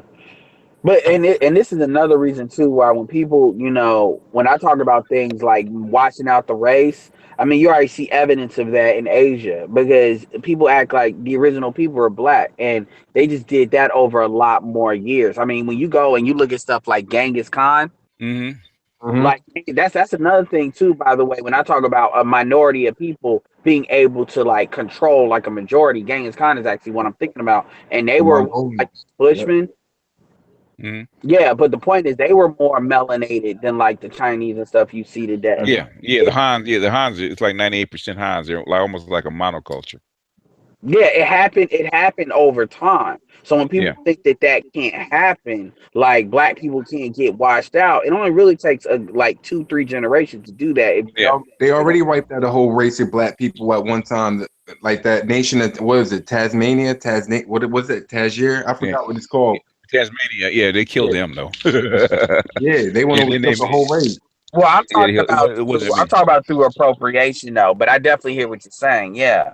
That's the whole plan. It's not to. Yeah, they gave up trying to kill you off. They're just going to absorb you. Yeah, it makes sense from their point of view. It's to make it because they know the black man's DNA stronger than theirs. So in order to keep them alive, they have to mix with us. Well, they made what they wanted to do. What they wanted to do is probably not going to be viable according to what's going on in Europe right now. They're going to hit the skids and they're on their way out. But who had the question? Yeah. Hey, what's going on? Hey, Dick Doug, what's going on? Yeah. I got a quick question. Okay, so we know there's been talk about all this global warming and whatnot. Why would you think that let's just say whites, Asians, etc. Phenotypes that are adapted to the cold? Why would you think they wouldn't try to mix with someone that is adapted to the heat? Culture. I mean, every culture, every race, as we call them, wants to stay alive. Right. Because wouldn't it make sense? Because when you think about it, like every feature that the what they would call the Negroid or whatever, the African phenotype, every feature is geared towards the the receiving of UV rays and being along the equator and whatnot. Even, and I know a lot of people find this funny, but just the way the black woman's butt is made, believe it or not, if you live in a warmer climate or if you are exposed to a lot of sunlight, you have to have the skin on your body more expanded so that the blood vessels are expanded. So it's better cooling. That way the embryos or anything in the vaginal area will not overheat. So what we're saying is that's I know it sounds like a lot, but no, that's logical. But are human beings always logical? It's not gonna be. That's not gonna penetrate all the racism and the cultural bullshit that humans are acquired. Yeah, what I'm saying is, if it became cold, would black people want to mate with white people so our offspring would be able to stand the cold? Right, just like with Asians, they have apical folds, their eyelids to withstand the sun beaming off from or bouncing off the snow. In other words, human beings by evolution will adapt themselves to what? To their environment. Yeah, but that's not going to be like the logical way you're thinking about it is just not humans are designed to really go about doing it. No, it's not going to happen. So You're gonna have some people that see the value in that and will do that, but it's gonna be a tiny, tiny, tiny fraction. Yeah, because like for instance, like me, and first of all, look at the northern migration. Like when all those black people went to the north, why? Because of jobs. You know, they're not thinking about, oh, we need to mix in because we can adapt to cold better. Well, they were and also because of white terrorism. He's absolutely right. And they were punished just like if you remember who's on the West Coast. Who lives on the West? Well, whoever's on the West Coast probably remembers like when they had those Watts riots, how they promised a lot of black people if you move to a certain area, we got jobs. The jobs never came, and then all of a sudden they came and did what they call urban development, and you got Beverly Hills. Yeah. Oh yeah, that always happens. Yeah. Yeah. Also, too, I think this is Odinga, by the way. I think the African population from the East Coast to West Coast of Africa, it varies, right? It does vary. They're not all, they don't all have big butts. No. You know, if you take a look, I mean, the big butts come from it's only West Africa, yeah. That's something the African Americans got to do too. We tend to think like we're like the best representation of what Africans are, and this is one thing that Chrissy gets on my nerves about when she always wants to talk about kenotype and phenotype. Like somebody did a video, she did a post like talking about the girl Tyrese chose, and you know, as usual, black women are in their feelings because Tyrese. It's one of my next videos. Yeah, Tyrese was talking all that crap, and then he said, "My black queen," like he's rubbing it in their face, boy. And I love it. You know what's crazy about that situation? My high school sweetheart that I had problems with looks just like that girl, and she's black. And she's black. I'm not the catch of the litter or the pick of the litter as far as guys, and nowhere near Tyrese as far as handsomeness. And I've had a girl like that, so that's not saying people down south see that all. Chrissy lives down south. She should see that all the time. Tori Holcomb is with the she woman. She lives in California. No, she doesn't. Chrissy doesn't. No. I thought that's what she said. No, Karazin lives in California. Kristen Karazin lives in California. She lives in Temecula. Okay. Chrissy lives. She said she used to live in Atlanta. She lives in Georgia somewhere. I'm not gonna lie. On her page, I shouldn't even say this, but like I was looking because I was going through people's Patreon accounts to see like how much money and donations they went through, and I saw a lot of different people. She might have gave away where her location was on there. Like, and it was like I didn't believe it though because it was like Indianapolis. It's like something. That sounds about right. Because she did say that somewhere around there. Yeah, so I mean, these people be slipping, man. If dudes really wanted to not find them but get a good location, because I'm not gonna lie, it's a couple people I was surprised because I was like, wow, they're like right in my wheelhouse, and I'm not gonna put their names out there, but they were right here where I am, and I was like, wow, okay. I don't get it. I mean, well, I live in a major city, so basically finding me in Los Angeles would be, it would be the easiest thing. It'd be the easiest, huh? Because like I said, I was estimating the number of people in my square mile, right? In my square mile, I said it was like 30,000 people. Man, I'm gonna tell you something. Twitter, if you know how to geocode people and geocode their tweets, you can if you want to, but I'm not gonna get into that. But like that's the thing. Like she was really railing against that, and I'm gonna tell you, those kids are gonna. This is me talking now. Those kids are gonna come out looking more not, because Tyrese is dark. Yeah. So I mean that's a perfect example of something that I might not trip too much about because Tyrese definitely talked about his blackness a lot. Yeah. I have twin aunts, and I always say that I have twin aunts. And one twin aunt they're twins, right? They have almost identical features, except one has jet shoe black with black hair and black eyes, right? And have one has red hair, green eyes, and basically reddish brown skin. The exact opposite, and they're twins. So you can, in fact, my old lady, my ex, all her father and all his brothers are dark, right? They're dark like she is. But all the sisters are light skinned. They look just like that chick that Tyrese is hooked up with. They're light skinned. And this is how you And in the know. same family. Yeah, this, Chrissy and them are telling us. See, this is what Chrissy Yeah. wants. Chrissy basically wants all the light skinned women to be rejected and all the dark skinned women to be put up.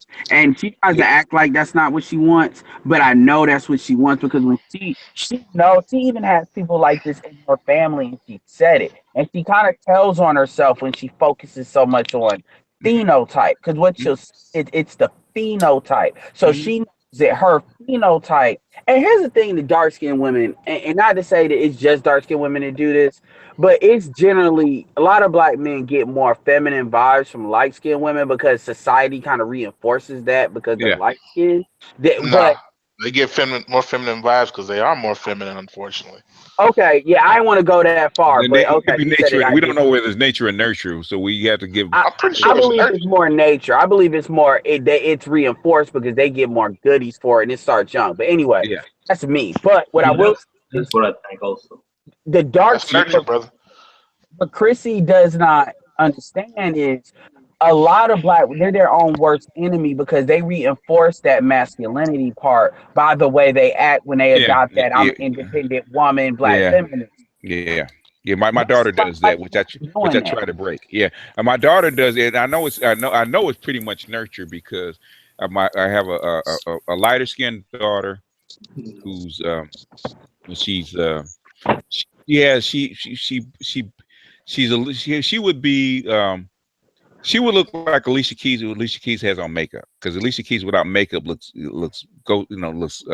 pale. But Alicia Keys has her makeup on. My daughter's about the same color as Alicia Keys with her makeup on. Okay, and I have a daughter that's jet black, right? And I know the difference between those two is because of the way they were nurtured. And that's all the women. Yeah, that's all the women. Yeah. Yeah, which is something, and basically, and I could tell you it was her mother and her grandmother and the women around her, because the guys around her really never reinforced it one way or the other. I've heard women outside this country tell me I've said this before, to improve the race by marrying light or marrying white. Yeah, it's that comes from the women. And another thing too, because Chrissy and Sarge tend to go hand in hand. Sarge just did a video, and I've kind of stopped listening to Sarge. If you listen to you listen to his latest video, because what you're saying is exactly the same thing that he said.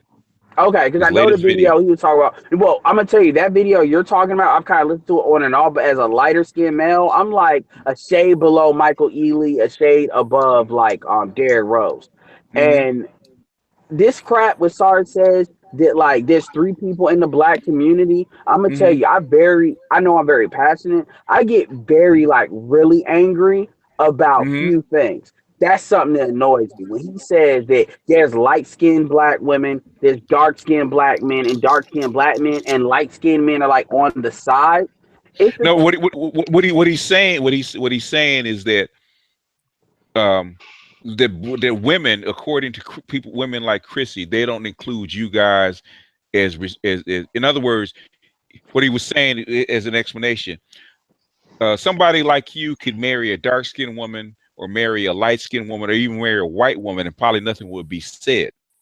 But a dark-skinned man can't even talk to a light-skinned woman without being judged and called a sellout. That's what he was saying. Like with the video you did, as far as the black phallus control, the dark-skinned men, that's mainly the dark-skinned men that they're really dealing when they control the black male penis and all of that.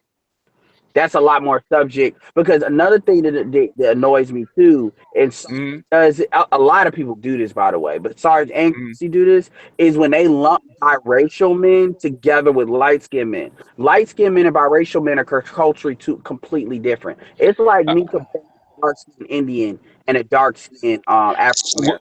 Well, originally, if you go back, because this is what if you go back to the turn of the 20th century. The 19th and the turn of 20th century, a light-skinned man 90% of the time was a mulatto. 90% of the time. But the thing is, as because they got forced down into what the it classified as black people. They couldn't mix with white people. They had to mix with black people, and it got mixed in. So now, basically, even though a light skinned man is just as culturally black or even genetically black as a dark skinned man, you couldn't basically, if you looked at the genes, you couldn't tell them apart. We still carry that cultural heritage along with us. BGS. In other words, yes, sir. I was going to mention J. Edgar Hoover. If y'all not familiar with his family story. Oh yeah. What is it? They said about Abraham Lincoln too. They used to call Abraham Lincoln a nigger. Babe Ruth, they used to call a nigger. So as a mixed race person, if you look at Babe Ruth, he's not white. No. But the thing is, he hit the ball so well. And he had a white mother. I think he had a white mother. That's what it is. He got to pass. Obama didn't meet that. They just couldn't let Obama get through. That's usually what it is that white mother.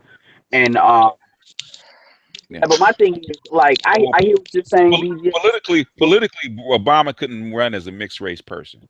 Politically, oh, of course, yeah, but he had to get. Michelle Obama was his first and only black woman. Yeah. Yeah, I hear what you're saying with that, but my thing is, I see a lot of slick disses in what Sarge says. Oh yeah. Well, yeah, because he's dark. But basically, whether with black men and Albert, I don't know what color Albert is, but chocolate. Whether we like it or not, I admit it. Whether we like it or not, because I've seen this thousands of times. Whether we like it or not, in this country, light-skinned men, if all things being equal, do have an advantage. It is the way it is. So we can talk about it, we can complain about it, we can say we need to reorganize it, all that bullshit. It is what it is. Light-skinned people didn't choose to be born with the color that they are. They're still black. The difference between men, that's been the weakest in my generation with light-skinned men. The difference between men and women. Bingo first, and I don't know I'm hacking up your name, but you first, and then Albert. Yeah, you may be correct as far as light-skinned men, they have an upper hand on opportunity, but I think the light-skinned man probably has an upper hand in the black community more so than in the white community. Yeah, I think black folks are more color-struck than white folks. No, actually, in fact, Bitter Truth said the exact same thing. I don't think white folks care about that. No. What I'm saying, because the darker the guy is, the more fearsome to white people he looks. So they do prefer a lot.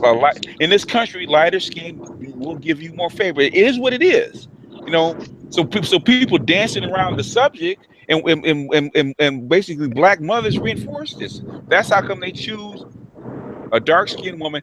In fact, it was said to me, even though I'm like somewhere in the middle. Okay, I'm a medium brown. Okay. My old lady's mother, and she's dark, said to her daughter in front of me, "How come you didn't get a light-skinned man? You're dark. How come you didn't get a light-skinned man? What color your baby's gonna come out?" She said that in front of me. Yeah, but that's mainly coming from black people, man. I mean, I'm telling you, it's coming from black, and it's coming from black people. But even white people don't say it. Okay, if you take a white man or a white woman that wants to have a black mate, they don't want a light-skinned person to couple with. Now they trust that they will work with that person. They may make that person a supervisor. But when they want a black mate, they don't want a light-skinned person. They want the darkest person they can find. Because they want in other words, they want a real black woman or a real black man. Because that's how come you see white men marry dark women. You very seldom see white men marry a light-skinned woman with green eyes, because they could just get a white woman. But they want an authentic black person. That you will see.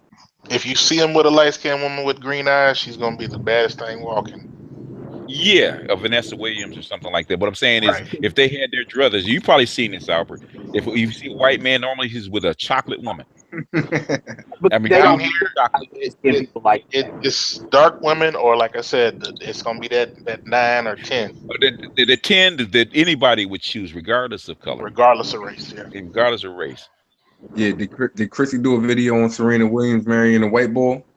Are they married? Yeah, she did. She mentioned it. She was talking. Yeah, but They're not married yet, are they? no, she engagement. But Chrissy excuses that. This is how Chrissy feels about black women going with white men. She feels like black women should expand their options because basically she's trying to make it seem like there's no quality black men out there that's conscious. They hit all of the check boxes. Actually, You know what? She did the say. last video that she did, She doesn't approve of She did say that the guy of who was the guy that married her again? I forgot his name. Alex Ohanian. Yeah, that the site or whatever had a lot of racist stuff on it. Yeah, Reddit. Yeah, so how could Yeah, I mean, she mentioned she that. did bring up that. So that I mean, was Reddit is a troll website. Yeah, it is. You should not take that website seriously. Yeah, it But is. she Just said saying. that in passing. But when Chrissy responds to Carrots and all, and the thing what Chrissy has with them is that they lie. They basically are selling a lie. So it's like if you're gonna teach people about swirling, you need to tell them the whole truth. Yeah, I believe And that that's too. her only issue. Yeah. So my thing is, if that's your only issue, then how can you get mad at black men doing the same thing when you want to? Because that's like you saying, "Oh, well, there's nothing wrong with black women to why black men hop." It's just that black men are colorists. But on the other side, it's everything. We hop because, like, black women hop because it's Blackistan out here. When like black women weren't involved in helping to make that happen. Yeah, because Chrissy talked about Blackistan. I do not remember this. Oh yeah, well, she was getting involved with what's her name? Terrorism. She doesn't mention as much, but she's mentioned it. I mean, yeah, they all You're cutting into their profits. They make money off of this. This is multi-million-dollar industry. Black male bashing brings in millions and millions of dollars. Then they notice. Oh yeah. If I was basically if I want basically if I really wanted to make a whole lot of money, man, I just go ahead go all Tom and Sotomayor and bash women. Well, make a ton of money. That's not even where the real money is. This is where the money is. But even Tommy does not make the same amount of money as per se like a Derek Jackson. Here's the thing. Oh yeah, pretty close. It is pretty close. Yeah, but Tommy's been doing it longer than Derek Jack. So it's kind of like sure. comparing Taylor Swift to like Beyonce. Like Beyonce's been in the game longer, but Taylor Swift is coming up, so you can see what the trend lines is. But I hear what you're saying. But what I was saying is it's not that it's making money off blasting back black men. Where the money, from a marketer standpoint, where it comes from is black women will pay to avoid pain. With marketing, there's two things. You want to either sell for pleasure or sell to avoid pain. And their pain is them looking in the mirror. So the black man is a convenient scapegoat. So it's like a conduit in which they can dissolve their personal responsibility. And this is why you see black men get bad, books get made on it. And I really like that analogy, Edward. Yep, that's right. Well, that's what it is. I like that analogy. Yeah, it's basically the same thing. Yeah, we're scapegoats for their own their self-worth. Yeah. If you look at black men as a whole, a lot. Yeah, well, I said what is it? False prophets, where they basically selling. It's like the analogy is like a pastor. The reason that you go to a church every other Sunday, basically be absolved of your sins. In other words, whatever you done for the 6 days of the week, you go, you pray for 2 hours, the pastor cleans your sins off, and you go back and do the rest of the things. That's basically what the female dating does. They basically absolve women of responsibility and their shame guilt, and then give them the sense of they need to be right. So it basically checks all the boxes for them. Yeah, you do that, you make some money. I mean, this is it. I call it emotional candy. Like what we're talking about is black women taking their emotional vegetables, and black women don't want to do it. They don't want to own. It's not what we're talking about. Is not to beat them up, but like in any program, like an alcoholic program, you have to admit that you're the issue, that it's on you, and black women refuse to do that. The ones that do are wise, but that's rare. That's like that 20% that Angry Man was talking about. Yeah. In fact, I'm gonna start a female channel after I get enough content for them, and I'm gonna see what happens. They say if you tell the truth but a different way, in a more palatable way, that women will accept it. We're gonna see. I'm gonna run an experiment and see what It's gonna be happens. interesting because even when other women tell the truth, black women will attack other women harder than they'll see. That's what I'm talking about that standard or that crowd control. If you see what black women do to other black women, it's on another level even to what they do. Wait, I think Albert had a question. Yeah, I got a Go ahead, question. Albert. How many women have you ever had a conversation with where they will express their insecurities and actually be honest about it? Black men in general. No, I'm just saying in general. Men, we get haircuts and we go to the gym. That's about the extent of our body modification. But if you look at women in general, they do the magic of makeup, they do the hair, they get body modifications that include breast, ass, and hips, lips. We in general, just males in general, black, white, whatever, are generally more confident and comfortable with ourselves and our nature. Yeah, because it might go a little esoteric. Let me know if I'm going too far. Okay, a woman's value is in her as being a vessel, being owned. For a man owning her and taking him and putting his energy, his light into her. So basically, the more attractive the vessel, the more likely she will to be chosen and be and getting resources and basically energy from a man. Attention, money, all that stuff is resource to a woman. So in other words, if her vessel is her prime part of her prime directive, what will she try to fix up? The vessel. The vessel, which is her body, hair, makeup, whatever she can do to improve her vessel. That's what she can. That's why I will come a women. Women always talk about what looks. If they're comparing why you choose one woman over another, it's never about personality or reputation, anything like that. It's always what looks. But that's the difference between getting chosen and getting kept. Femininity is how you get kept.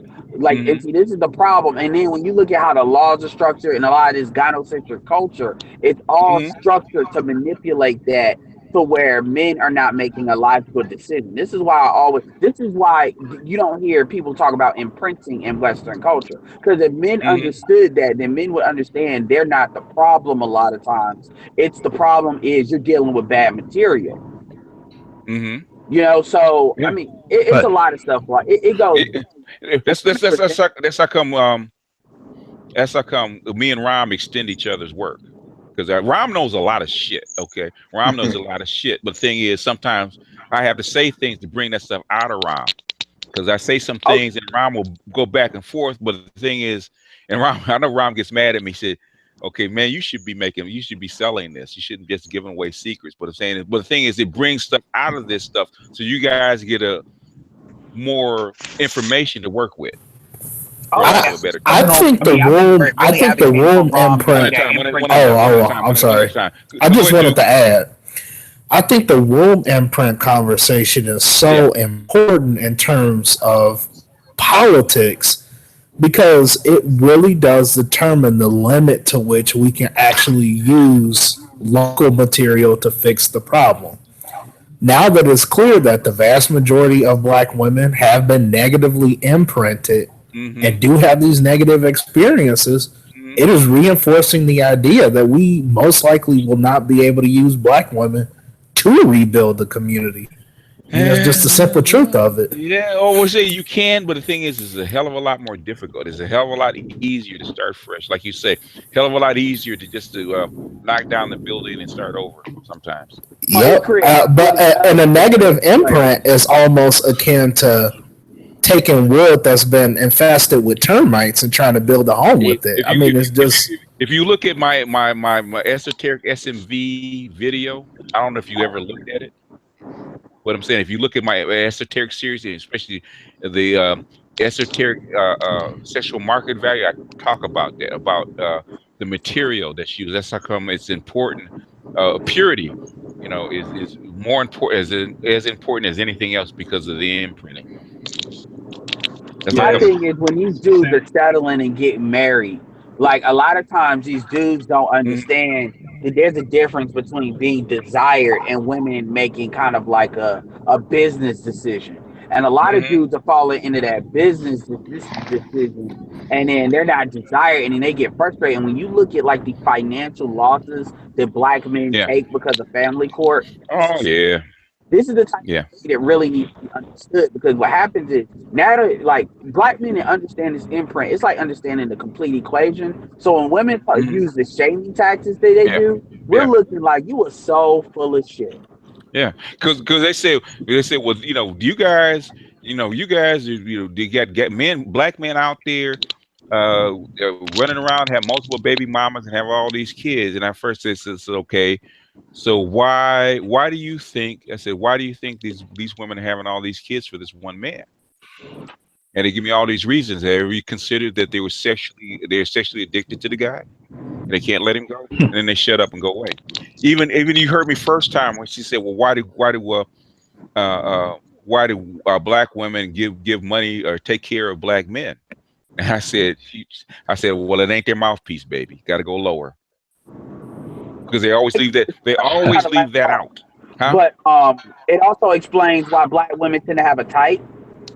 It explains so many different things, and the reality is, now I will say this. I did make a comment to Rom, and I asked him to throw this at you if he ever got the chance.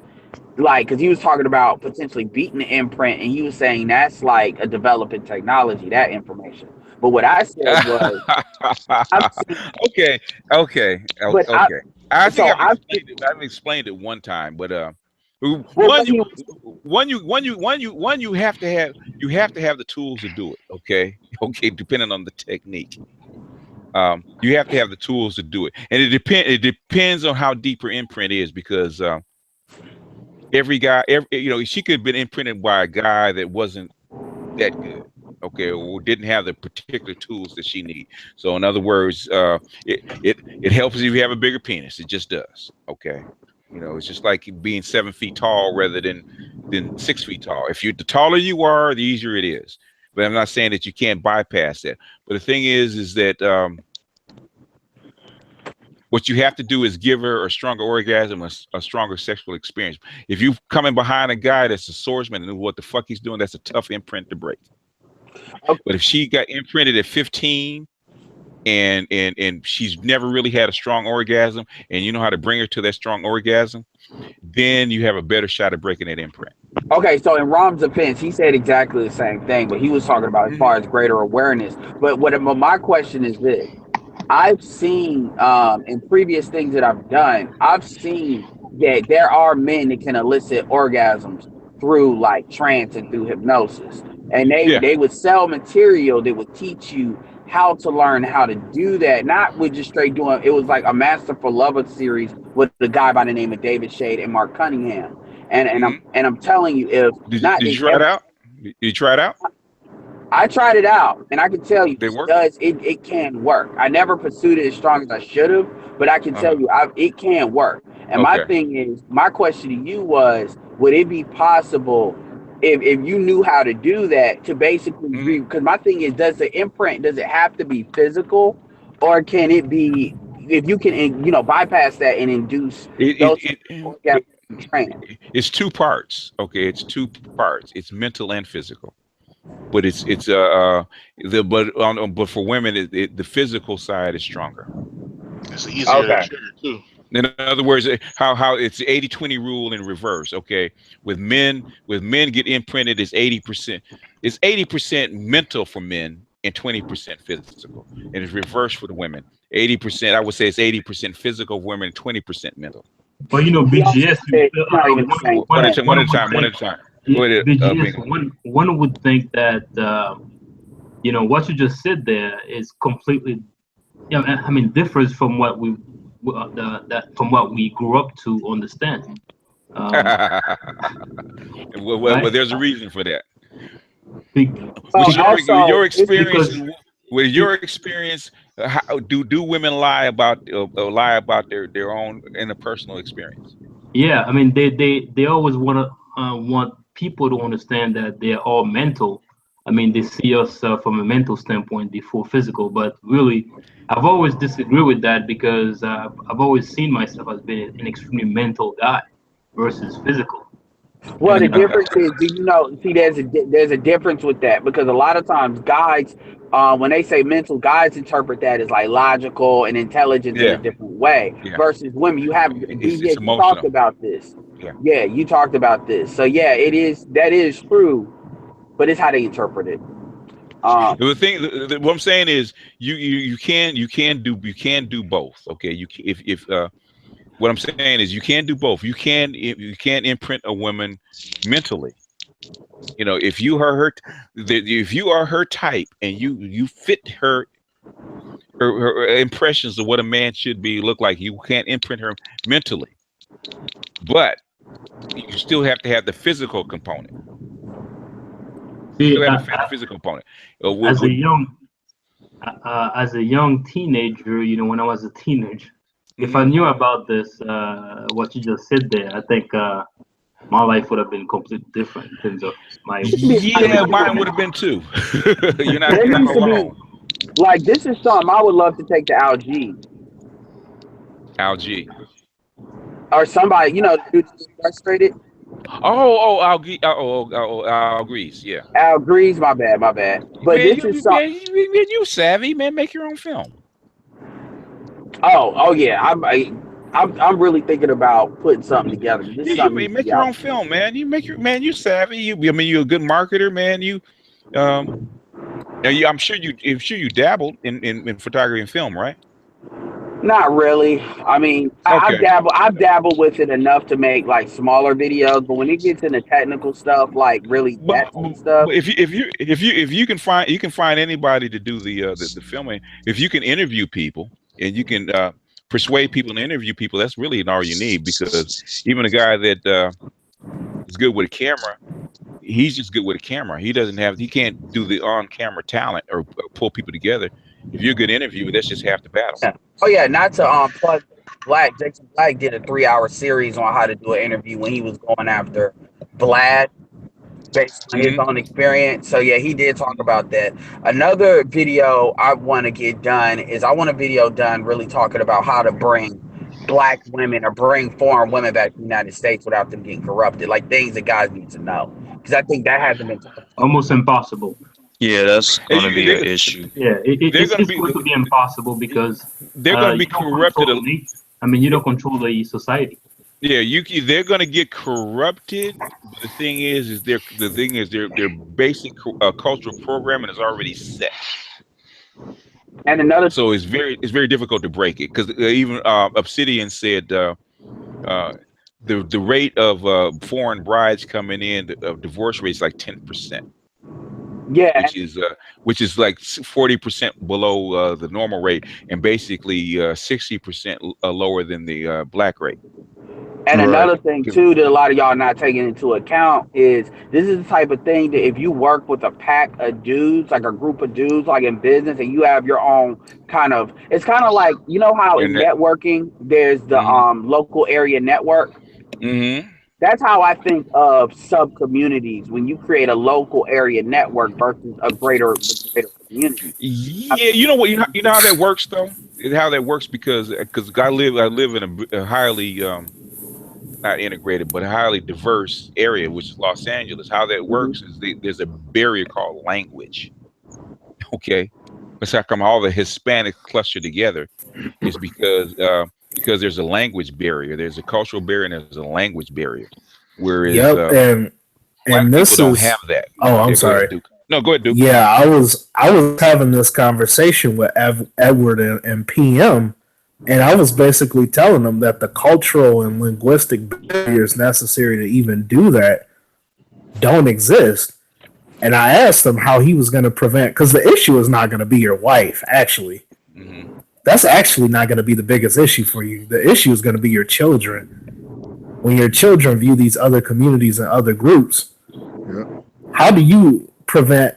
Because you can't always prevent 100% of kids. Most people don't raise their Wait. I'll finish. I'll finish. because you can't prevent 100% of your kids from being interested in other cultures. It's always going to be one person from doing that. Who wants to do that? But I'm saying, how do you reinforce the culture with the majority of your children when you don't have one to start with? That was the question I had for Edward and PM. But naturally, like Edward said, naturally, if you have a successful culture, a successful area, the people are going to gravitate to it. In other words, the likelihood of your kids going to a less successful culture is less than but one issue is Edward skipping over the cultural component. Like that's a foregone conclusion, but that's half the battle. So, you know what this sounds like? There may be a solution to this. Done. This sounds like wait, allow Edward to respond really quick, and then and plus people are wanting to get in. So after Edward responds, people can kind of cycle out a little bit. Okay, so my thing, Duke, that you fail to take into account is you're looking at the community. Now you're looking at it from a macro perspective. My thing is, let's say I raise kids through like Boyce Watkins. So meaning I look at the Black Business School and I look at that. I decide to homeschool my kids, whether I homeschool them or not. There's two faces that they're going to see.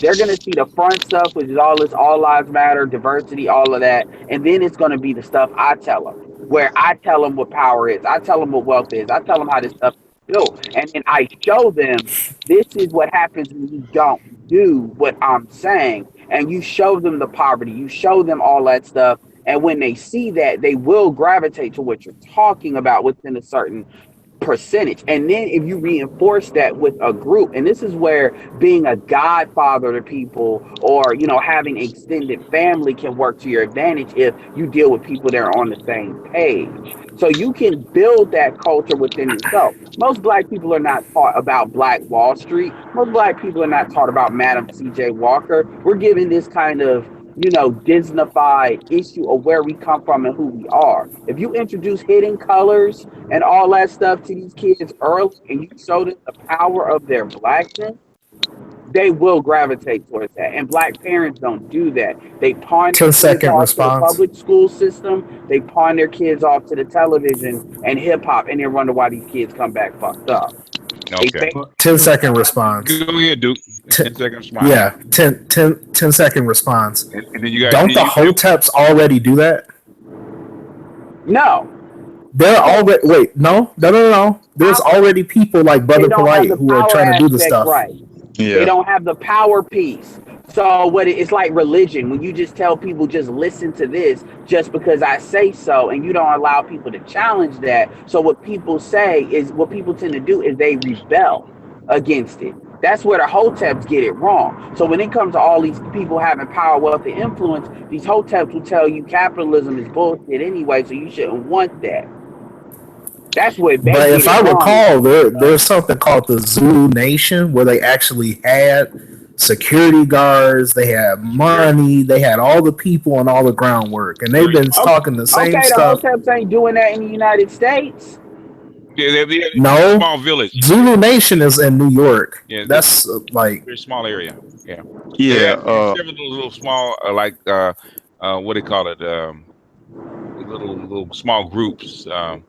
Around the country, but they're not big enough. Okay, so how much wealth do they got? Like, are they actually making business moves, or are they just doing these compound things? Because that's not what I'm talking about. That really doesn't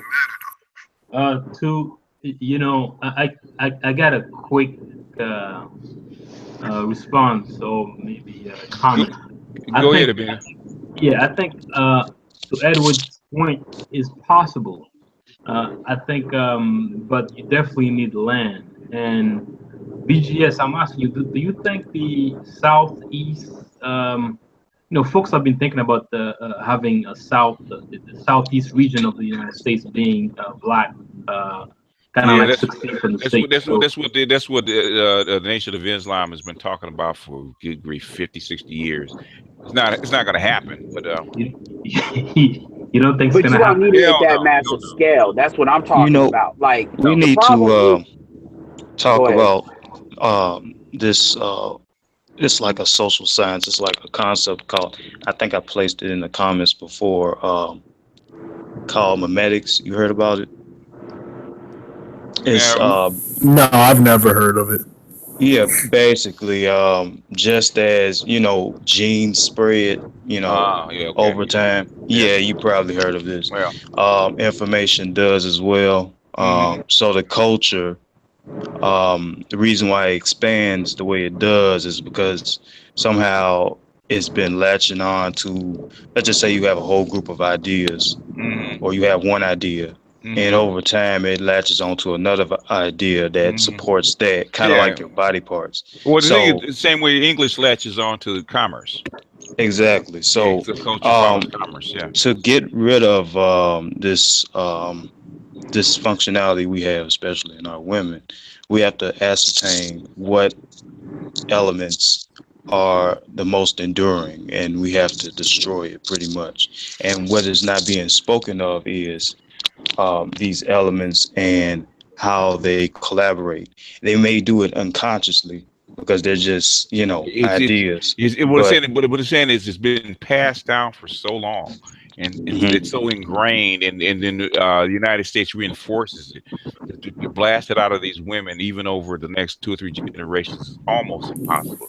So right. Yeah, You have to at least tackle that. Wait, one at a time. I think even if you wanted to fix the issue with black women, you would almost have to take an authoritarian approach, which I don't really think we have that as a legitimate option on the table. It's just not.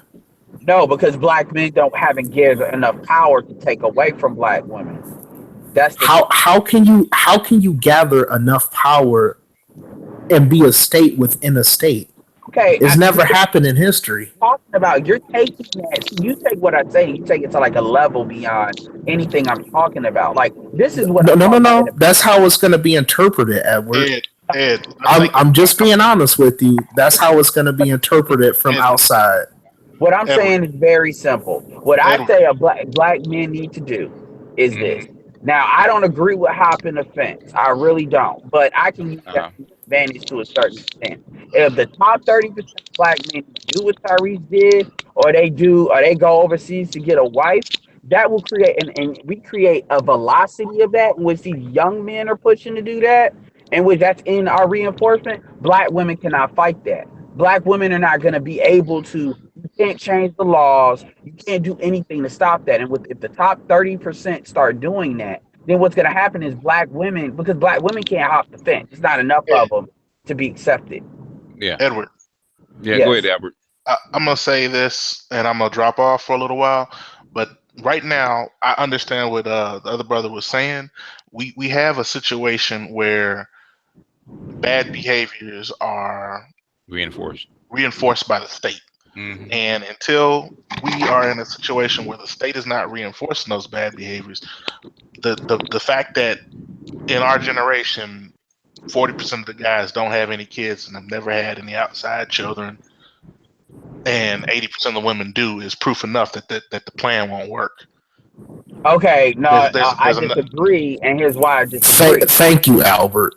The reason why the reason why black men do what they do is because of the awareness problem. Black men don't know. Like, first of all, it's two things. One, you got too many brothers that's living for today and not for tomorrow. And two, brothers, a lot of times when they settle, Sarge talks about this with his brother. His brother was settling for a single mom because he didn't think there was any other option. That's the problem. Dudes don't believe there's an option. If we make that, it's just like when you create a new piece of technology and then that technology becomes cheaper and easier to do. It's the same thing with. Again, I get what you're saying. Okay. We get a minute response by Albert and a minute response by Duke, and I want you guys to kind of drop off and get other people. Okay. The vacuum is not going to be filled by guys doing what they need to do. The fact that I see a single mother that's a 9 or a 10, and I choose to marry her or get with her, that's a fine woman, and I'm looking at her as a woman, not as a broken vessel. Well, you're a problem. Well, that's a problem. That's not a problem if the woman. Let him finish his minute. If the woman is willing to follow the program and fall in line, her having had a child is not a problem. It may be a problem for you, But in general, as far as a happy household, it's not a problem. Okay. All right. And now, Duke, go ahead and give your final statement. Edward, go ahead and drop off, man. Okay. And you guys The cycle proof. back in. Yeah. So, you guys can cycle back in when there's more room. But go ahead, Edward. Go ahead and drop off. Go ahead and Duke. Yeah. The proof that black men are not poor thinkers and just acting out of poor will is the fact that 51% of black men ages 15 to 44 don't have kids. If you count all black men in total, it's 42%. 42% of black men in total don't have kids. It's clear that black men are seeing the hostile environment and they're responding to it. Yep.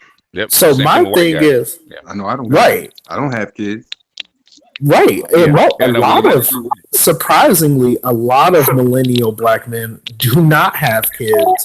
So my thing is, how is Edward planning on changing the environment? I know he dropped off, but that'll be something that we might pick back up. So Thank you. Yeah, I want to give other people a chance. Go, thanks, Duke, for dropping off. Got room, folks. Okay. Yeah, there's so many variables with that, though. We'll weigh in, man. Yeah, it's because I do agree with Duke is saying, because you have, like I said, so many variables. You have the language, you have the culture that pretty much blankets not only this country but across the whole board, across the world. And I was getting into that whole concept of memetics because there are just certain elements that we don't seem to focus on. We like to just right away just say, okay, now I understand people's frustration, our frustration with the collective, our women. But we are not dissecting these problems. For example, the feminism that they hold on to. Any organism, if any possible chance they can gain autonomy, they will not let that go. And so somehow, some way, we have to find some way to work around that. I know it's a false autonomy because they are dependent on another being a people, white society, with the state and everything. But like I said, if it seems as though it offers autonomy, it's just hard to get rid of. Okay. So that's all I wanted to say. I'm just. Can you guys hear me? Yeah, we hear you. No, CG3 first. I just had a question. He was talking about culture that permeates. What culture are you specifically talking about, so I can get a better understanding? Okay. Each group, each society has a different culture, the way they form their society. I mean, I've gone through the different levels and different aspects of culture, and when we talk about African American culture in particular. We're talking about culture that permeates. Oh yeah, go ahead. Who you firing the question at? Okay. It wasn't for you. I guess it was Duke, and he just made a statement. So I was trying to understand exactly. In other words, African American. Okay, Black African American culture, as we understand it, was formed through slavery, basically through the experience of blending hundreds of different villages, hundreds of different societies, bringing them over here to a foreign land, enslaving them, abusing them, whatnot. I understand. And then that formed a broken culture. Okay, I got where you're going now. I understand that. Okay, I just need a clarification because I'm just a little bit late and I caught a little bit. So before I start engaging, I need to understand. And you just got me up to speed on that. Yeah, that's what he's talking about. We're talking about African American culture and where it sits right now. The broken culture and the stuff like feminism and all that stuff that's embedded into the females already. So in other words, if we want basically eliminate that, we have to go with the females that are outside the culture, don't have the same culture. I understand. I totally understand. I have a question. Just for everybody. Before you go, because I don't know what you guys have talked about before, but did anybody watch that Democratic update from Richard Wolff, the latest one? Yeah, with what's her name? Yes, Yeah, that's she pissed exactly me where I was off. going with it. Yeah, she pissed Yeah, me no, off. me too. Well, I was hoping you were gonna do a response for that one. 'Cause that just I plan to. You know, I think it might be on my okay. next time. I plan to because it really pissed me off because she's always coming on and she's talking about what's good for women Yes. and how we need to change things so that women can have a fuller life and have family and whatnot, and how men should push vacuum cleaners and mops and stuff like. I said, "Fuck, you didn't ask the men what the fuck they wanted out of a family." Yes. Well, you see, why would men sign on for that shit? What do we want them? You don't want to push around a mop or a vacuum cleaner or anything like that. Why should men want to push it around? you know, BGS Go ahead. when I used to watch how the Islamic nation abuse women, I used to feel bad. But now I kind of understand why they adopt this their way of life, because women cannot be left run wild. I mean, we see what's going on today. If you look at it, if you look at feminism, especially third wave feminism, and what they're asking for is really Sharia law. They don't want it. They don't want to be looked at. They don't want to be touched. They want to be completely protected. They want to be able to walk the streets without being touched and whatnot. And basically, that's how come the burqas come in and the Sharia law comes in, and a separation of males and females. The only way you gonna keep all that stuff out of the workforce and out of the schools and the sexual harassment and stuff is to do what? Separate the boys from the girls, right? But I don't think what you said makes sense. But I don't think that's what they really want, though. That's what they. But what I'm saying is, if you look what they're asking for and project out, right, into the future, what is the only thing that's going to guarantee them to get them what they want? Complete separation, like you said. Yes. Complete separation, and that's with the Sharia law, basically. Yeah, you can't ogle them if they're covered up. You can't ogle them, can you? Right. Yeah, that's where. But consciously, that's not what they're going for. The thing is, they want to be looked at and not be approached, but only on their terms. They want to be on their terms, and that's not always possible. You can see how stuff like this gets started. I love the statement that women enjoy men's non-sexual companionship way more than men enjoy women's non-sexual companionship. Yeah, that's true. They try to control the dynamic at all times. Like when a man approaches a woman, it's because you are sexually attractive and I'm trying to connect with you. But women, they're happy with just, hey, how you doing? How you like my dress? The attention. Yeah, that's what I'm saying. That's what I'm saying. You had to they barter with their pussies. You got to barter with your attention. I said your attention is worth something. I stopped being friends with women a long time ago. The thing is, it costs. Okay, CG3 will tell you the same thing. Women will take advantage of your time and attention if you don't make them pay for it. Right. If it's nothing but bringing you a doggone sandwich, my time is worth something. You calling me up wanting to cry on my shoulder? Yeah, I understand that, but my time is worth something. Just like your pussy's worth something. You want my attention. I want to have sex. Okay, I gotta play this clip, man. I edited it out. And the chick said, her stepfather told her one thing she never forgot. She said, there's two ways to pay a man: her pussy or her wallet, right? Mm-hmm. If a lot of times what it is with guys, we don't value our attention. Okay, giving our attention because to men, that's not really that important. Okay, we sit there, shoot the shit, we talk to each other, blah blah. We don't value it the same way women value attention. Okay,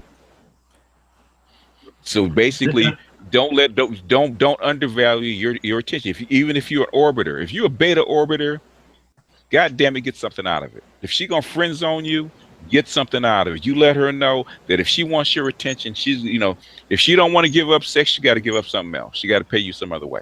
So whether it's being if she's going, yes sir.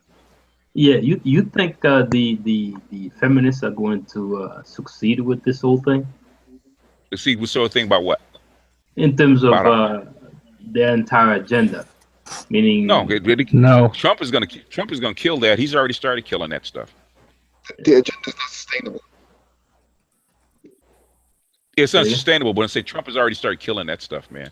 Right. He's already. I mean, his first month he started reversing that stuff. We took when DeVos took back that Dear Colleague letter, man. That killed Yes Means Yes. In fact, I was telling you earlier on the broadcast, there was a chick that got accused these two guys of raping her, right? And it's just proven they're gonna prosecute that chick. That's the first.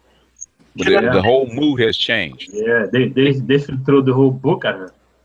Yeah, they should, but I'm saying it's a start. In other words, the pendulum is swinging the other way. But don't you think the next administration may reverse it back again? It's gonna take. We don't know how far it'll go back, but I'm saying it's a start. It's just Solar. Go ahead. Yeah, I don't know. Did you read the report of what happened? Like what's happening with the whole feminine, like independent male type of culture that's been going on for the last probably 40 to 50 years. Did I read it? Or did you hear it?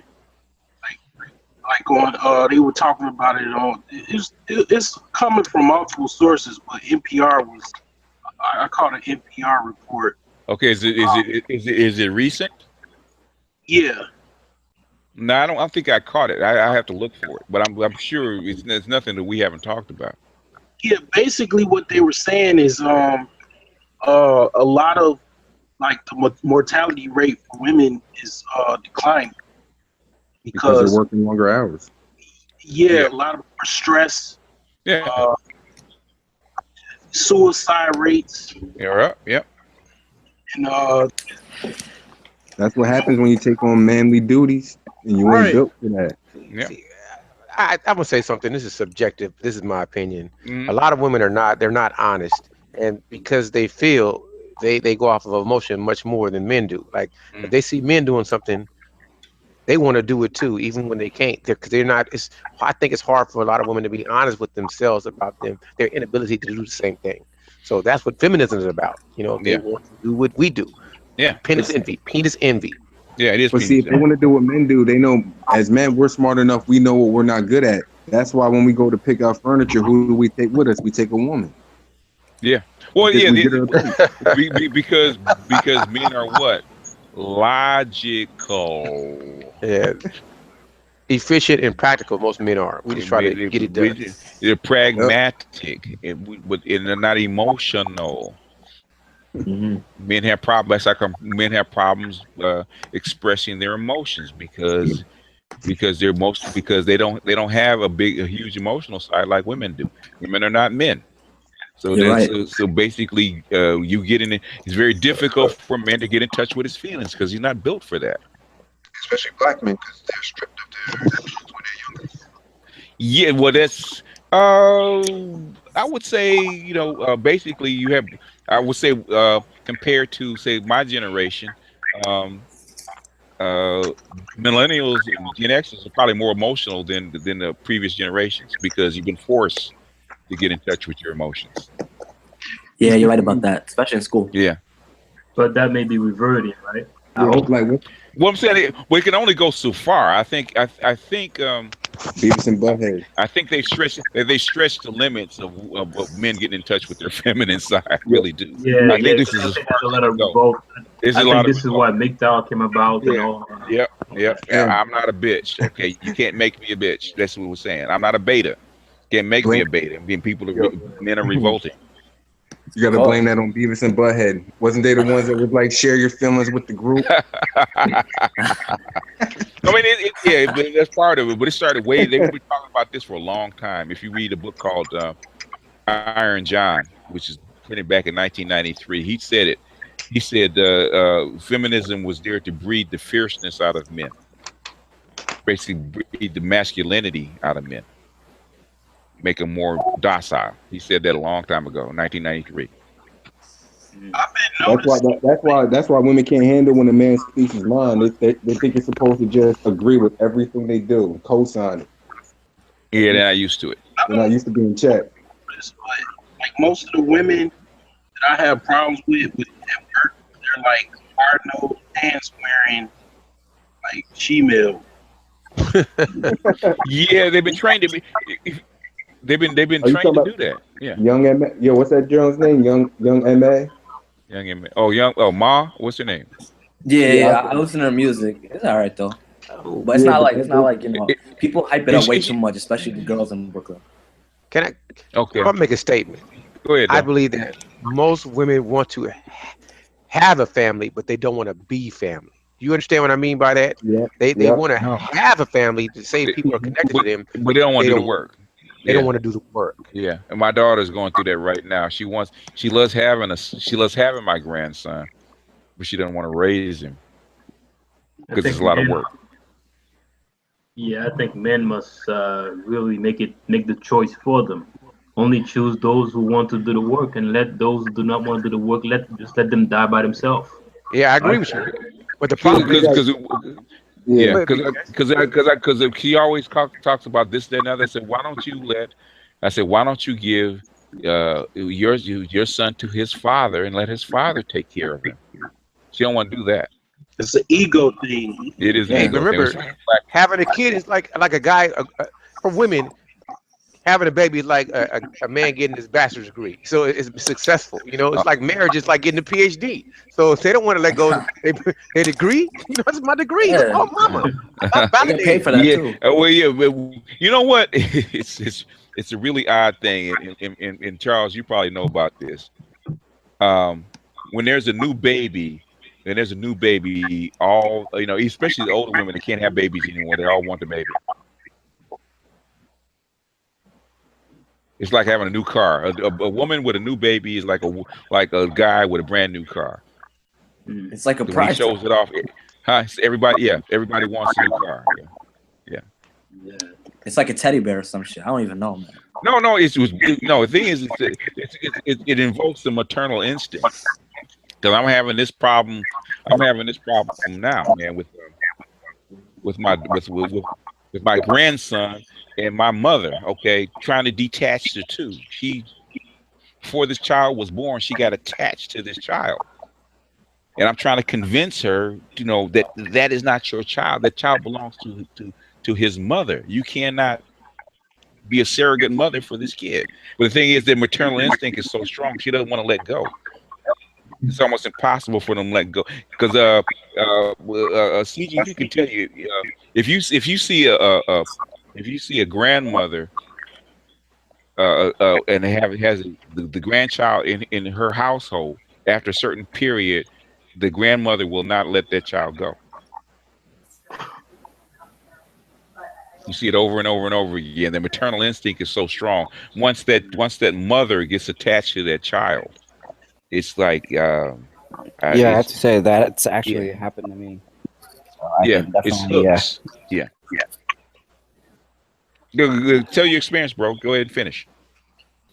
No, I was just gonna say mostly because my mother was working, so I was my grandma lived with us, and so I grew up with her around all the time. So she was like more of a mother than my mother. Yeah. The maternal instinct is so strong, and she got so attached to you, she would fuss over you and all that kind of stuff, right? Exactly. Yeah. By the way, it's something. It's even stronger. It's even stronger than the actual mother. The grandmother's bond to that child is actually stronger. Yeah. BTS. Yes, sir. Yeah. Like it seems the elders are always blaming the millennials. I mean, not all of them, but it seems like what people are not understanding is most people in my generation, especially Black millennials, it's like we're raising ourselves because there's so many parents outside of the household, and it seems like you got to find your way in the jungle. You know what I mean? Especially in the inner city, it's like a concrete jungle. That's true. I mean, with the millennials, it's not their fault. Okay, I'm not saying it's their fault. This is just we were born into this, You're born into it, and they're deficient. I said they're deficient because they haven't been taught, and the society is way too permissive. It's way too. It's not as hands-on as enough, because ultimately the way a child turns out is ultimately the parents' fault. What? Okay, ultimately the Yeah. parents' fault. What's that movie? And It's nurture. in a society, go ahead. Yeah, who is I'm this? saying. I believe in nurture more than nature, because if like you see like instances where you take like kids and put them in the forest and they don't talk to people and they turn out horrible. Yeah. So that's Yeah. like an easy example. I think nurture is for human beings is just as important as nature is. I agree. I have a question, BGS. Do you think that the extended family will ever come back into the societal norm for especially for Black people? It has to, because this type of economy is not conducive. I mean, it basically the Industrial Revolution and its effects basically made the nuclear family viable, and going away or changing, basically you're gonna have more of an extended. In fact, you see it already because of the economic crisis. You have to have an extended family. Most people, especially most Black people, wouldn't survive if it wasn't for the extended family. Yeah, Chinese have very extended family, especially in New York. I see a lot in Chinatown.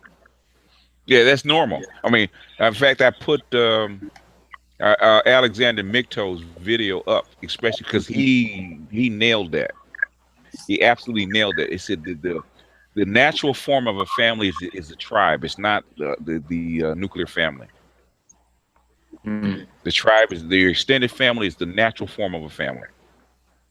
Yeah, of course. Yeah, I mean, basically, you go back and look.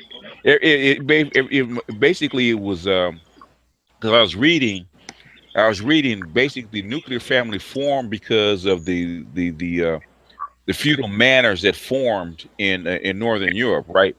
So basically, it was safer for a woman or a man to go from, as long as he would do work, go from one lord's manor to another one. So he could go. So basically, as long as he did the work, he can travel far away from his extended family. So he got separated. Same thing with the women. So if they wanted to form a family where they were, guess what they did? Had to get together and form a nuclear family, because they have an extended family. That's where they developed from. And then that was back in the 17th century, I think it was. Yeah, go ahead. Yeah, I'd like to introduce a new subject. Can I, or are we going to? Anyone is always open. No, any subject. All right. Yeah, I read a book a couple times. The name of it is The Emerald Tablet of Thought. And I haven't read it yet. Yeah, it's very interesting, and basically it talks about an ancient civilization way back, the Atlanteans. And that book is actually pretty much depicts the fact that when when Atlantis got destroyed, Thought and his disciples went to Africa. And basically right now there are two distinct Africans: those who are the direct descendant of the Atlanteans, and those Africans who were not as developed. So there's a lot in this book, but I mean, if that's the case, then could it be possible, the fact that when you go to Africa, you see some of those folks who are very basic, and other people like the Malian Empire and Ethiopian Empire, that could be coming from the Atlanteans? It's possible, but I haven't. I mean, people have talked about this forever, but the thing is, with the artifacts on the ground, don't point to it. But Africa has many. One second. But Africa has many empires other than Ethiopia and Mali. Many of them. Yeah, I mean, Ethiopia came late. Yeah, it came really Aksum. late. Aksum came after. There was in Somalia. You had places in Kenya. You had Tanzania. You had Zimbabwe. A lot of stuff. Yeah, Mali came about. Mali came about the separation once the Malian Empire and Western African Empire came about, because the desert, because the Sahara turned to the desert. It started that separated. Migration. Basically, migration. In other words, people came up and came across the Sahara, and once the Sahara turned to desert, they got trapped, so they had to come back down. And Asians went east. Yeah, there's even claims that there's even claims that the pyramids were built by the Atlanteans. Yeah, but you got artifacts going back. We got buildings like if you go by legend, basically the pyramids say that the Great Pyramids were built like if depending on who you ask, more than that. They're talking about 50. Yeah, but they've been repaired because they say the Sphinx, according to the weatherization effects and them looking at patterns, that the Sphinx is at least 20,000 years old. But didn't they find like ancient Egyptian artifacts in like as far west as right now Ohio, the state of Ohio? Yeah, pyramid. Right? I'm saying the pyramid is the basic structure, and the pyramid, depending on who you talk to, the actual structure of the pyramid goes back 200,000 years. So people could have carried that with them all over the planet. That's how come you see a pyramid structure in China, in Asia, in China, in basically South America and all the way up into the Americas. It's a basic structure. It goes back way back, especially the step pyramids. The step pyramids are the first pyramids. You want to be tripped out? What's that? Go ahead. I live in Illinois. It's step pyramids in southern Illinois. Mm-hmm. Oh yeah. Even in Mexico, they have pyramids. Oh yeah, Mexico. Well, they got pyramids going down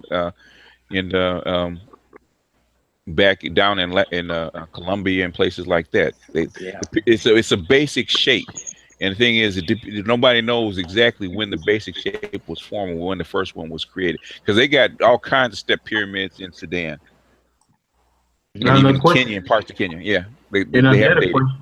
Now the other question is, out of all the different shapes, why the pyramids? Is there anything because it's based on the two basic forms, a triangle and a square. Yep. In other words, as far as a building is concerned, it's the most rigid structure that you could actually build. That's how come they use it. So some folks are talking about a lot of metaphysical explanation. You don't think that has anything to do with that, right?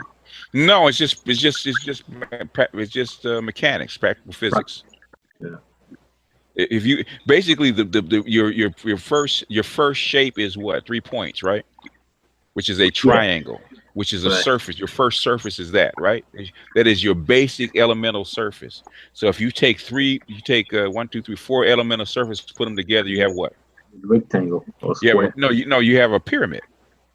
3 triangles. You take three triangles together, and then a triangle at the bottom. That is the most basic shape. The advanced pyramid is what? Is the square? Is the square and then the triangle. Mm-hmm. By the way, BGS. My bad. Yes, sir. Yeah, it's crazy how they tried to shoot off the nose of the Sphinx, I heard, because they tried to make some of the Egyptian artifacts look more European and Eurocentric, and they tried to deny any Nubian or African presence in there. It's crazy. Because all the knowledge comes from that area, from Alexandria. Well, they named it Alexandria, but I'm saying that's where the library was, and they keep going back to it because that is the foundation of knowledge. That's how come they keep going back. The Masons and the Shriners worshipped that, and Alexander the Great had to burn the books because there's so much knowledge there. No, they took the books, I think, and they took them to Greece or some shit. They took it to the Masons. Yeah, I mean the Greece basically kept the library there. The Romans actually carried the library out, and then what didn't get carried out actually got transferred by the Moors later on. Crazy. Yeah. Yeah, it got burned down, but they try to blame it on the Muslims, even though it was like 400 or 500 years afterward, I think, right? Something like that. The Muslims invaded after that. Yeah. A lot of that chickens. Yeah, but now the chickens are coming home to roost. I mean, look at Greece today. It's almost like a third world country. It's in debt. Well, Greece has been out of power for a long time. The only thing that kind of Greece got absorbed by Rome, and then and then after the Rome fell, they went east, which is the Orthodox, Byzantium, which is an Orthodox religion, and they went east. We were formed by the combination of Rome and Greece, and then after that decline, basically they've been in the crappers for a long time. It's not new. Yeah, and now the European Union, from what you said, is pretty much going away in 2018. Yeah, if you look up Frexit, which is French exit, you see a lot of that stuff popped up. There's about 5 or 6 countries that want a referendum, so pretty much falling apart. Dissolved. Yeah, I said the biggest thing about Brexit, I said at the time when I actually said it, was what? That other countries are going to follow, and that might be the end of the European Union.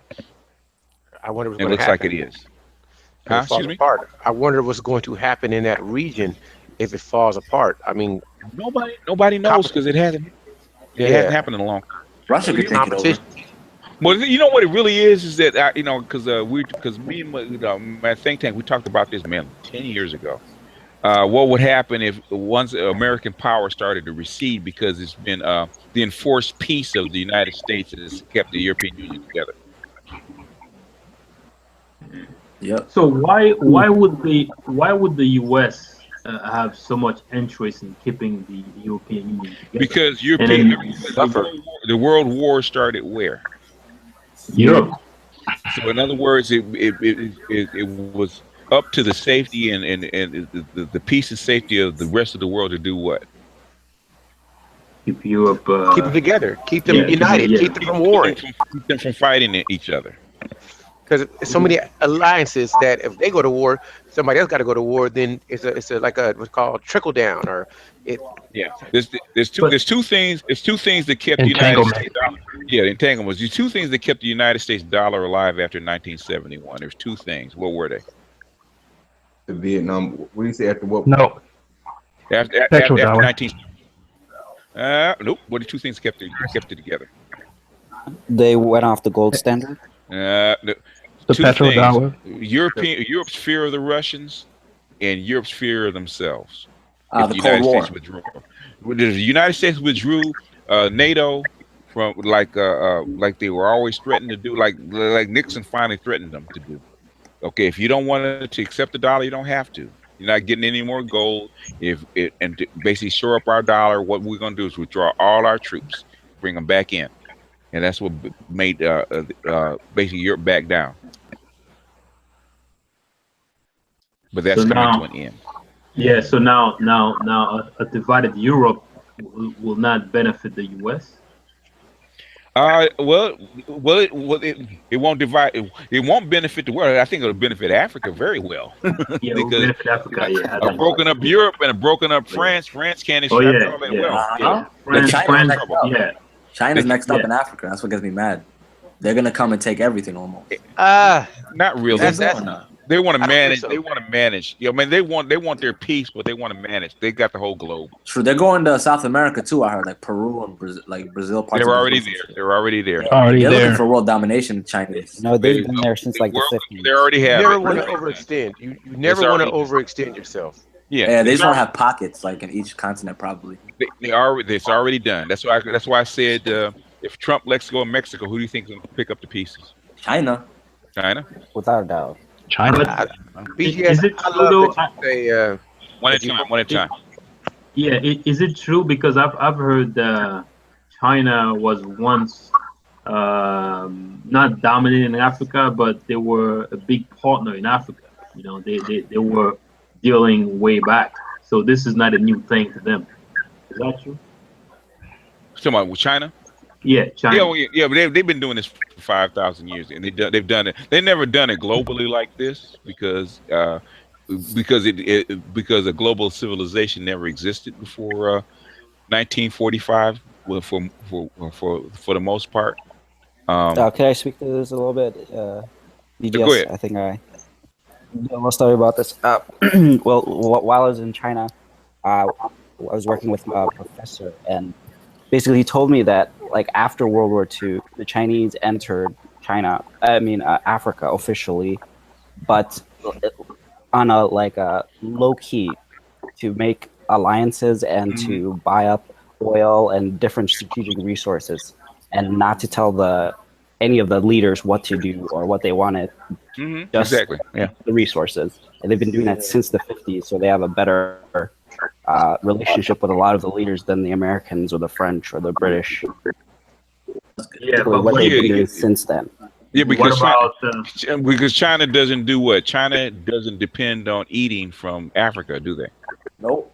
But Europe does. Where Europe does. Yeah, their diamonds, everything, chocolate.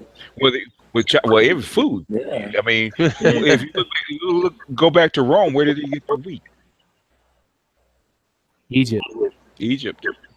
Oh wow. Yeah, but I've heard the relationship between China and Africa goes back thousands of years. I mean, It does. Yeah. It does, but we're talking about recently, 1945, because China was shut off by the Europeans from basically doing business in Africa. They closed China. They closed China off. Yeah. Berlin Conference. But the what's it called? The Arabs in Africa, they're ruthless. Yeah. Yeah. Those guys got to go. I mean, they tried to run Ethiopia, Eritrea. I mean, they even tried to go all the way to Kenya, everywhere. Wait, modern day, or are you talking about? No, I'm talking about back in the day, the amount of time they invaded. They still do. That was Northern Africa, though, right? I think. They even took parts of Western Africa. The Horn, yeah, not really, because that's that was kind of hard. You know, for the slave trade. I mean, they didn't like settle there, but they just they were heavily involved in the slave trade. There's a book called Salt. There's a book called Salt that talks about that. In fact, my optometrist he suggested the book that talks about that slave trade, the Arab slave trade coming across the. What I've always wanted to for some of those movie makers to do. I mean, they keep making movies about the European slave trade, but I think there should be a movie about the Arab slave trade. Of course. True. Definitely. There should be a whole lot of movies about those guys. Even the Ottoman Empire, they tried to come in Africa and take everything too, but nobody talks about that. Yeah. So what is China? Turks. Yeah, Turks aren't Arabs, so. I mean, they have Muslims, right? Muslims, but they're not Arabs. Yeah, they're more European, I would say. No, because Western the Turks are the Byzantine Empire, man. Yeah, Constantine. Constantine, yeah. There are Western African Muslim countries, though. How do you say empires, like the Songhai or the Malians that were independently Muslim. Mali is right on the cusp of. Mauritania, yeah, so it's like right next to North Africa. Yeah, they're not considered sub-Saharan though. Yeah, they're Saharan. All the Northern Africa is a different. There's the different culture. Northern Africa. No, I mean in terms of whenever people talk about like Muslims in Africa. Yeah. Oh, go ahead. The Arabs amalgamated with the Africans, with the West Africans. I mean, my father. I'm part of my father part of the Hausa tribe. I mean, that's pretty big in North Africa. You got to remember you got to remember the North Africa. Basically, the what we call the Muslims or the North Africans have been there since Carthage, since before the modern era. So they've been there for like 2,500 years. It's not new. It's true. Those are the Moors. All the North Africans are basically Moors. But the thing is, though, I don't like what's it called? A lot of the Moroccans, they tried to deny that the Moors were even black.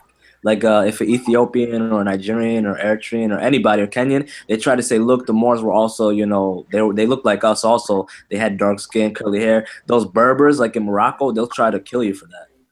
Yeah, well, good luck with that. That's why I'm not going there. History is history. Yeah. Yes, What is the overall world political agenda of China? Hopefully, I can ask that question. That's not too specific.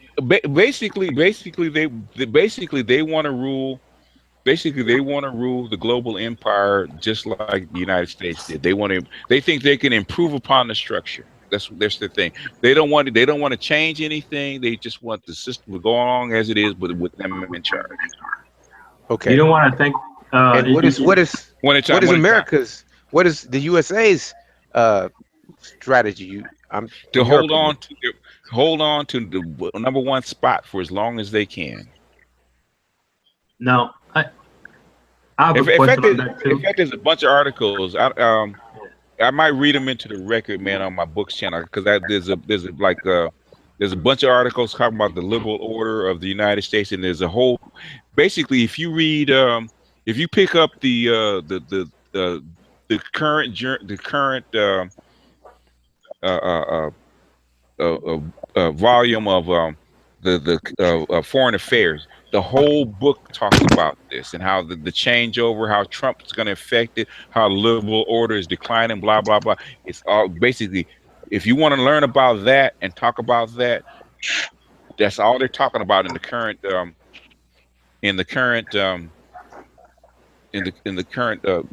issue of Foreign Affairs. I mean, I was just reading it about it, and they were talking about Trump and the liberal global order, and Trump and the New World Order, Trump doing this, blah blah. In other words, how is the United States going to operate with this, with the global order changing?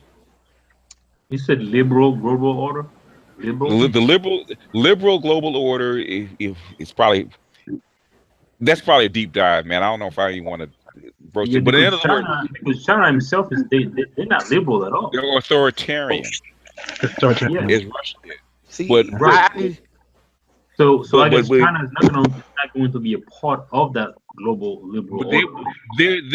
China does not care. Okay, Yeah, China's they're authoritarian, but they're willing to play by liberal rules because what? Money. That's the way the rule. Yeah. So they're willing to continue the liberal global order because it works for them. Until they can stop it. Oh, well, until it doesn't work for them. The world is too big. I mean, you can always have rebel pockets. You can't really stop it. It's too. You can't. I'm not saying you cannot, because anything is possible. But to authoritatively dominate the world, to change their philosophies and cultures that they've had for thousands of years. Oh, that's hard. Yeah. Why would you? In other words, as long as you're getting what you want, and everybody's playing by the rules that they're supposed to, and China's doing what it needs to do, China's perfectly willing to let the global liberal order continue because it works for them. I got a question. Inside China, it doesn't exist, but it doesn't matter. Outside China, you can do what you want to. They just want they want the corporation to run as it is. Go ahead, bro. Why do white supremacists hate Jews so much? Why do white? Oh, because they've been taught to. And plus, there's a lot of Jewish folks have done some. The Jewish bankers have done some dirty shit. Okay, let's just be honest about it. They've done some dirty shit. Fund slavery and all that stuff. Well, people have had a hatred of bankers for a long, long time, and the Jews have that reputation. Of that stuff. If you look at Goldman Sachs and those particular brand of Jews, however you want to call them, they've caused a lot of havoc. And so people have that natural, for a very long time, people have had that natural disdain for Jews. I mean, it's been 2,000 years they've had this natural disdain for Jews. Europeans have. And its culture is basically baked in. So the thing is very difficult to get rid of. And Jews know that. It's even, whereas they don't like black people in the United States for a reason. You can trace that back and say, this is when it started. Okay, basically, this is when it started, and this is you can see the policies carry forward, ripple right from that event. But Jews goes way back, probably to the point where we can't even find it. They didn't like Jews, man, and Rome didn't like Jews. Okay, well, how far? Go ahead. Well, wasn't that because especially they have like separate rules? They say Jews can do this and that, but Gentiles can't. So they between themselves they won't lend interest, but to the other people they would lend interest, and that really angered probably people. so. Yeah, but I'm saying there's been a natural, I mean not a natural, but say an ongoing dislike of Jews, and sometimes it flares up into hatred. But that's a European thing that's definitely, been going on for a long time. Yeah, because right now, like Jews and white people, they're like intertwined right now. And basically the Jews are white, but anytime anything happens, like the economy goes down, or there's some sort of crisis, there's always a backlash against them. Yeah, Like, and Donald Trump had to go out. Yeah, Donald Trump had to go come out and have a special, make a special announcement about anti-Semitic activity amongst his base. They think black people are going to get hit hard, and now so far as the Jews are getting hit harder than we are. Would you bring that element up? You can't tell where it's going to go. Don't you think it's like I'm sorry. No, go ahead. It's like like they prioritize the hate. Like they really focus primarily on the Hispanics, which I understand that because I mean the history books is already saying, and even statistics are already kind of point to Hispanics being close to the majority, like in about 30 to 40 years. Probably sooner than that. I would say sooner than that. Yeah. Yeah. Especially because they say like 25% of the kindergarten age children are Hispanic. One out of 5 or 1 out of 4 or something like that. Probably could be more than that. But yeah. Yeah. I heard what's it called? They were kicking black people out of Compton. Yeah. Right.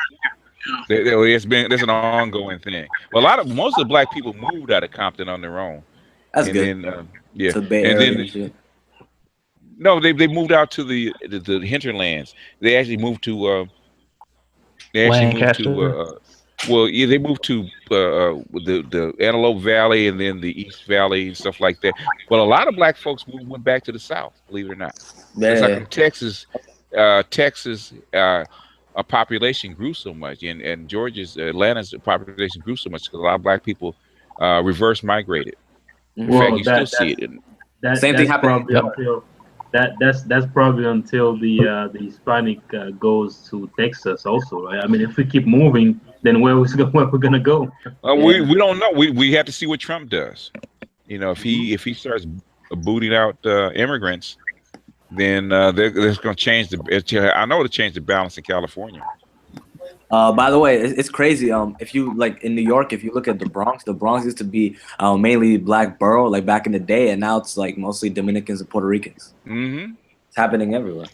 Some of that's intentional by. The government. They send immigrants to the hood and shit. Yeah. Yep. Exactly. They did it. I'll acknowledge that. I'll acknowledge it. Yeah. We as black people, we don't function together with a whole agenda anyway. So it's like a lot of stuff. It's not like it's planned. Mm-hmm. We just follow suit, but it's not like it's coordinated. So these are questions good to hear because hopefully we'll start some interesting dialogue among each other.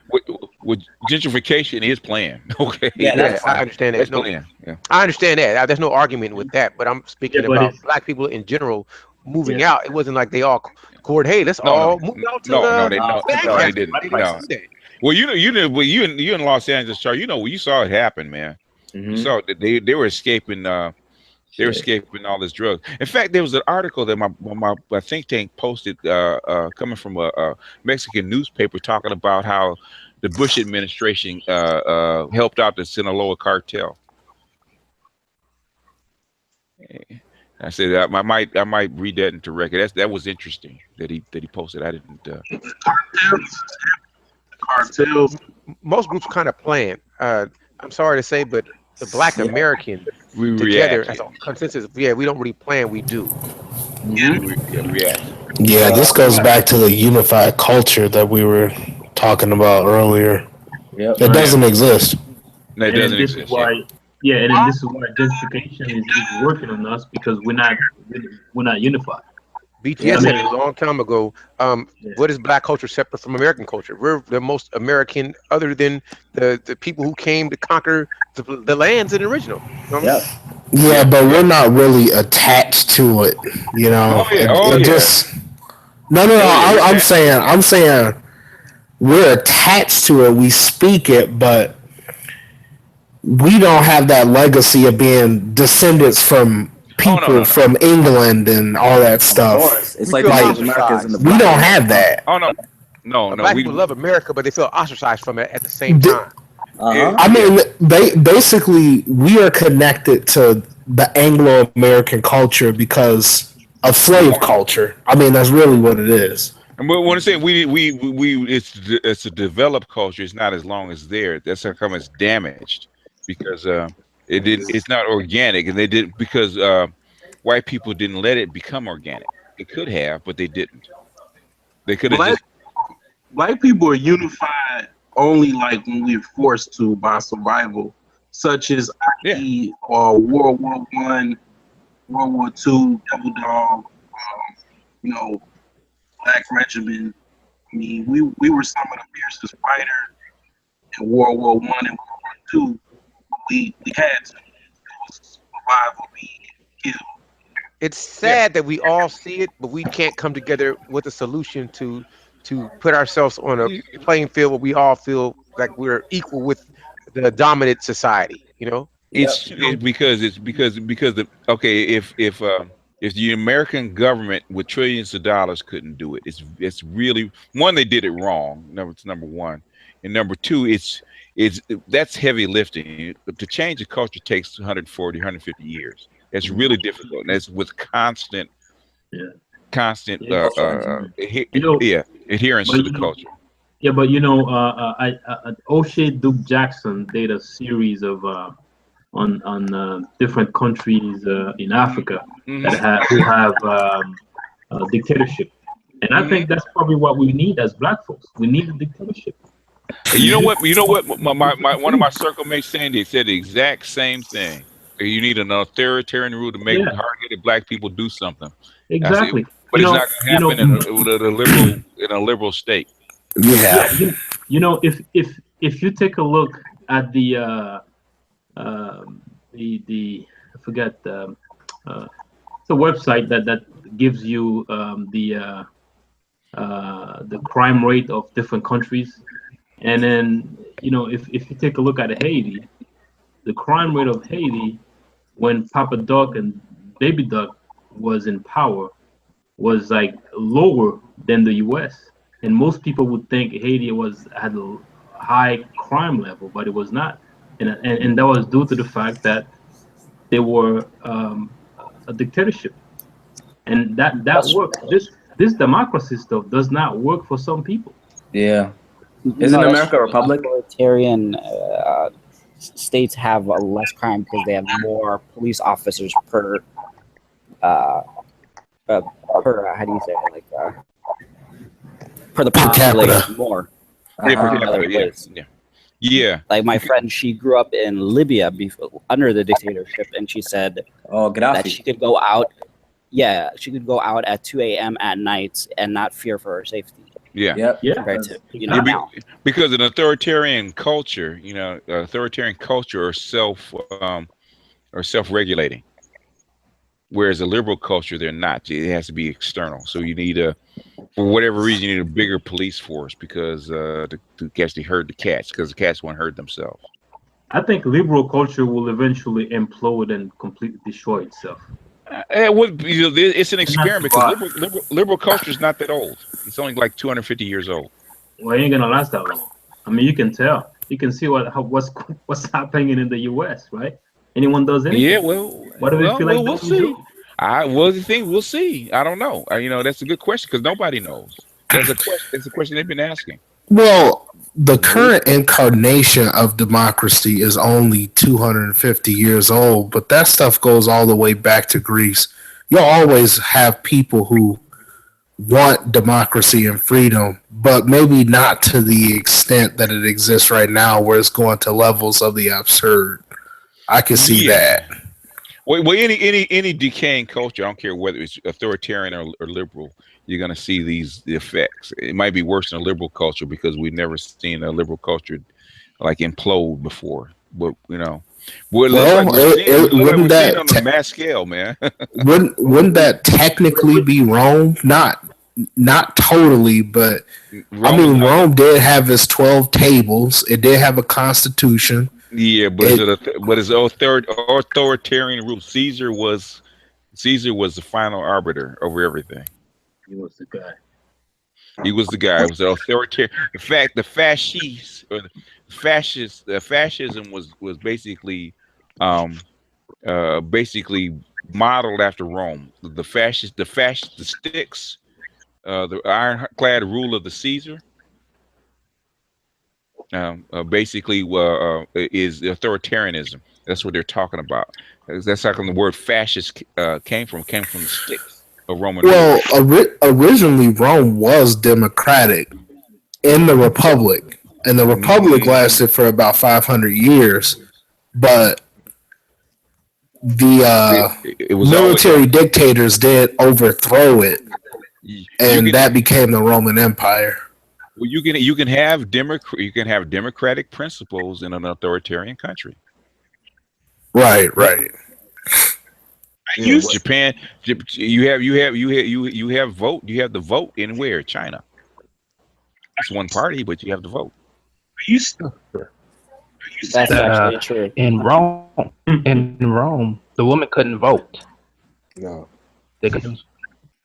No, I mean the Senate, the landowners, or the Senate, the patriarch, the fathers of the country, were basically the rich rulers, and basically they had to have a negotiation with the plebes, which is the ordinary people, because the plebes ran away, and they didn't have people to work the land, so they had to give the plebes some power, but it was still authoritarian rule, even though you had the Senate and what we call the People's House, was the Congress. That's what we modeled ourselves after that particular republic, but it's still authoritarian.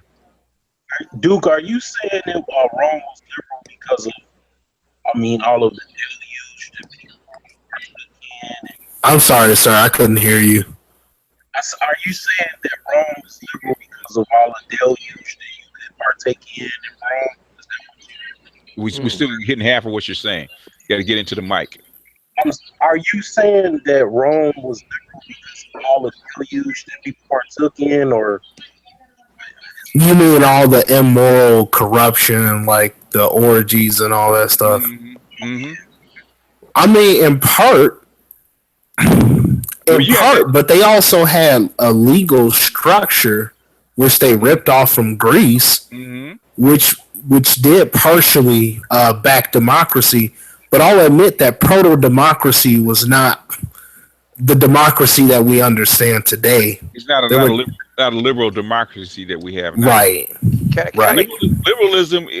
Liberalism could not have existed back then, because you didn't have enough food. You didn't have enough. Basically, your technology hadn't advanced to actually afford a leisure class or a bigger leisure class like you have now.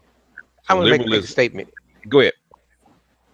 Can't you say that liberal thought comes about or came about when people could interact and move and go frequently without barriers? So, for instance, if we all are confined in a certain space, then we're going to enforce rules. But if we can trade, leave, and go as we want, to make people feel like to come back and to feel accepted, then you start accepting anything. So, like, let's say China's very restrictive, authoritative.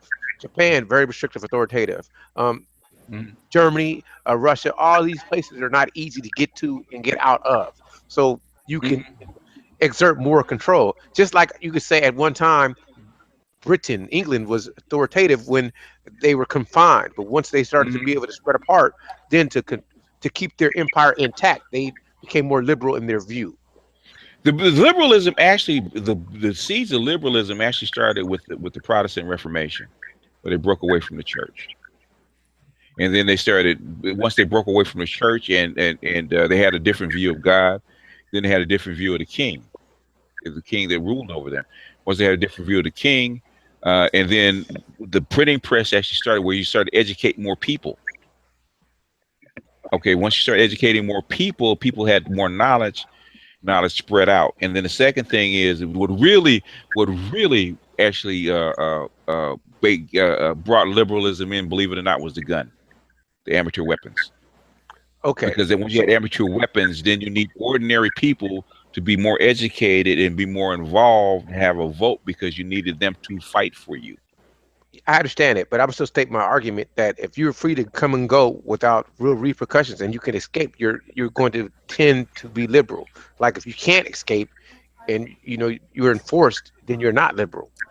Well, by that train of logic, during the Roman times called Pax Romana, I mean, people could pretty much go from city to city and pretty much do as they please.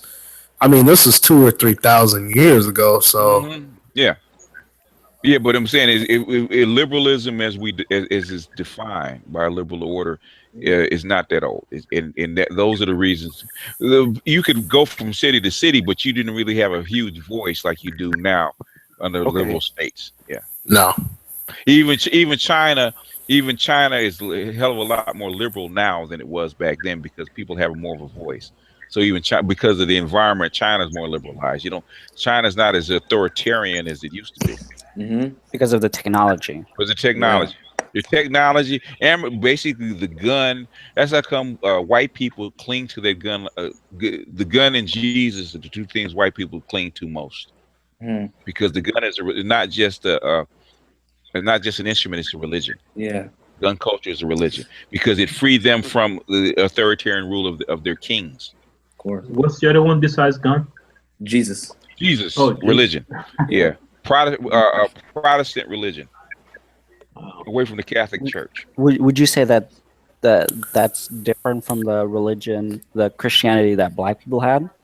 Because white people don't forgive if they're killed. They black people, that, right? If black people have basically all the religions you can think of basically exist someplace in some form in Africa. Because that's where they started. They evolved. They evolved different ways, but that's where they started. All the Abrahamic religions. No, I meant all Abrahamic America. In America, the African American. We're talking about the African American. We're talking about because African Americans, you have to say what culture did they have. African is where they is their heritage, but saying the biological heritage. But what is their culture? No, I think his question is how white people worship God the same as black people worship God in the United States. Am I correct? It's pretty much the same. No, I meant more like not from the spiritual aspect of the same ritual and that kind of thing. I mean, it's more like that's the worship of guns. No, I meant more like the way that it's taken. In other words, because your culture is slightly different. The way you worship Christianity is going to be slightly different. Blacks are more like Baptists, Southern Baptists. Yeah, pretty much. What I'm saying is, even with in other words, because your culture is a little bit different than white people, the way you practice religion or even Christianity is going to be a little bit different than white people. You go to Africa, you go to the continent of Africa, how they practice Christianity is going to be a little bit different than you practice Christianity. I meant more like, you feel like black people take it more literally because in the Bible this says, turn the other cheek. But they never turn the other cheek. Well, they do because. Well, they do because back when we were coming out of slavery and Jim Crow, the church was all we had. Still seems like you didn't have another institution. You didn't have an institution. The church was it. If you want to get educated, the church set up the schools. If you want, that's how you organize through the church. Even your civil rights was organized through the church. The church was connected to the black state. Basically, yeah. Basically, politicians. Yeah, they still do. Yeah. When Donald Trump wanted the blessings of black people, what did he have to do? He had to go to the church. Had to go to the church. Barack Obama, what did he have to do? He had to go to the church. Go to church. Bill Clinton, what did he have to do? He had to go to the church and Arsenio Hall show. Exactly.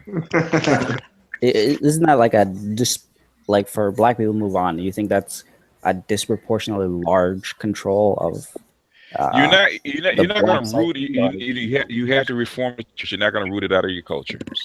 Sorry. If you can figure out how to do that, man. If you can figure out how to change black folks' culture, man, I will fly down and I'll move to right next to you, man, and study under your feet, because I can't figure it out. It did a little bit. I mean, I'm a product of the change of culture in the 60s, 70s, and 80s with the African culture movements. Yeah, Pan-Africanism. Pan-Africanism. Well, what percentage of black people is that, though? It's like 10, 15. Yeah, it's like small, but very small, but it did have a change. I mean, even Barack Obama, he was kind of like a black nationalist, but he didn't want to be outspoken about that because Barack Obama, if you go back and read the history of Barack Obama, you wouldn't be okay. Barack Obama is a political animal. I loved it. I like him. He was well trained. He was trained by, he was trained. That's how come they sent him to that church, because the Reverend Wright is a Gnostic. He's a high order Mason, and he spent 20 years training under Reverend Wright because he's a political animal. How to persuade and all that stuff. Nationalist, he's like what can I say? He's black cultural. He was raised by white people. Yep, he had to learn game. But he learned in Chicago because he's a political animal. I'm not saying he's not genuine, but that's what he learned. Yeah, he actually learned from the same people who taught Harold Washington. Somebody's echoing. That's Guy King. Go ahead. Yeah, he actually learned from the same people that work with Harold Washington. Yeah. You basically, Reverend Wright is connected with the University of Chicago. Okay. And the mayor, right? Guy, mute yourself, man, or turn your speaker down. If you want to speak, Guy, jump in. But Obama's go ahead. But Obama's like connected to the mayor of Chicago. He has very deep connection, and so is Chance the Rapper. A lot of people in Chicago who claim to be progressive are actually connected to the fucked up Chicago city government, local government. If you leave out the University of Chicago and Barack Obama, you won't understand the connections. It's called the social class. I mean, my father, he's a Mason. He's intertwined with Black Chicago. Lean. I mean, it's just social class. Yeah. Oh, I wanted to make a quick comment about the religion aspect. I think a lot of younger black men are really starting to leave the church in droves. Yeah. And it's because a lot of us see, not necessarily even, I'm not even coming at it from the aspect of questioning God or whatever. People have their personal beliefs. I'm not one to challenge that. What I'm saying is a lot of guys see the corruption, the ineptitude, the sexual malfeasance of a lot of these pastors and bishops and all that stuff. And that completely turns us off from these supposedly moral institutions. So it's not an instrument anymore. It's an institution. It's corrupt. Yeah. It's a highly feminized. Yeah, because the church is corporate now. Yep. So what I'm saying is there are already a lot of black people leaving, but there's not a lot of black women leaving. There's tons of black men leaving in droves. The issue is you're not going to be able to rip it away from black women. And why is that? No. The pastors because it works for women, right? It works for them. It absolves them of their what? Gets rid of their guilt. The shame, their guilt, and enforces their what? They need to be right. Bingo. All the check marks. Where are those young black men going? I see a lot of black. Well, a lot of young black men are basically getting into other things. Like some people might, like my older brother. Not saying too much about him, but he is a Hebrew Israelite. My other brother is agnostic. I'm agnostic, so I'm not like. religious aspect, because I don't know whether or not God exists or not. That's not for me to determine, especially based upon my limited information that I have. I have extraordinarily limited information. That's not for me to determine. So I think a lot of people are stepping away from like institutionalized faith and going on their own path of self-discovery. Yeah, spirituality. Yeah, because the thing is, there's a saying amongst Gnostics: God made religion for man, not God didn't make religion for himself, not for you to worship him. If the religious practice should work for you, Buddhists don't believe in a God per se, okay, but it is considered a religion. Because it's a spiritual practice, you're not working on God's spirit. What spirit are you working on? Your own. Your own. So if you find a religious practice, because religion is a practice to bind one back to one source. That's what it's there for. So if you find a religious practice that works for you, that makes you a better person, use it, whether you believe in God or not. I believe like Buddhism originated from Africa. I heard. Is there any truth to that? Say again? Excuse me? Buddhism originated in Africa. Yeah. It has roots in Africa. Nah, Buddhism actually originated from Hinduism. What I'm saying is, right, but the people who practice it in India, they are from Africa, right? Yeah. The Jovinians. Yeah. Christianity is originally a European religion. Uh-huh. Yeah. What did you say? Christianity is originally European? Yeah. I mean, it's derived from a base, but it's its own separate religion. Yeah. Right. I want to make a statement. Yes, I believe that everybody is searching for a purpose, something to say that they have done or want to do. That's what I believe most people are doing. That's why people go to religion. That's why people go away from religion. That's why people say this and that, because they need to be able to identify. You guys can argue. I love to hear the argument for that. But that's what it is. People want to have a reason. So when you can't find a reason, it becomes frustrating. And people want to reach for a higher source than themselves. People do, and religion is probably one of the oldest human traditions. Probably next to language. Before language. It might go before language. It's before language. Yeah. Yeah, because people want meaning. Well, we have no way of knowing when the first humans actually spoke. We do have a clue that there were burial traditions as far back as about 400,000 years ago. We don't know if people had fully formed languages then either. Even before burials, religion goes that far back. We can only say what. We can only go off based upon like what we can verify. What I'm saying is like the burials are like a surefire way of verifying that. Because prior to the burials, people did not even value dead carcasses. They actually left them out. I know, but what I'm saying is that they had artifacts that go further back than that. He sent you an email, right? You look at religion like pretty much just like the Game of Thrones. Like it's like kind of like a government body. Your mic is real weak, man. We can't understand you, Solar. Well, I wanted to respond to the other gentleman earlier. Okay, go ahead.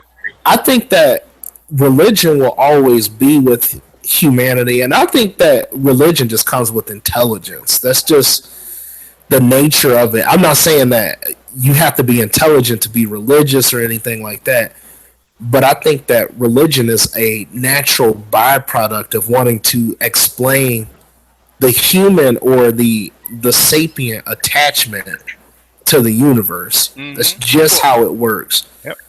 But religion, I think, going forward is going to radically transform from anything that has come prior. It always has, and it always would. It adapts to your environment. Because my final point, because even when we look at how religions evolved in the world, we notice that the religions 4,000 years ago was primarily polytheistic. Now, that's not to say that polytheism does not exist around the world, but there was a massive move away from polytheism in many parts of the world to monotheism. Mm-hmm. And really, I think that the next transition after will be a transition away from talking about deities altogether. Not that deities don't exist, we just don't know. And instead, go on the path of self-improvement. I really think that that's the next level of religion. That's where people are probably going to take it next. If you look at religion, like, get into that mic, Solar, because we really have a hard time hearing you. If you look at religion like a government body, like organized religion, like the main religion is pretty much a form of control. Group of people, and it morphed into something big, and it's basically just a body to control others and get them on the same page. And I mean that's the kind of center of how I look at it. I look at it just like I said before. You got the social class, you got the feudal warlord, and you got the religious people. I think religion develops because human beings have this natural affinity for self-reflection and worrying about the future. So the thing is that what when you reflect, where did I come from? What am I, and where am I going? And those are questions that are unanswerable for the most part. So you have to have some kind of spiritual practice to kind of fill that void. Even science as a religion kind of helps fill that void, even for atheists, because they need to have that explanation and have that surety. It's like we're better than this group. I really cannot hear you. I know, Solar, your mic is just killing us, man. Get into the mic so we can hear you, man. I said, like, where it gets dangerous is like groups that, basically say we're better than you, and this other group saying we're better than you. Mm-hmm. Well, that's unavoidable. It's tribalism. Yeah, you can't avoid that. Yeah, it's worldwide. It's worldwide. Even if you don't have it, even without religion, the groups separate because ethnic groups. Ethnic. Yeah, that's how we define ourselves as what we're not. Yeah. People are inherently, naturally, even though they want to admit it, competitive. People want to say, "I have this," and you don't. Or not like to belittle other people, but they want to feel complete in themselves. And sometimes that jealousy, that envy, that's a motivation, and it also. That's how come you have to socialize. Go ahead, Solar. Get into the mic, Solar. I understand that. I got no choice. I can choose if I'm going to be Christian. Your mic is killing us, more Solar. You got to really get in that mic. I said I can control. I'm black. I can't do nothing about that. But I can control the religion. Or whatever like that. Yeah, you can control your religion, but the saying is you're still human. That's a human instinct to bind to a particular tribe and not bind to the other. So you have to socialize. They say that's how come the Prussian school system is so powerful, because it socialized different groups to seeing themselves not as a part of their group, but as part of a wider group. Mm-hmm. That's how Russia became successful at one point. Yeah. Oh yeah, the Prussians did it early because they needed to bind the German tribes. So they invented the model. That's how come it's been replicated as far as away as China. Yeah, China got over it too. Yeah, to bind. In other words, how do you bind separate groups together? You sit them next to each other, and you basically force them in an authoritarian manner to see each other as the same.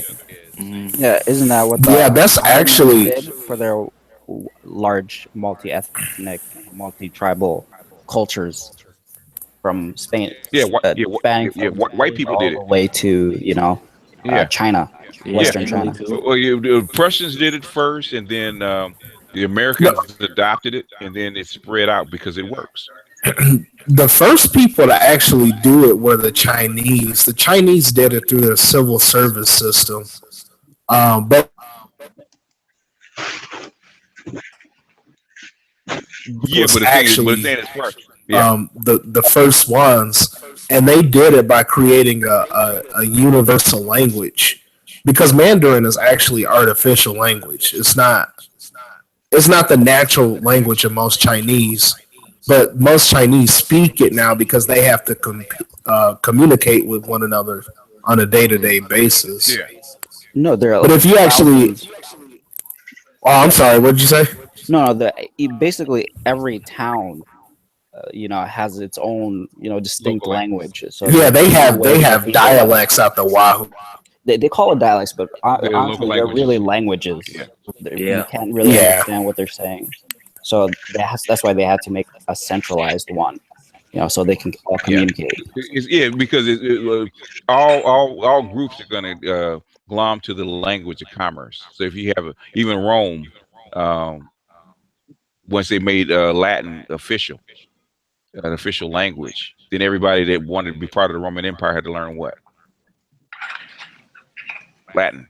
This is just a natural evolution of making a wider group. What I'm saying is, the Prussians were the first one to start it with children. Do you mean that as nationalism, or do you mean that as? Yeah, because they're the first one with universal education. And they didn't do it to educate people. They did it to basically socialize the children. That's what kindergarten. Kindergarten, as we know it, came from is a German word. Yeah, just real quick. Hey, if you're not speaking, Guy, could you mute your mic? Yeah, if you want to speak, Guy, jump in, but mute your mic until you're ready to jump in. Mm-hmm. BGS. Yeah, I mean, yes, sir. My bad. What do you think is China's stance on globalism? They love it. Xi just came out and said we're ready to take over. They love it because it works for them. They just defended globalism. That's why I played it for you guys. That's why I put this stuff up there. You asked me the question. I've already put the answer up there to you. The pimp has assumed the stable. They're ready to accept it.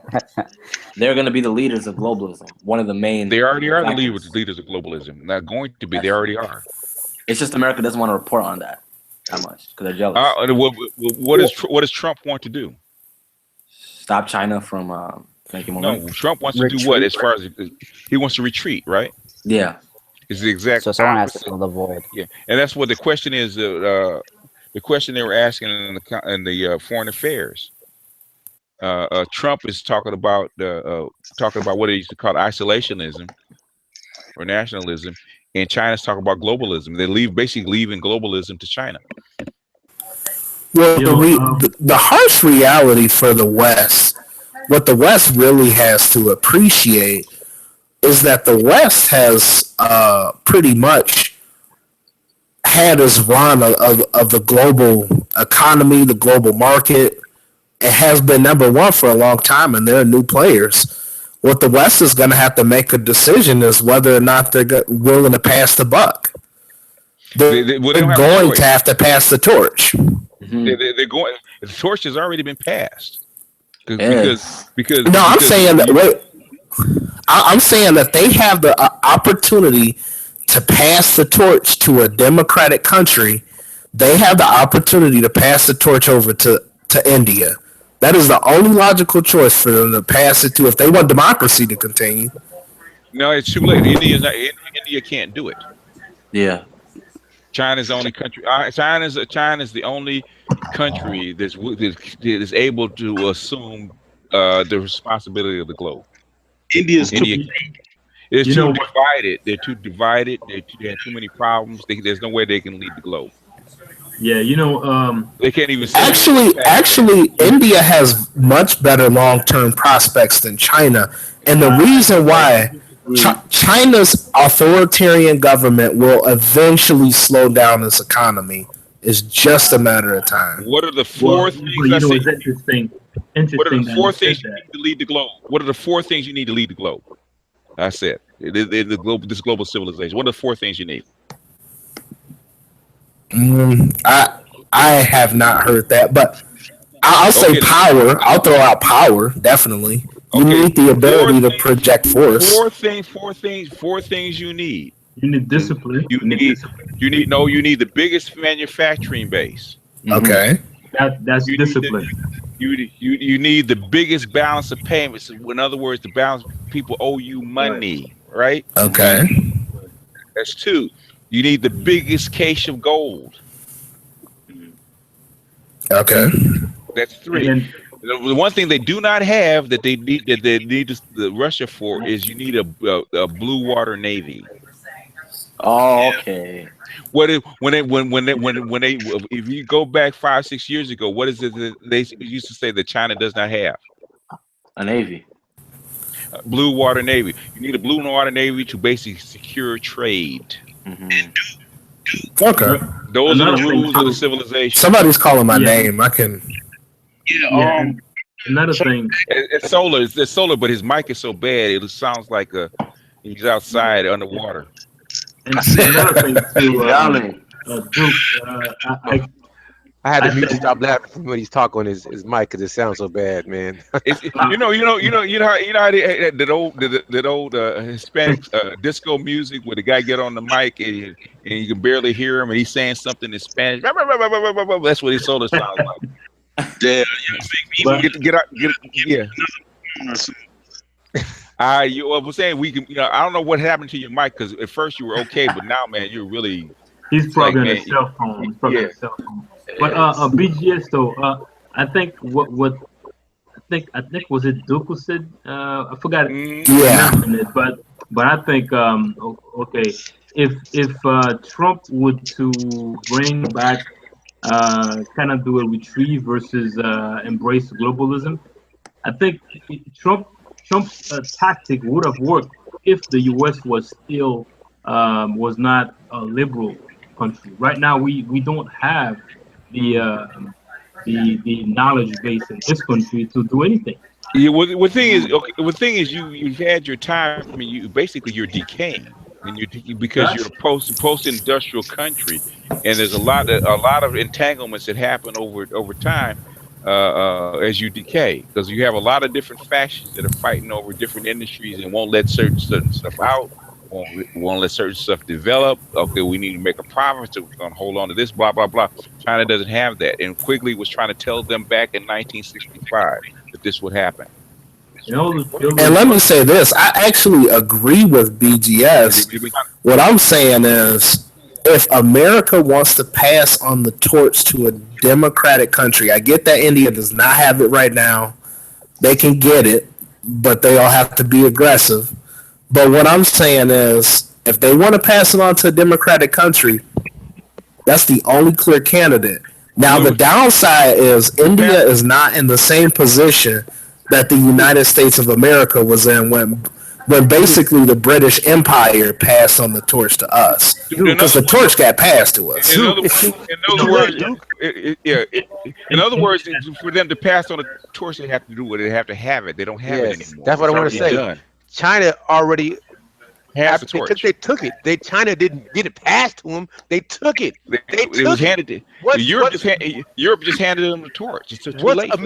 Once we lost that technological advantage, once China had more production capability than us, once they upped their navy and they made allies and resources around the world, people owed them.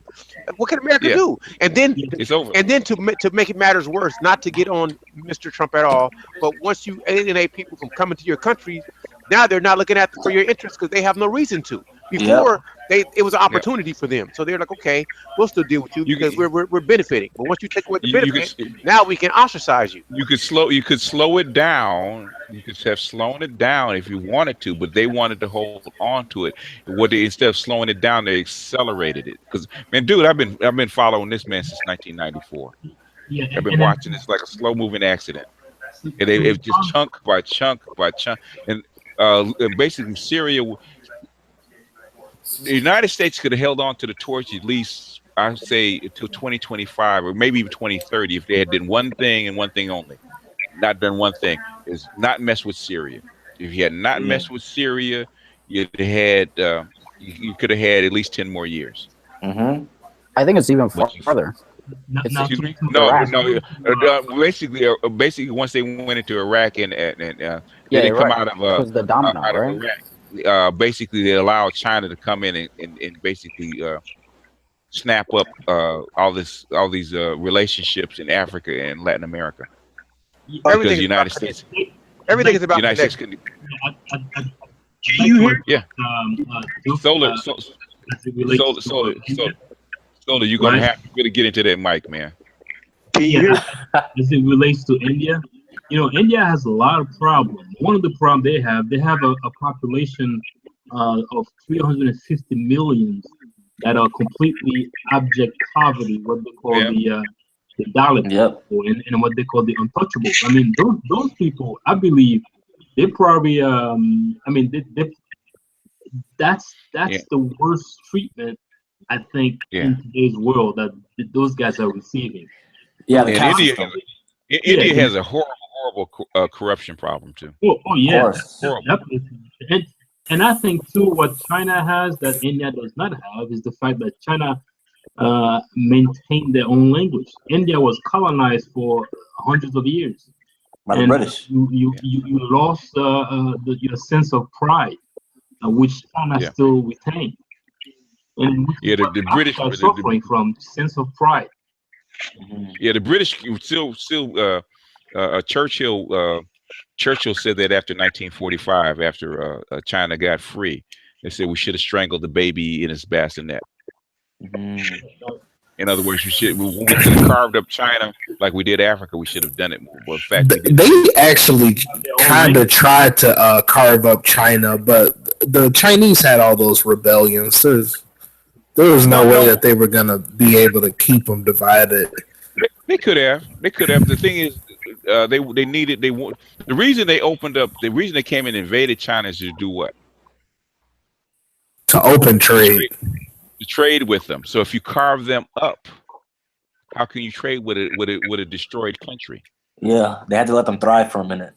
They have to, in other words, the reason you came and invaded them, sailed all that way to invade them, is because you want what they have. But if you destroy what they have, then all that effort goes for naught, right? They're more valuable together than apart. Africa, they want it weak because Africa sits right next to them, and a powerful African continent is troublesome to them. So they wanted to keep Africa on its knees as long as possible. They just can't anymore. Africa would still be on its knees if it was up to them. Yeah, but China helped out Africa a lot, I would say. But they're building a lot. It would. Yeah, well, China did it out of self-defense more than anything else. Yeah, because the United States made moves to cut off its oil and control them, so they basically needed a back door, and so they're willing to do what was needed to get that back door. Yeah, to get the connect to the resources. Yeah, in other words, basically it's one gigantic chessboard that the United States just lost. Right. Because right now it seems like Africa is to China what China was to the West. Yeah. Well, yeah, basically, yeah. Pretty much. They really did trust and believe, boss. They didn't really want to develop Africa like this, but after Libya, they didn't have no choice. It was the only play they had because they trust and believe that East African corridor they did not want to do. Of course, those Ethiopians have some damn pride. No, it's not that. The thing is, once you start developing them and putting technology into them, you put them on the clock for them to take over from where you are. Yeah. Right. And they didn't want to do that, but they had to. This is the only play they had. If they didn't do it, then eventually United States would get itself back together, and they would come back in and push you out. Wow. BGS, Nigeria could actually be a world power. Yes, sir. Yeah, they could be, but believe it or not, Nigeria is not the jewel of Africa. Yeah, Nigeria is gonna split apart in a couple of years. Just saying. Well, hopefully, what happens is you get an umbrella group, like the African Union becomes an umbrella group where it doesn't matter. But Gaddafi and then they can break up if they want to. Excuse me? You said Nigeria is not the jewel of Africa. Who's the jewel of Africa? Congo. Yeah, that's where all the resources are. That's why they set up all those rebels. Where the resources are. Congo. Yeah, but the raw resources, but they're not organized, right? I mean, but Congo has the resources. It doesn't. What I'm saying is where are they? Why do you think East African corridor exists? But then Congo is not benefiting. The Congolese are not benefiting. How else are you going to develop Congo? Congo can get developed without help. Yeah. It's not free. So you expect people to be just open and generous and just do shit to do shit because they're good people, huh? You learn from the Native Americans that doesn't work. That's how many. I think Nigeria has like. I'm asking you, do you really expect that? Okay. Well, no, I'm not expecting that at all, but I'm saying, yeah, it is the goal of Africa. But you're fading out, man. You don't know when you don't know. What's going on with you guys' mics tonight, man? You fading out. What's going on with your mic? You lose power? What's going on, man? What's going on in the middle of the club? Oh. I mean, roll off of her real quick, man, and run to the bathroom so we can hear you. Man. I know you can't talk on the downstroke, man. We can barely hear you.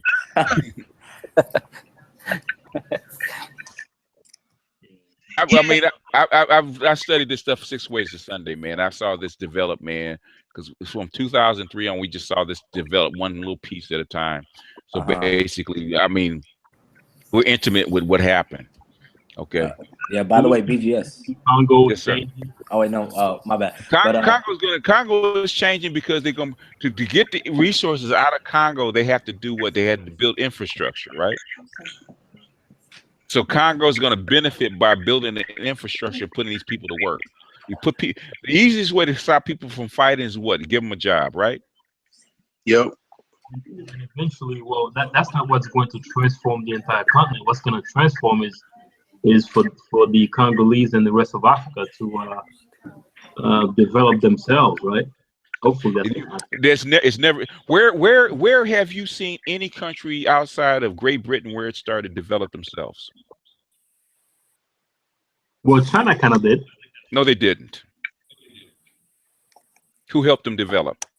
Well, the British helped them. The United States. No, who helped them develop? Who did USSR develop to where they are? The United States did. Yep. Where you think all the factories and technology came from? Mm-hmm. What about Japan? Japan basically bought it. Basically, was helped by United States and Great Britain to develop. Yeah, that's true. All right. So I guess the U.S. provides the basic infrastructure to China and for the factories, but now they've taken over. So what I'm saying is, okay. Great Britain, United States didn't develop by itself. Okay, the initial infrastructure was paid for and developed by Great Britain, right? Mm-hmm. And then all the technology and machines and stuff wasn't built here first. It was built where? In Great Britain and shipped here, right? Mm-hmm. To basically exploit the raw materials and the stuff that was in the United States, right? But over time, as you work with these machines and build them and build these factories, you develop what? An infrastructure, right? Mm-hmm. You build your own machines, build your own railroads, on and on and on and on until you develop into an industrial power. That's the way it's done. That's the way it's been done since the Industrial Revolution started. Yeah, there's a certain cycle. PGS. Yes, sir. That's the same thing's gonna happen. You don't believe me, man? You go there and look and find out for yourself, and you find exactly what I'm telling you is precisely correct. I'm not saying I'm not believing it. I'm just hoping that's exactly. Africa cannot develop itself. It can't. China might be making the same mistake the United States did with China. They are, but they didn't want to. But it's the only play they had. Yeah. Do you have a correlation with like wealth distribution and relationships, like male and female relationships, the downturn? Because I see it, like from the 90s to the 2000s to now, It basically remember the Charles Dickens stories. A little bit. That started with basically Charles Dickens and children being on the street and starving to death and all that stuff started with the Industrial Revolution. Mm-hmm. The Industrial Revolution started splitting up families long time ago. You know, I mean, I've done so many. It's very difficult to go over this over and over and over again because a lot of this stuff is if you went through my material, then you would know what I'm talking about because I talked about this constantly. The Industrial Revolution divorced what? Human labor from human production, right? Mm-hmm. In other words, if you look at the chart of basically agricultural amount of people and the percentage of the population in our agriculture, right? Over the last, starting in the 1800s, it went from like 99% down to 1%. Where are those people? In other words, when you take people off the land, you put them out of what? Work, right? Right. So in other words, if you do not lead, if you on a farm and you have a wife and you need to work a plot of land, do you not need a lot of children? Yep. So in other words, to have a lot of children and a wife, you need a structure called a what? A marriage and a family, right? Yeah. So the family, the marriage is not for the man and woman. The marriage is for children. Oh, okay. And if you no longer need children, what's going to happen to the instrument you call marriage? It's going to combust. No, it's going to combust. No. So in other words, yeah, go ahead. No product is made. No, the factory's closed, so it's no production. Yeah, exactly. So in other words, in fact, what Charles was talking about with the Wolf and what's her name? She was on. She's complaining about how come marriages are busting up because of the economics, and she's only partially right. She's only partially right because the need for children, especially for men do not need children. That is psychological. That's not. You don't have an actual need for other than emotionally and psychologically. You have no need for children. There's no financial need for children. Children are not an asset. They are a what? Liability. Yep. Yeah.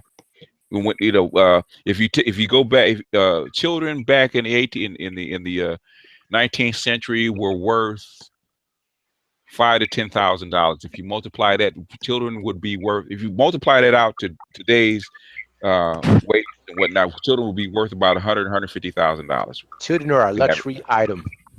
Children are a luxury item. Yep. They're an emotional item. They are not a asset. They are a liability. A middle income child, to raise a middle income child is they said to adulthood from birth right now is about $223,000. Damn. I got two of them. Yeah. Go ahead. I actually thought it was way more than that. I remember seeing on like a poster board when I was younger, like that the actual cost was like $250,000. This is back when I was in high school. Yeah, keep in mind, I graduated in like 2006. So, well, I just looked at it and it was $223,000. I don't know. I don't know. No, I've heard that number too, but that almost sounds like they reduced the cost. It could be. I don't know, but I'm saying that I said I'll report on what the current average is. But if you think about it, if you have two children, you got two kids, that's $500,000. Right. Yep. That's a huge liability. A huge liability is you have the average income of like average household income of $60,000 a year. I think what you talking about, dude. I think you talking about basically college. Like I think the price is before 18 or before 18. Yeah, 18. It was 0 to 18. Yeah. Yeah. So college, you probably add on college. You talk about like another $100,000 or more. Yeah. But I'm saying that's just basic. Well, unfortunately, most of that stuff is borne by the state. Education and whatnot. But if you had to do it yourself, yeah. But that's the that's what he taught. That's an expensive, they say called children are a luxury good. Marriage is a luxury good because if you go ahead. Even having a dog and a cat, I got a cat, and it's like they say that the lifetime of owning a cat is like 20 grand. All of the litter, visits, food. I mean, you don't think about it. Like, I mean, the average individual of my age group makes about 30 grand. Over 10 years, that's $300,000. And then the older you get, most likely you're gonna make more income. I mean, you feel it a little bit. You feel it. You feel it, but you don't think about it after 10, 20 years. Like, damn, I spent $500,000. Damn, Yeah. I mean, if you start reading some of the literature, man, about what happened in the 19th century when the United States was young, man, it takes a humongous effort, man, to basically keep this country together and organized. Just from kids not running the streets, which is why they initially started the public education here, because they were bringing over too many immigrants, and they had to socialize them, and plus they had to control them in the daytime because their parents were at work. So it's a tremendous cost to actually do this. This is a society this big, man, is far more complex than people actually realize. It just looks organized to us because it has been organized. But if you take away those barriers and stuff like that, all these different control systems, man, it wouldn't be recognizable. Yeah. If you listen to a CB radio, like if you live in a town, most of the time at night it's quiet. Even in Chicago, you turn on that CB radio. Oh my God. You got rapes going on, people getting shot, all kind of stuff. Mayhem. Yeah. Yeah, it's like that song Houdini made. The freaks come out at night. All the crazy shit happens at night. Well, in an urban environment, it's very, very, very difficult to control. Yeah, most human beings were not. A very wise guy told me a long time ago. Human beings were not built to live in societies over 50,000 people. Yeah, it's way out of hand. So these big, huge urban centers, man, are just. When I stayed in Chicago as an adult, because I told you guys I am from Chicago. I actually lived out there until I was like 7 or 8. Then we moved out, to a different area. Then I had to move back for college. Man, 10 o'clock at night, my ass was in the house.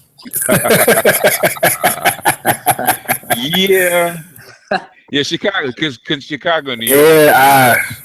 Man. 10 o'clock at night, my ass was in the house. True story.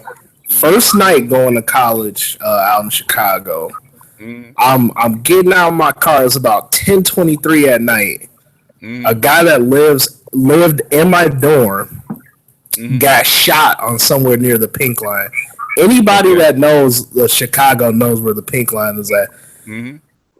Got shot on the Pink Line 5 minutes after I went in to my building. It was crazy. Yeah. After that, I said my ass is in the house at 10 o'clock, not a minute sooner. Yeah. Solar, get into your mic. Solar, get into your mic, man. Wouldn't even a lot of them happen. It's just people hanging outside, like he's saying. If they're in the house, most of the time they would have to basically come in the house, bang down the door, because a lot of the people just hanging outside and are targets. And the same situation happened to me. My parents moved us out in the suburbs when I was about 5 years old. I come back after college to go back to my grandparents' house that they lived in Chicago. And it was like I literally lost it. I mean, it was like buses moving 24 hours, just everything going so fast. It was like I'm in the suburbs, which is slower. I mean, it was a huge mental shift I had to get used to. Hey, but anytime in Chicago, you get anywhere above on street level, like 2,500, you go 2,500 west, you go 2,500 south, you in the hood. So, Yeah. I like west, you go 2,500 south, you in the hood. Okay, somebody's listening to us on YouTube. Okay, go ahead. Yeah, it's like it's just so much going on at one time. It's like, and I really don't. I'm thinking about moving back to Chicago, but I'm not really an urban type of guy. I figured that out a long time ago. I prefer the suburbs. I actually stayed over in Greektown, that's like near the West Loop for a little bit. It was a beautiful area. It was actually really well protected by the police, but I just hated it. I didn't care for it one bit. I'm really used to the quiet. Yeah, it's like everybody, like my ex I used to live with. She came from Ohio, and she basically moved downtown. Most people, when they come here, they want to live in the Loop. I never lived in the Loop. I've been here my whole life. I never lived downtown. It's expensive, but it's like I always said I'm gonna try, to live downtown, see how it is. But yeah, I always thought about that, but I never did it. Yeah. It's just the city life is very cutthroat, Yeah. Yeah. Urban Especially living. in New York, Makes Oh, you yeah. into an animal. Yeah, you guys are compressed too. So I don't know. I guess I would never live in New York City ever. Yeah, man, that's crazy. The shit you see. Yeah. I'm here because I think about Chicago, and they say New York is like 10 times Chicago, and it's like I'm not scared, but I'm like, damn. I don't really like the hustle and bustle of Chicago, but then you amplify it times 10. Yeah. I've never been in New York, so in New York, if you don't hustle, you don't eat. If you're not working, you gotta get it. Yeah. It's getting like that in LA. If you don't eat, because it's in LA though, it's a little bit different. Like I'm not like obviously you're a native LAan, so I'm definitely not gonna like speak on that. But I've been to LA several times. It's like I kind of like how LA is like kind of flat and like spread out. Yeah, that's almost refreshing. I'm kind of concerned about Cali too. I've been to San Diego when I was in the Navy. Out in San Diego. California is a bigger monster. Like it's a whole nother. It's kind of like New York. Like one thing about Chicago, it's kind of medium depending on where you are as far as cost of living. LA, I got family in LA over Cali actually, and it's like the cost of living kind of scares me a little bit. Yeah. Well, most young people, they're gonna have to figure out what to do with the housing, because most young people can't afford to live here. So yeah, you get a roommate, and it's like I want to speak. Even with a roommate. Yeah, go ahead, Charles. Listen, similar to you. I joined the Navy. I'm older, so I joined the Navy hoping to be stationed in Long Beach when Long Beach was open, just because I knew how much it was going to cost to be on my own. And I thought I'd have a decent paycheck living in Los Angeles, but the cost of living is so high in Los Angeles. And BGS and I have talked about it, that you need to make more than the average just to survive out here. And even people making 60, 70,000 are still sometimes living paycheck to paycheck. Yeah. If you're not making it minimum just. I saw that in San Diego. It was like the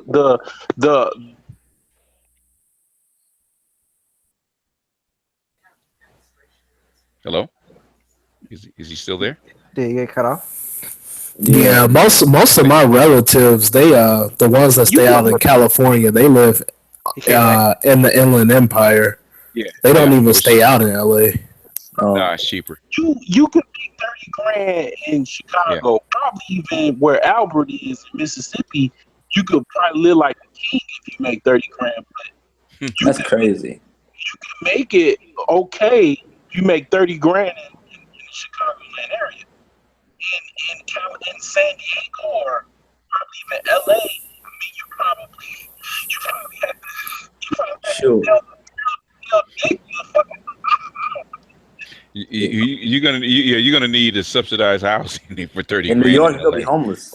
Or you're gonna be living in You know, yeah. in Chicago, you like if you live in Chicago, you can't, you know, for like 30 grand, but for like 50 grand, you can. And what I see in like New York and LA, like New York, you need to be making like 90, probably 100K a pop to even be living out there. Yeah. And LA like is very LA, similar. Very similar. Yeah, man. Yeah, LA is about 50, 60, but it's quickly, it's the center of the city is quickly getting to the point where you can't live anywhere. You know, It's pricing the average middle class person that you think is middle class out. So middle class in Los Angeles is about truthfully maybe 120, 130. Then you be like free to live wherever without too much. Young people are heading to Las Vegas in droves, man. Yes, sir. Vegas is, especially Nevada. Yeah. Hopefully they'll stimulate the economy where people can actually have jobs. Teachers, man, if you're a teacher, man, they basically sucking your dick to go teach in Nevada because all the influx of young people. Yeah, they want to pay teachers like 70 grand to go teach in Las Vegas now because they don't have any. Damn. I think teaching is so much risk, though. It's too much risk in it right now.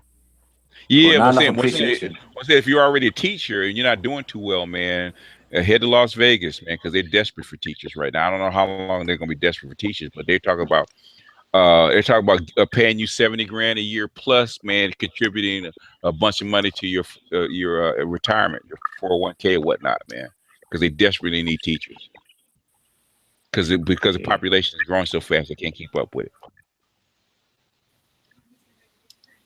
Yeah, because the resurgence of the post recession, it just kind of. I remember Las Vegas But wait. My question is, what's out in Las Vegas though? Like other than like the gambling and being able to get some good escorts, like what? Cheap housing. A lot of land. Yeah, a lot of land and cheap housing because because Los Angeles, the Southern California period is driving a lot of young people out. So Las Vegas went from like 1.5 million people to 2.5 million people in like 5 or 6 years. Yeah. So is Southern California like the future Florida or like? Southern California is like the future Northern California. Uh-huh. You know how Silicon Valley is basically priced a whole bunch of people out. Yeah, Bay Areas. Oof, the Bay Area crazy. is impenetrable. It's crazy. So Los Angeles is becoming that because the Chinese basically taking over. The Chinese are buying up tons and tons of land and tons of housing here. Mm-hmm. I mean, it's crazy because Las Vegas went from a bust like 2007, 2008, 2009, big boom. Like within 7 years? I mean, that's amazing. Yeah, because of the housing prices will skyrocket in Los Angeles. Young people can't afford to make it here. They got to go. Yeah, but like even like there's a reason, in my opinion, why the housing is becoming cheaper in Las Vegas, though. Like that Lake Mead is drying up. Like people just got to be aware of that. Basically, Las Vegas really doesn't have an industry. Gambling is centered around gambling, and when people don't have money, what's going to happen to gambling? It's going to dry up. That's what happened to Las Vegas, and they expanded too fast, so the housing prices decline.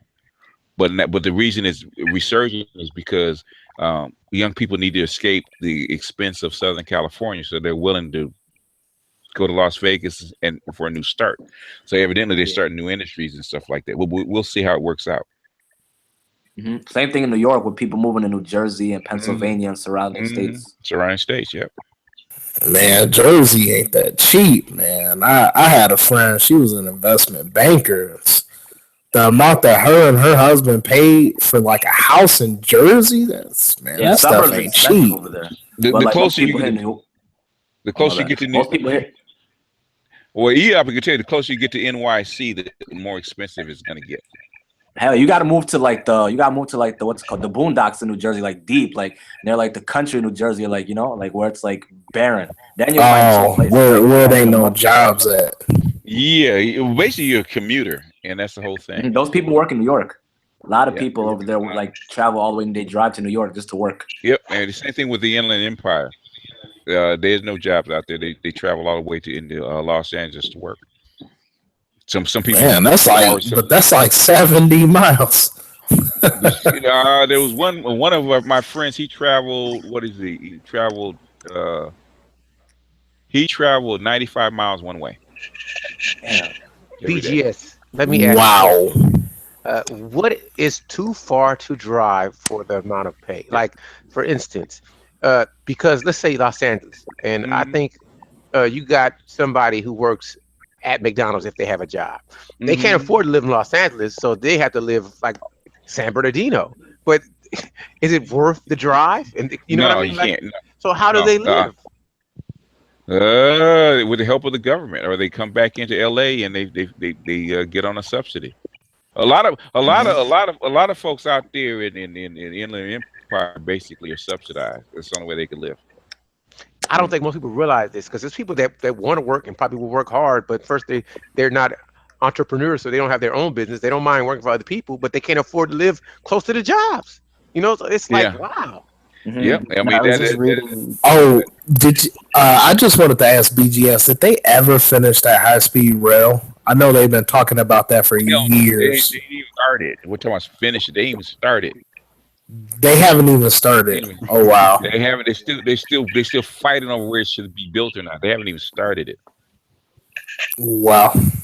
Yeah, I was just reading that even the silicon, the tech workers in San Francisco have been, priced out of owning homes in the area, and so they have to go.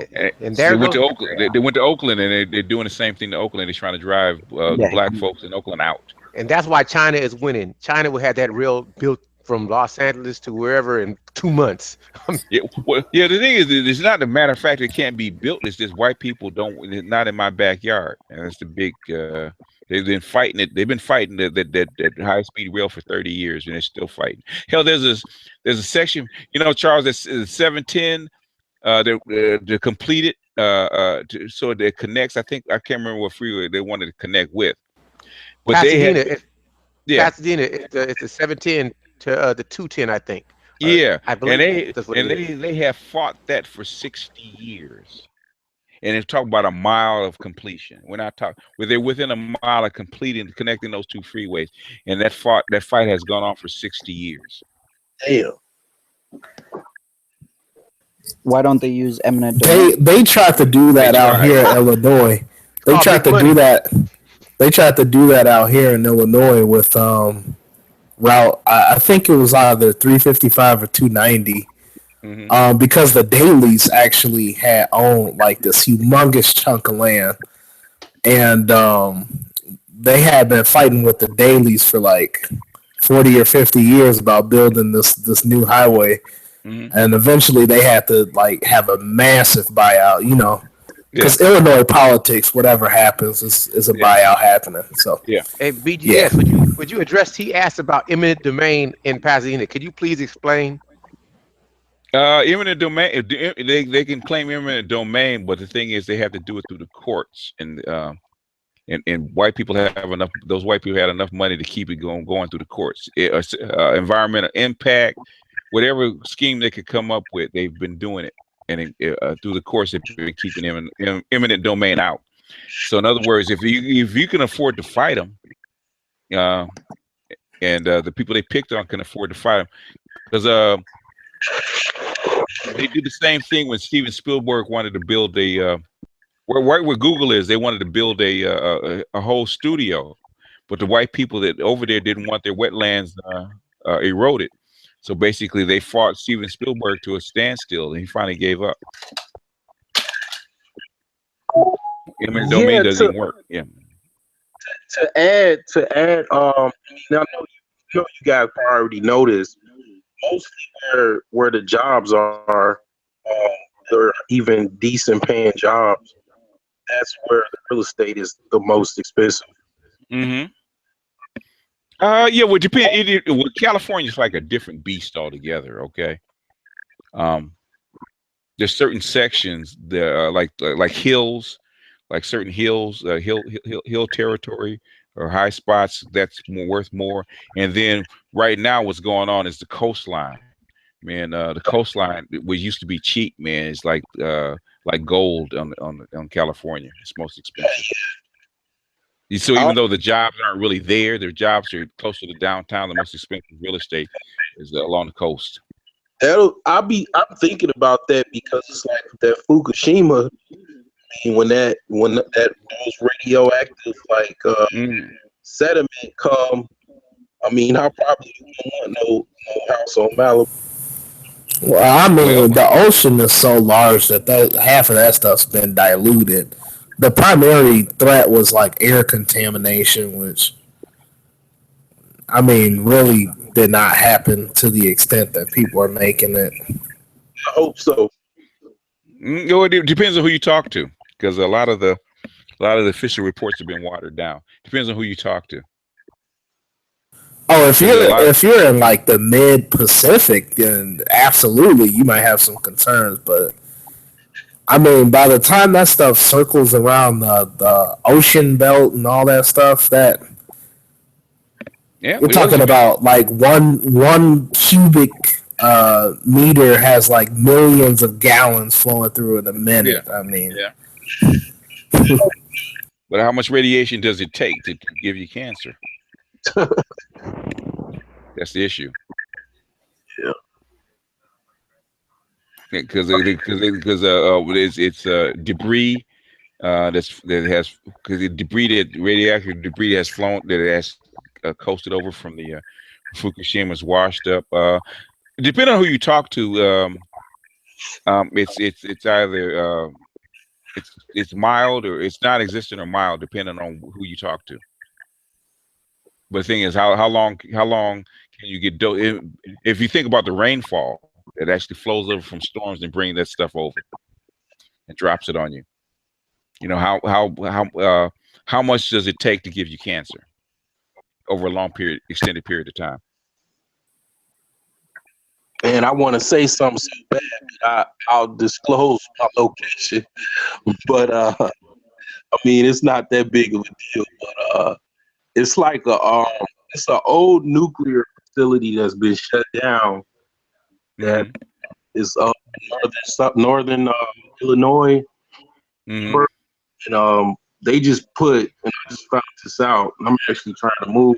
Well, I'm slowly trying to move, but they just put a case of steel, concrete around it, and they put there at the taxpayers' expense because they haven't figured out what to deal with the nuclear waste with the feds. What they're gonna do with the nuclear waste? They want to dig a mountain and put it under there, but the people, I guess wherever Colorado or whatever, they don't necessarily want it there or something like that. But yeah, I at first I just thought that they got rid of the nuclear rods, but it's still there. So if I got cancer, hopefully I don't get cancer. Shit. Well, the thing is that and it's a cancer center right here too, so they must know shit too. Yeah, the thing is we the government's going to lie to you if there's a rash of cancers caused by the radiation. They'll lie and say it doesn't exist, so we can't trust them. It's really difficult to tell, but it's better not to be around it at all if possible. My uncle told me he was in the Navy too. Like he kind of gave me the warning, heads up, and I was like, oh well. I figured out that it was close. I thought I was out of the water. I just saw an old news clip and like kind of just like looking at news stories. And I was like, oh shit, I got to get the fuck up out of here. Yeah, I mean, if you want to live a long life and you don't reduce your risk, yeah, I would. Yeah.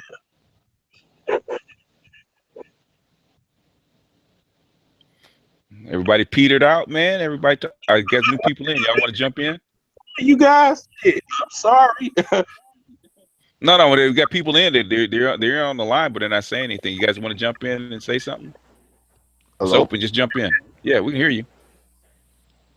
Hello? Yeah, we can hear you. Jump in. Oh, hey, good. I was just testing the thing out, man, because I'm kind of. Hello? Yeah, we can hear you. Can you hear us? Oh, okay, yeah, cool. Because I did a hangout before. Yeah. And the feedback, I couldn't really hear myself, so I'm not sure if you could hear me, but you're telling me you can hear me, so. Yeah. That's cool. So what's going on, man? Everything's cool though, otherwise? Oh yeah, man. How you doing, man? Were you still up there in Canada? Oh yeah. Oh, yeah. Okay. Yeah, I'm thinking of visiting you guys, man. Probably in the summer, man. Okay. Yeah. Hey, what city are you from, though, BJ? I'm in Los Angeles. Oh, okay. Yeah. I remember. Yeah, you did say that. Yeah. Man.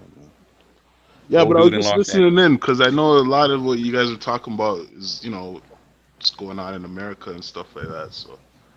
Just yeah, that in the world, man. It depends. How we roll.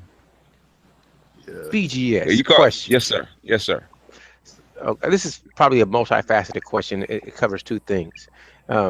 Your time frame on the change of I'm gonna call it the institution of feminism, and how do you see? Like we know that marriage in a way is a dead institution for most, but however, that's what I'm sure you use. Do you see because people naturally want to have children? Do you see any type of change in the way that women view relationships? Like a lot of times, families are destroyed due to the infidelity of the man, which is more natural than not. So my question would be, how do you see this evolving in, say, the next 20 years? Next 20 years, I believe marriage will be pretty much dead in the next 20 years, personally. So how will people go about raising children? If they have them, if they have them naturally, it'll be in groups. In other words, I think with the fourth industrial revolution and universal basic income, people will cluster away from the metropole. So they're cluster into like small communities, and the communities basically raise the children. So I think if they're going to have them, they're not going to be that many. I don't believe. That's how they do it. It'll be extended family. It won't be the nuclear family anymore. So like the Borg? Not like the Borg. I mean, if you look at how Africans raise their children, or even Chinese raise, it's an extended family. So in other words, your family lives within a defined area, and basically the children are basically looked after by the other adults and even the grandparents and shit like that. So let me elaborate on that. Okay, I'm sorry. Okay, so let's go to the womb imprint. So it would be. Do you think it would be more of a polygamous, like one man with many women, more than a polyamorous? Because even though I think women still would want to experiment, I think that it will still be some type of social norm that will restrict the women due to womb imprinting from experimenting too wildly. Plus, I also want your opinion on where you think feminine. What I'm saying, I think the biggest chance is going to be, personally, is with male contraceptive. In other words, the vasogel, where men can control the births, and basically the birth rate will probably cut in half from where it is now, so it'll be below 1. And women, if you just estimate, if you look at the lifetime partners from when, like when you say with your mom's age, right? Your mom's generation, it was like 2 or 3, and it's 30 now. So in other words, if you had all these women with lifetime partners like 30, I think that's, in other words, that's more than enough pussy to go around for everybody, because it's not 1-to-1. So I think women are natural. If you let them loose, they're going to sleep with a whole bunch of people. I think it's on the social mores, huh? But let's go back to the 80-20 situation. I think that Mm-hmm. majority of women would choose the same man because they're going to like Ron Will says, the select man. They're going to say, I want this guy. I want this guy. I want this guy. But the thing is, there's only so many select men, and like the Isley brothers say, if you can't be with the one you love the one you're with, right? I hear you. Everything. Hey, BJ, can I ask you something? Yes, sir. What's that? You see, with the womb imprint, right? Mm-hmm. What would be the difference between like a woman who has had sexual experiences but let the man wear a condom, versus a woman who has had sexual experiences with men with no condom? But when you pass them fluids, you pass DNA, you have a bigger impact. I've had. Okay, what about when those fluids are not being passed? Okay, just like you. Okay, there's a big difference from skin to skin and from condom to skin. So in other words, she's going to be more attached to one without the condom. It's just the way it is because not only you passing not only making skin contact, but you're also passing energy. A condom is what? It's an insulator, right? Yeah. So current can't be passed. Your current can't be passed to her. Okay. So when you notice, I don't know if you've ever had sex with women without a condom. Because a lot of young guys haven't because of the dangers of pregnancy and all that shit. Oh yeah, you guys are a lot more. Yeah, it's too dangerous. Yeah, if you've ever had sex with a woman without a condom, you know there's a huge difference in how you respond, how she responds. A huge difference. Because I've been without. I mean, I've used condoms because I came up without them because most women were basically focused on birth control, right? So I came up without them, and it's difficult for me to use them without losing an erection because I'm so used to not having them on, and there's a huge difference with them without them. So I told my son, I said once you take the condom off and you go raw, man, putting the condom on is gonna be a chore because it ain't the same. I agree because I know of a chick that only had condom sex with men in her past, and she was so much different from women that I've met. You know what I mean? Yeah.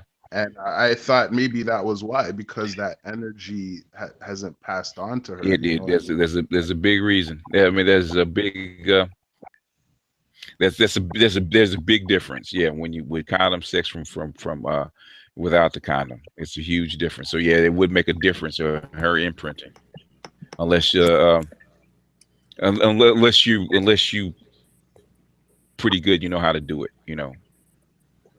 That imprint thing is there's a difference. Cop out. Why is it a cop out? It's a cop out because it focuses on something that happened to her. It makes her like a victim. It's like she can always claim I was imprinted. I can't help it. Okay. What would you? She can help it, but the thing is, it sets up an addiction. But the thing is, have you imprinted a woman before? Probably. Okay. The probably imprint. Did you set up an addiction with her? In other words, was she addicted to you? I think so. Just judging by the way they keep in contact, even when they're not with me. Exactly. So it's not a cop out. It's a real thing, is it not? Well, let me say the reason why I say that. Earlier, about 2 or 3 hours ago, I heard you say that real attraction is between two people like that are alike, like likes attract likes. So like when they like the bad boys, it's something that was already in them. So I feel like if we talk about them being imprinted, it's like a way to not focus on the fact that they're already inherently bad. I want to say if you're attracted to a bad boy or those kind of guys, you're attracted to because that's what's inside of you. Be attracted to them, but that doesn't mean that you're addicted to them. If you're addicted to one bad boy in particular, that's an imprint. Yeah, I think those are two. I don't know. There's two separate things. Okay. Okay. Have you been?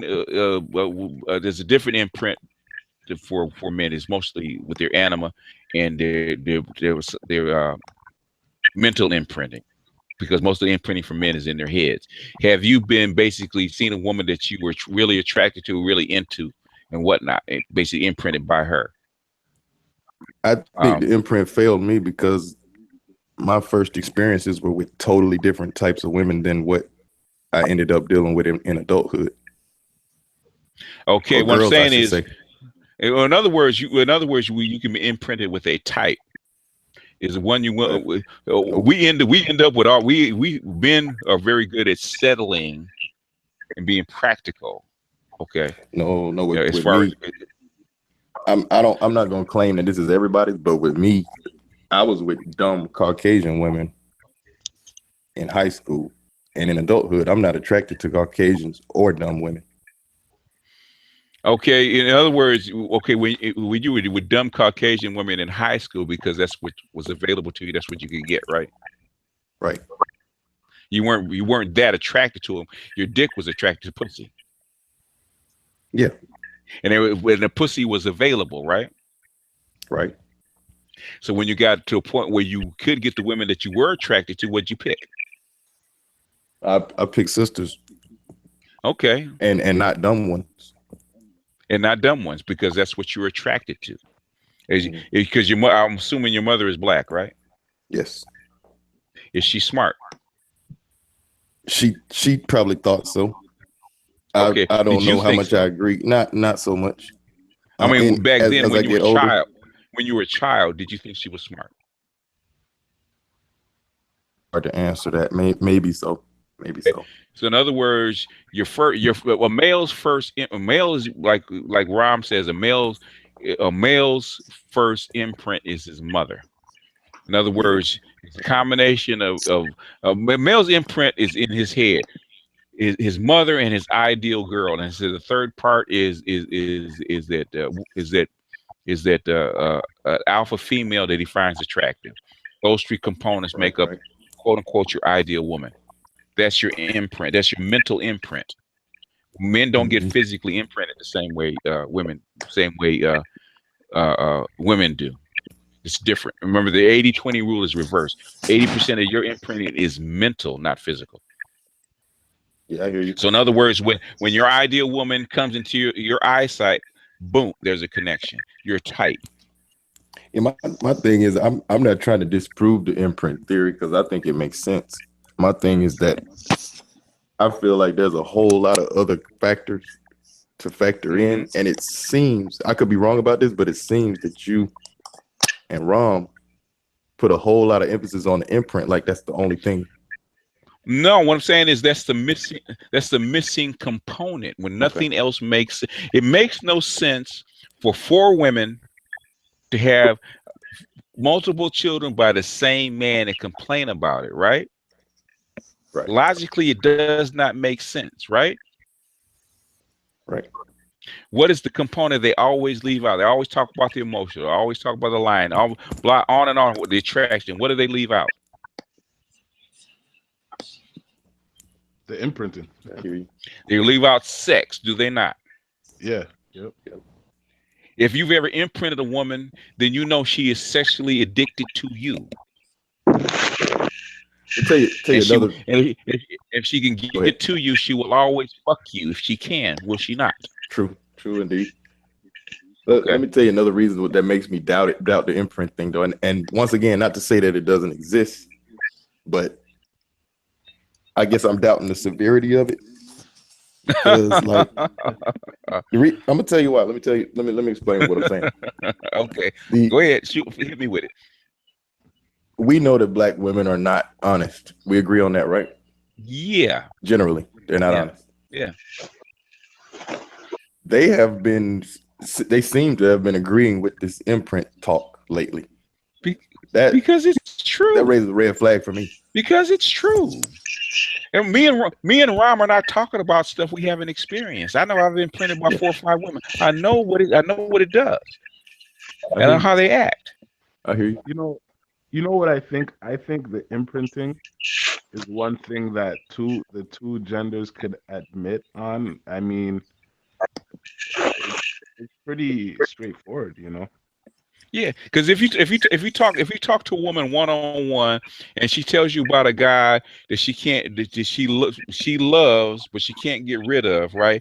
And you ask her, why? Oh, he's an asshole, and he's this, and he's that, and he does this to me, and blah blah blah. But I can't leave him. You say, well, why can't you leave him? Because I love him. I said, well, if you love her, why can't you just separate from him? Because I need to be with him. What is the part that she leaves out? That he beating their guts out. She's gonna leave that out. She's gonna leave the sexual component out.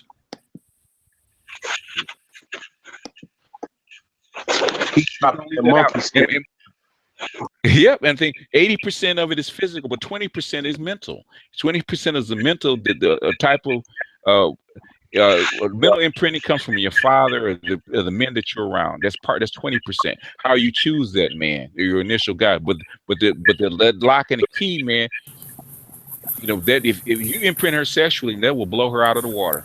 So would you say that women saying, "Oh, the father's not being around, men not being in their life," is a much lesser burden than the men that they're choosing in adolescence who imprint them? Okay, the father not being around, that kind of stuff. When a woman decides to have a baby, there's lots of reasons a woman decides to have a baby by a guy. It can be she just wants a baby because she wants a kid, and he's available, or he has his genetics that she likes. There's lots of reasons why women have a baby by a guy. Okay, he could be making more money, needs to be supported. That doesn't mean she's been imprinted by that particular guy or type of guy. I agree. Okay, but the thing is, so in other words, but that's all you can see that's all logical. Okay, why did she pick this guy? Okay, he looks good. Why did she have a baby by this guy? Blah blah blah. When women do shit that absolutely does not make sense, the component they always leave out is what? Sex. That's the component that's missing. I'm not saying it's the whole picture. We never said it was the whole picture, but it's far more important than people actually put on it. When shit does not make sense in a relationship, you always go back to what the imprinting. That's how come because nobody will talk about it. Can I ask a question, BGS? Yes, go ahead, sir.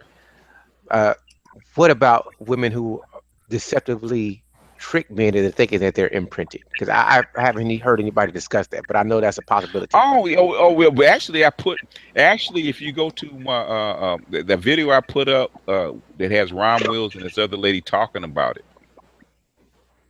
The reason they do it is for the reason they do it is for resources. Oh, I understand that, but yeah.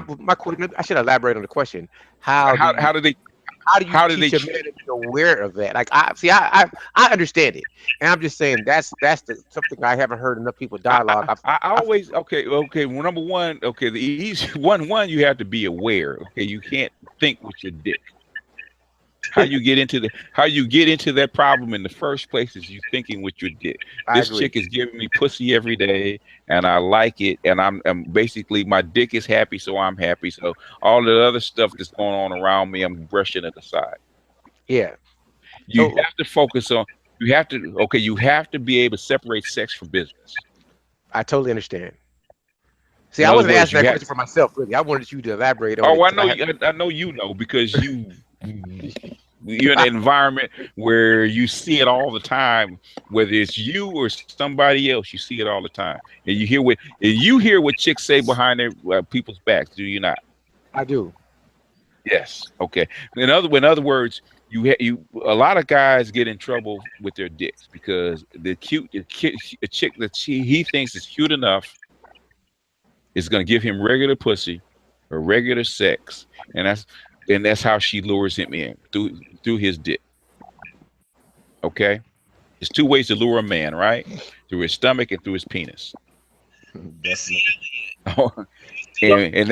and men want to believe so bad that they found something that they ignore reality. You have to slow down and make that woman prove herself. So the marital bait and switch. Oh, I totally know about it. Trust me. I've just always wondered how come Like in my mind, as much as I talk to brothers and I tell them and I say, hey man, make her do something for you. Now, sex is easy. And I just see, I learned from BGS how to express things to people so they can understand. Because everybody, I can say, hey, you should check out BGS, but they may not do it. But they'll talk to me. So if they talk to me, I'm thinking, what better way can I present this information so they know where I'm coming from? So I asked the master teacher so I can go master teach. Yeah, basically, you okay. I said if she's worth marrying and partnering with, you have to say, if I can no longer fuck her, what would I get from her? True. Right. And you look at that first. You look at those things first, and you put sex as a necessary item last. Okay, that's important. I'm not saying it's not important, because it is. But if you want to evaluate a woman, gotta evaluate her without sex first. And if she's valuable enough for you to partake without sex, then you can add the sexual component, because you're evaluating her from logically first, and then because once you start fucking a woman, it becomes emotional. Because your dick is your emotional core also. I agree. I agree with that. I totally agree. I agree. I'm a person that can detach easy, but when it's good, you're not thinking too clearly. Yeah, you get hot soup between her legs, man. That will change your mind about a whole lot of shit. Trust and believe, I have put up with some bullshit behind that hot soup. Okay, I'm not talking about what I don't know. I think the black manosphere is missing out on one key point though. And what's that? SWP has touched on it a lot, and I think I heard LAR movement talk about it. Mm-hmm. It's the fact that they really don't want to be with somebody they can't control. And I feel like the manosphere talks about everything else except this. Oh, okay, so Lar, you're gonna have to get into they can't control the man. Yeah, I said miss. If they can't control the man, miss imprint or not. No, not. Oh no! If you imprint that bitch, she ain't going no fucking where. I can tell you that for a fact. I concur with BGS. It ain't got nothing to do with it. It ain't got nothing to do with it. If she can roll it, if she can leave you, then you ain't imprinted her, boss. That's one good thing. If she can walk away from you, you ain't imprinted her. The thing is, I'm not just talking about me personally. I'm just looking at observations, other people around me. Yeah, I am telling you from personal experience. If she can walk away from you, you have not imprinted her. Okay. I want to add on to BGS. I've met women and dated women, and before we got together physically, they was trying to exert their control. After we got together physically, and I did what I did, it was a whole different show because the whole game changed. That's called a beta trap. Okay. True. If he just expressed to you the beta trap, that's a beta trap. And you know another thing I think could be possible is some of these chicks might be fearful that they can be imprinted, and they want to get some of that control because they feel like they can lose that control. If I don't know if anybody on the line has ever experienced it. Have you ever tried to make a woman orgasm? She's fighting you. Definitely, yes. More than once. That's what she. Yes. She's trying not to be broken. Okay? Yeah. I know. That's why she's fighting you. She knows if she orgasms, that's gonna give you a leg up. She don't want to give up control. That's real. That's what I'm talking about. I've had some that actually said that verbatim, what you just said to me. Yeah. See, in other words, I'm not talking bullshit, right? No, that's not bull. If she can walk away from you that easily, you have not imprinted her. Well, what I'm talking about with the control thing is, what about those who get to the point of laying with because they see they can't control you? They're not even gonna sleep with you. They know. Well, they know they can't. They know that you're kryptonite. Yeah. In other words, they won't be if they want to sleep with you and they can't control you, then they won't sleep with you. Yeah. They won't be with you because they can't control you. They know they can't They have no control over you, but they will sneak off and sleep with you. That is literally the alpha fucks beta bucks. I need a man at home that's stable, that I have some measure of control and influence over, and that wild horse that I can't control my kryptonite. I'm only gonna visit when I need a fix, because I know that I can't run away with him. I got a question for everybody. Mm-hmm.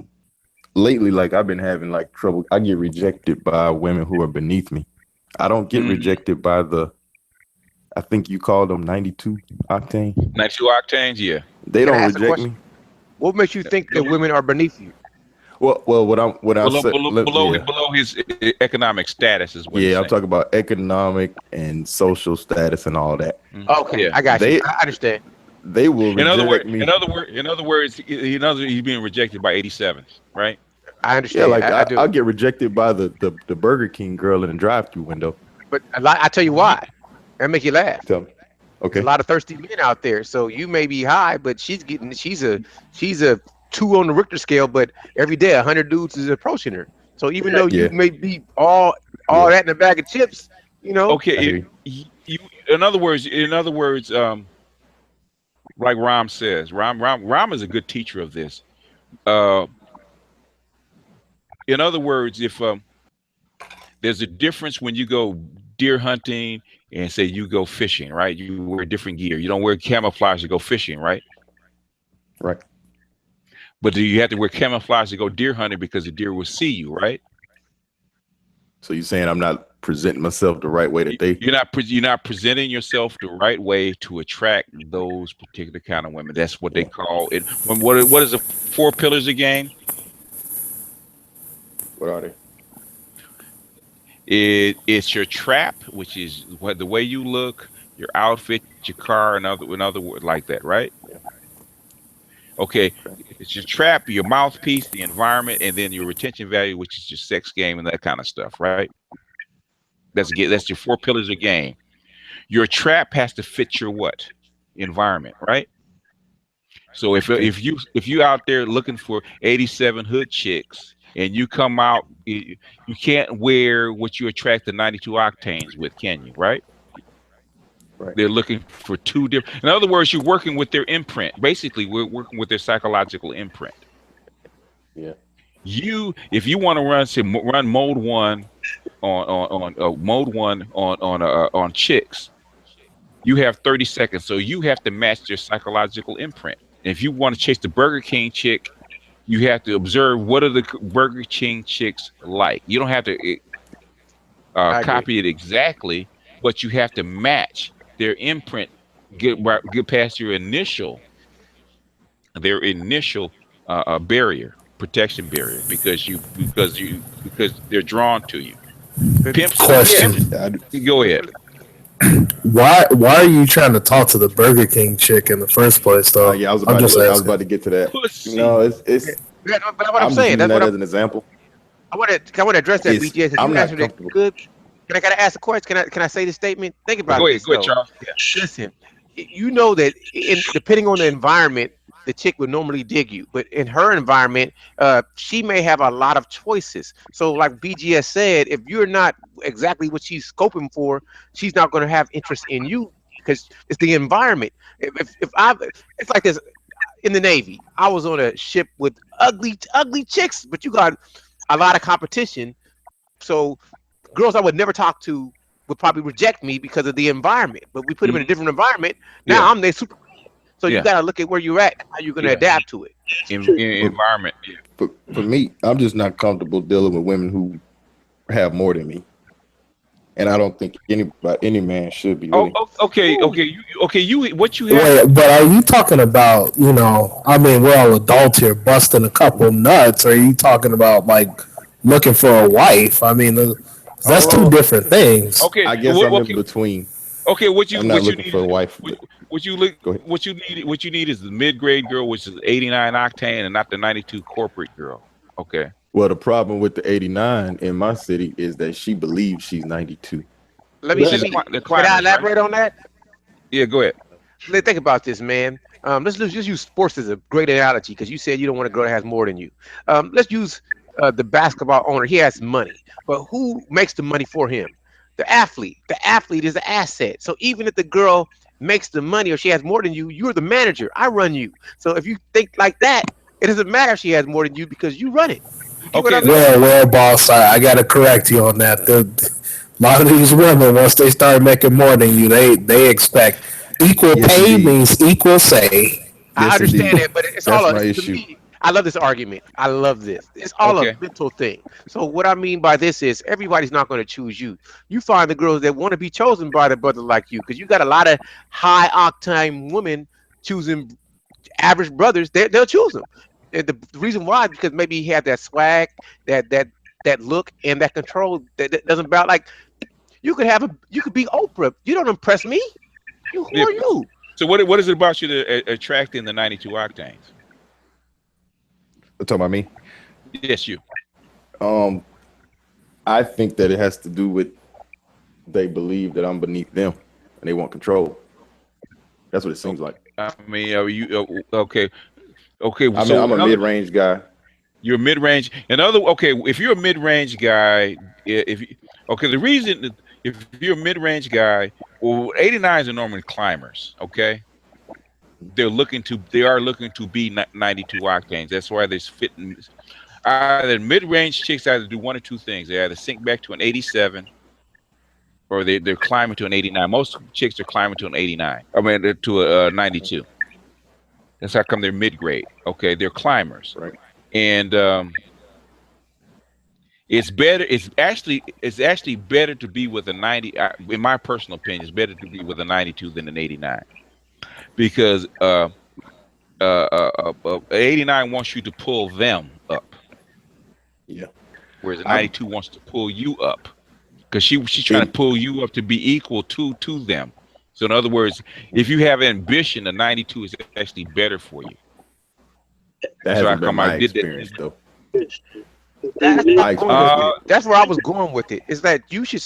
It doesn't matter. Listen, you believe in you, so all you need to do is get her on your team and tell her where you're trying to go. And if she's down with you, she's gonna take you there. You can still run it. Give us a general example of the problem that you're having, because it's kind of vague.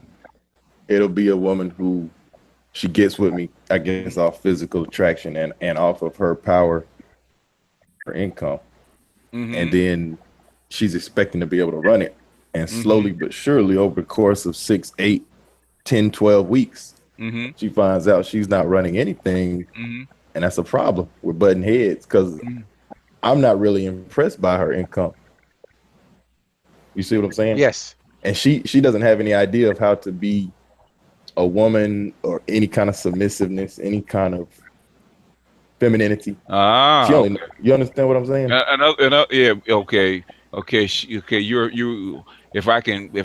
You're a physical alpha, right? I wouldn't say alpha. I do have some alpha traits, though. I mean, when I'm talking physically, are you like an athlete? Are you tall? Are you? I'm tall. I am attractive. Probably not top 10%. Okay. I mean, you're tall. What, 6'1", 6'2"? I'm 6'2", 210. Yeah, you're physical alpha. Okay, that's why they're choosing you. But they're buying you. Okay. And you know they're buying you, right? Okay. Because they're spending money on you, right? No. They're not. No, they're not spending money on me. You're not letting them? Well, you know what it is? Being a mid-range guy, it's like she can see that I'm not low enough for her to spend money on. You understand what I'm saying? No. Is there such a thing? Well, in my experience, they're not spending money on me. I don't understand that. That's kind of confusing to me. Well, she's high octane. It sounds like being, as far as confidence, from what I see, the more you care, the more problems you're going to have with women. I mean, it's just from what I observed. The less you care, the more they. Yeah, hey, guy. You got to get into the guy. You worried that they looking for in-house dick? I'm not really worried. I'm not gonna be dominated by a woman. And it seems like they all want to. No. They're trying to buy you, man. They're purchasing. But he said he don't let them spend money, or they don't spend money on him. They don't spend money on me. Why not? They don't spend money on me because he's not going along with the program. But yeah, that's exactly. You're exactly right. They chose you. The women come to you, right? The women come to you. They do, and they want to hang out with you, correct? So hey, I hang out and you pay for the date after you paying, because I don't. You letting them know that they choosing you. Correct. So then I guess it is a certain degree of me not letting them spend money. Yeah, you're not letting them. Yeah, you're not letting them spend money. What I'm saying is, if why are you with 92 octanes that you're butting heads with if you're a physical alpha and they're basically choosing you? They're choosing you because you have the attributes that they want. They're purchasing you with their money. But if they, which is the sex that good to where sometimes not. I'm trying to. Okay, I'm confused. What I'm saying, I understand that you don't want to be dominated. You don't want to take their money because you don't want them to control you. But if you want to go down to a basic girl, I don't know what city you're in. I'm in Charlotte, North Carolina.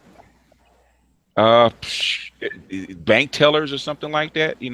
You don't have to be the McDonald's girl. Bank tellers. There's a lot of chicks that they're 87. Right. I mean, if you look at what's her name? Can I be honest, BGS? Yes, sir. Not to offend you, brother, but see, you got to get up. That's an ego issue. You letting your ego get to you when it comes to the broads. Because if a woman is willing to do something for you, let her, and just tell her where you stand. And if she's not on your program, let her go. It shouldn't even be a fight. Hold on. Mm-hmm. Hold on. I don't want to sound like I've never went that road. I've tried all this stuff, and I'm just saying it never ends up working. I understand what you're saying. Yeah, because of the 92. I was raised by. Well, your 92 is very. Go ahead. Sorry. Your 92, that's the problem with a 92 octane. That's why I put it up there. Molly is exactly that kind of person. She's not going to be dominated. Right. So in other words, if you're not gonna get with her program, it's gonna be a power struggle. So you have to learn how to deal with power struggle. But the thing is, so what you want, if you want to drop down to an 87, then you're gonna have to. I would prefer somebody mid-range like myself, but they all believe that they're 92s and they're looking for some guy who's like. There's a 92 that can pull them up, right? Two pieces of advice for you. Go ahead, Solar. Into the mic, Solar. I got two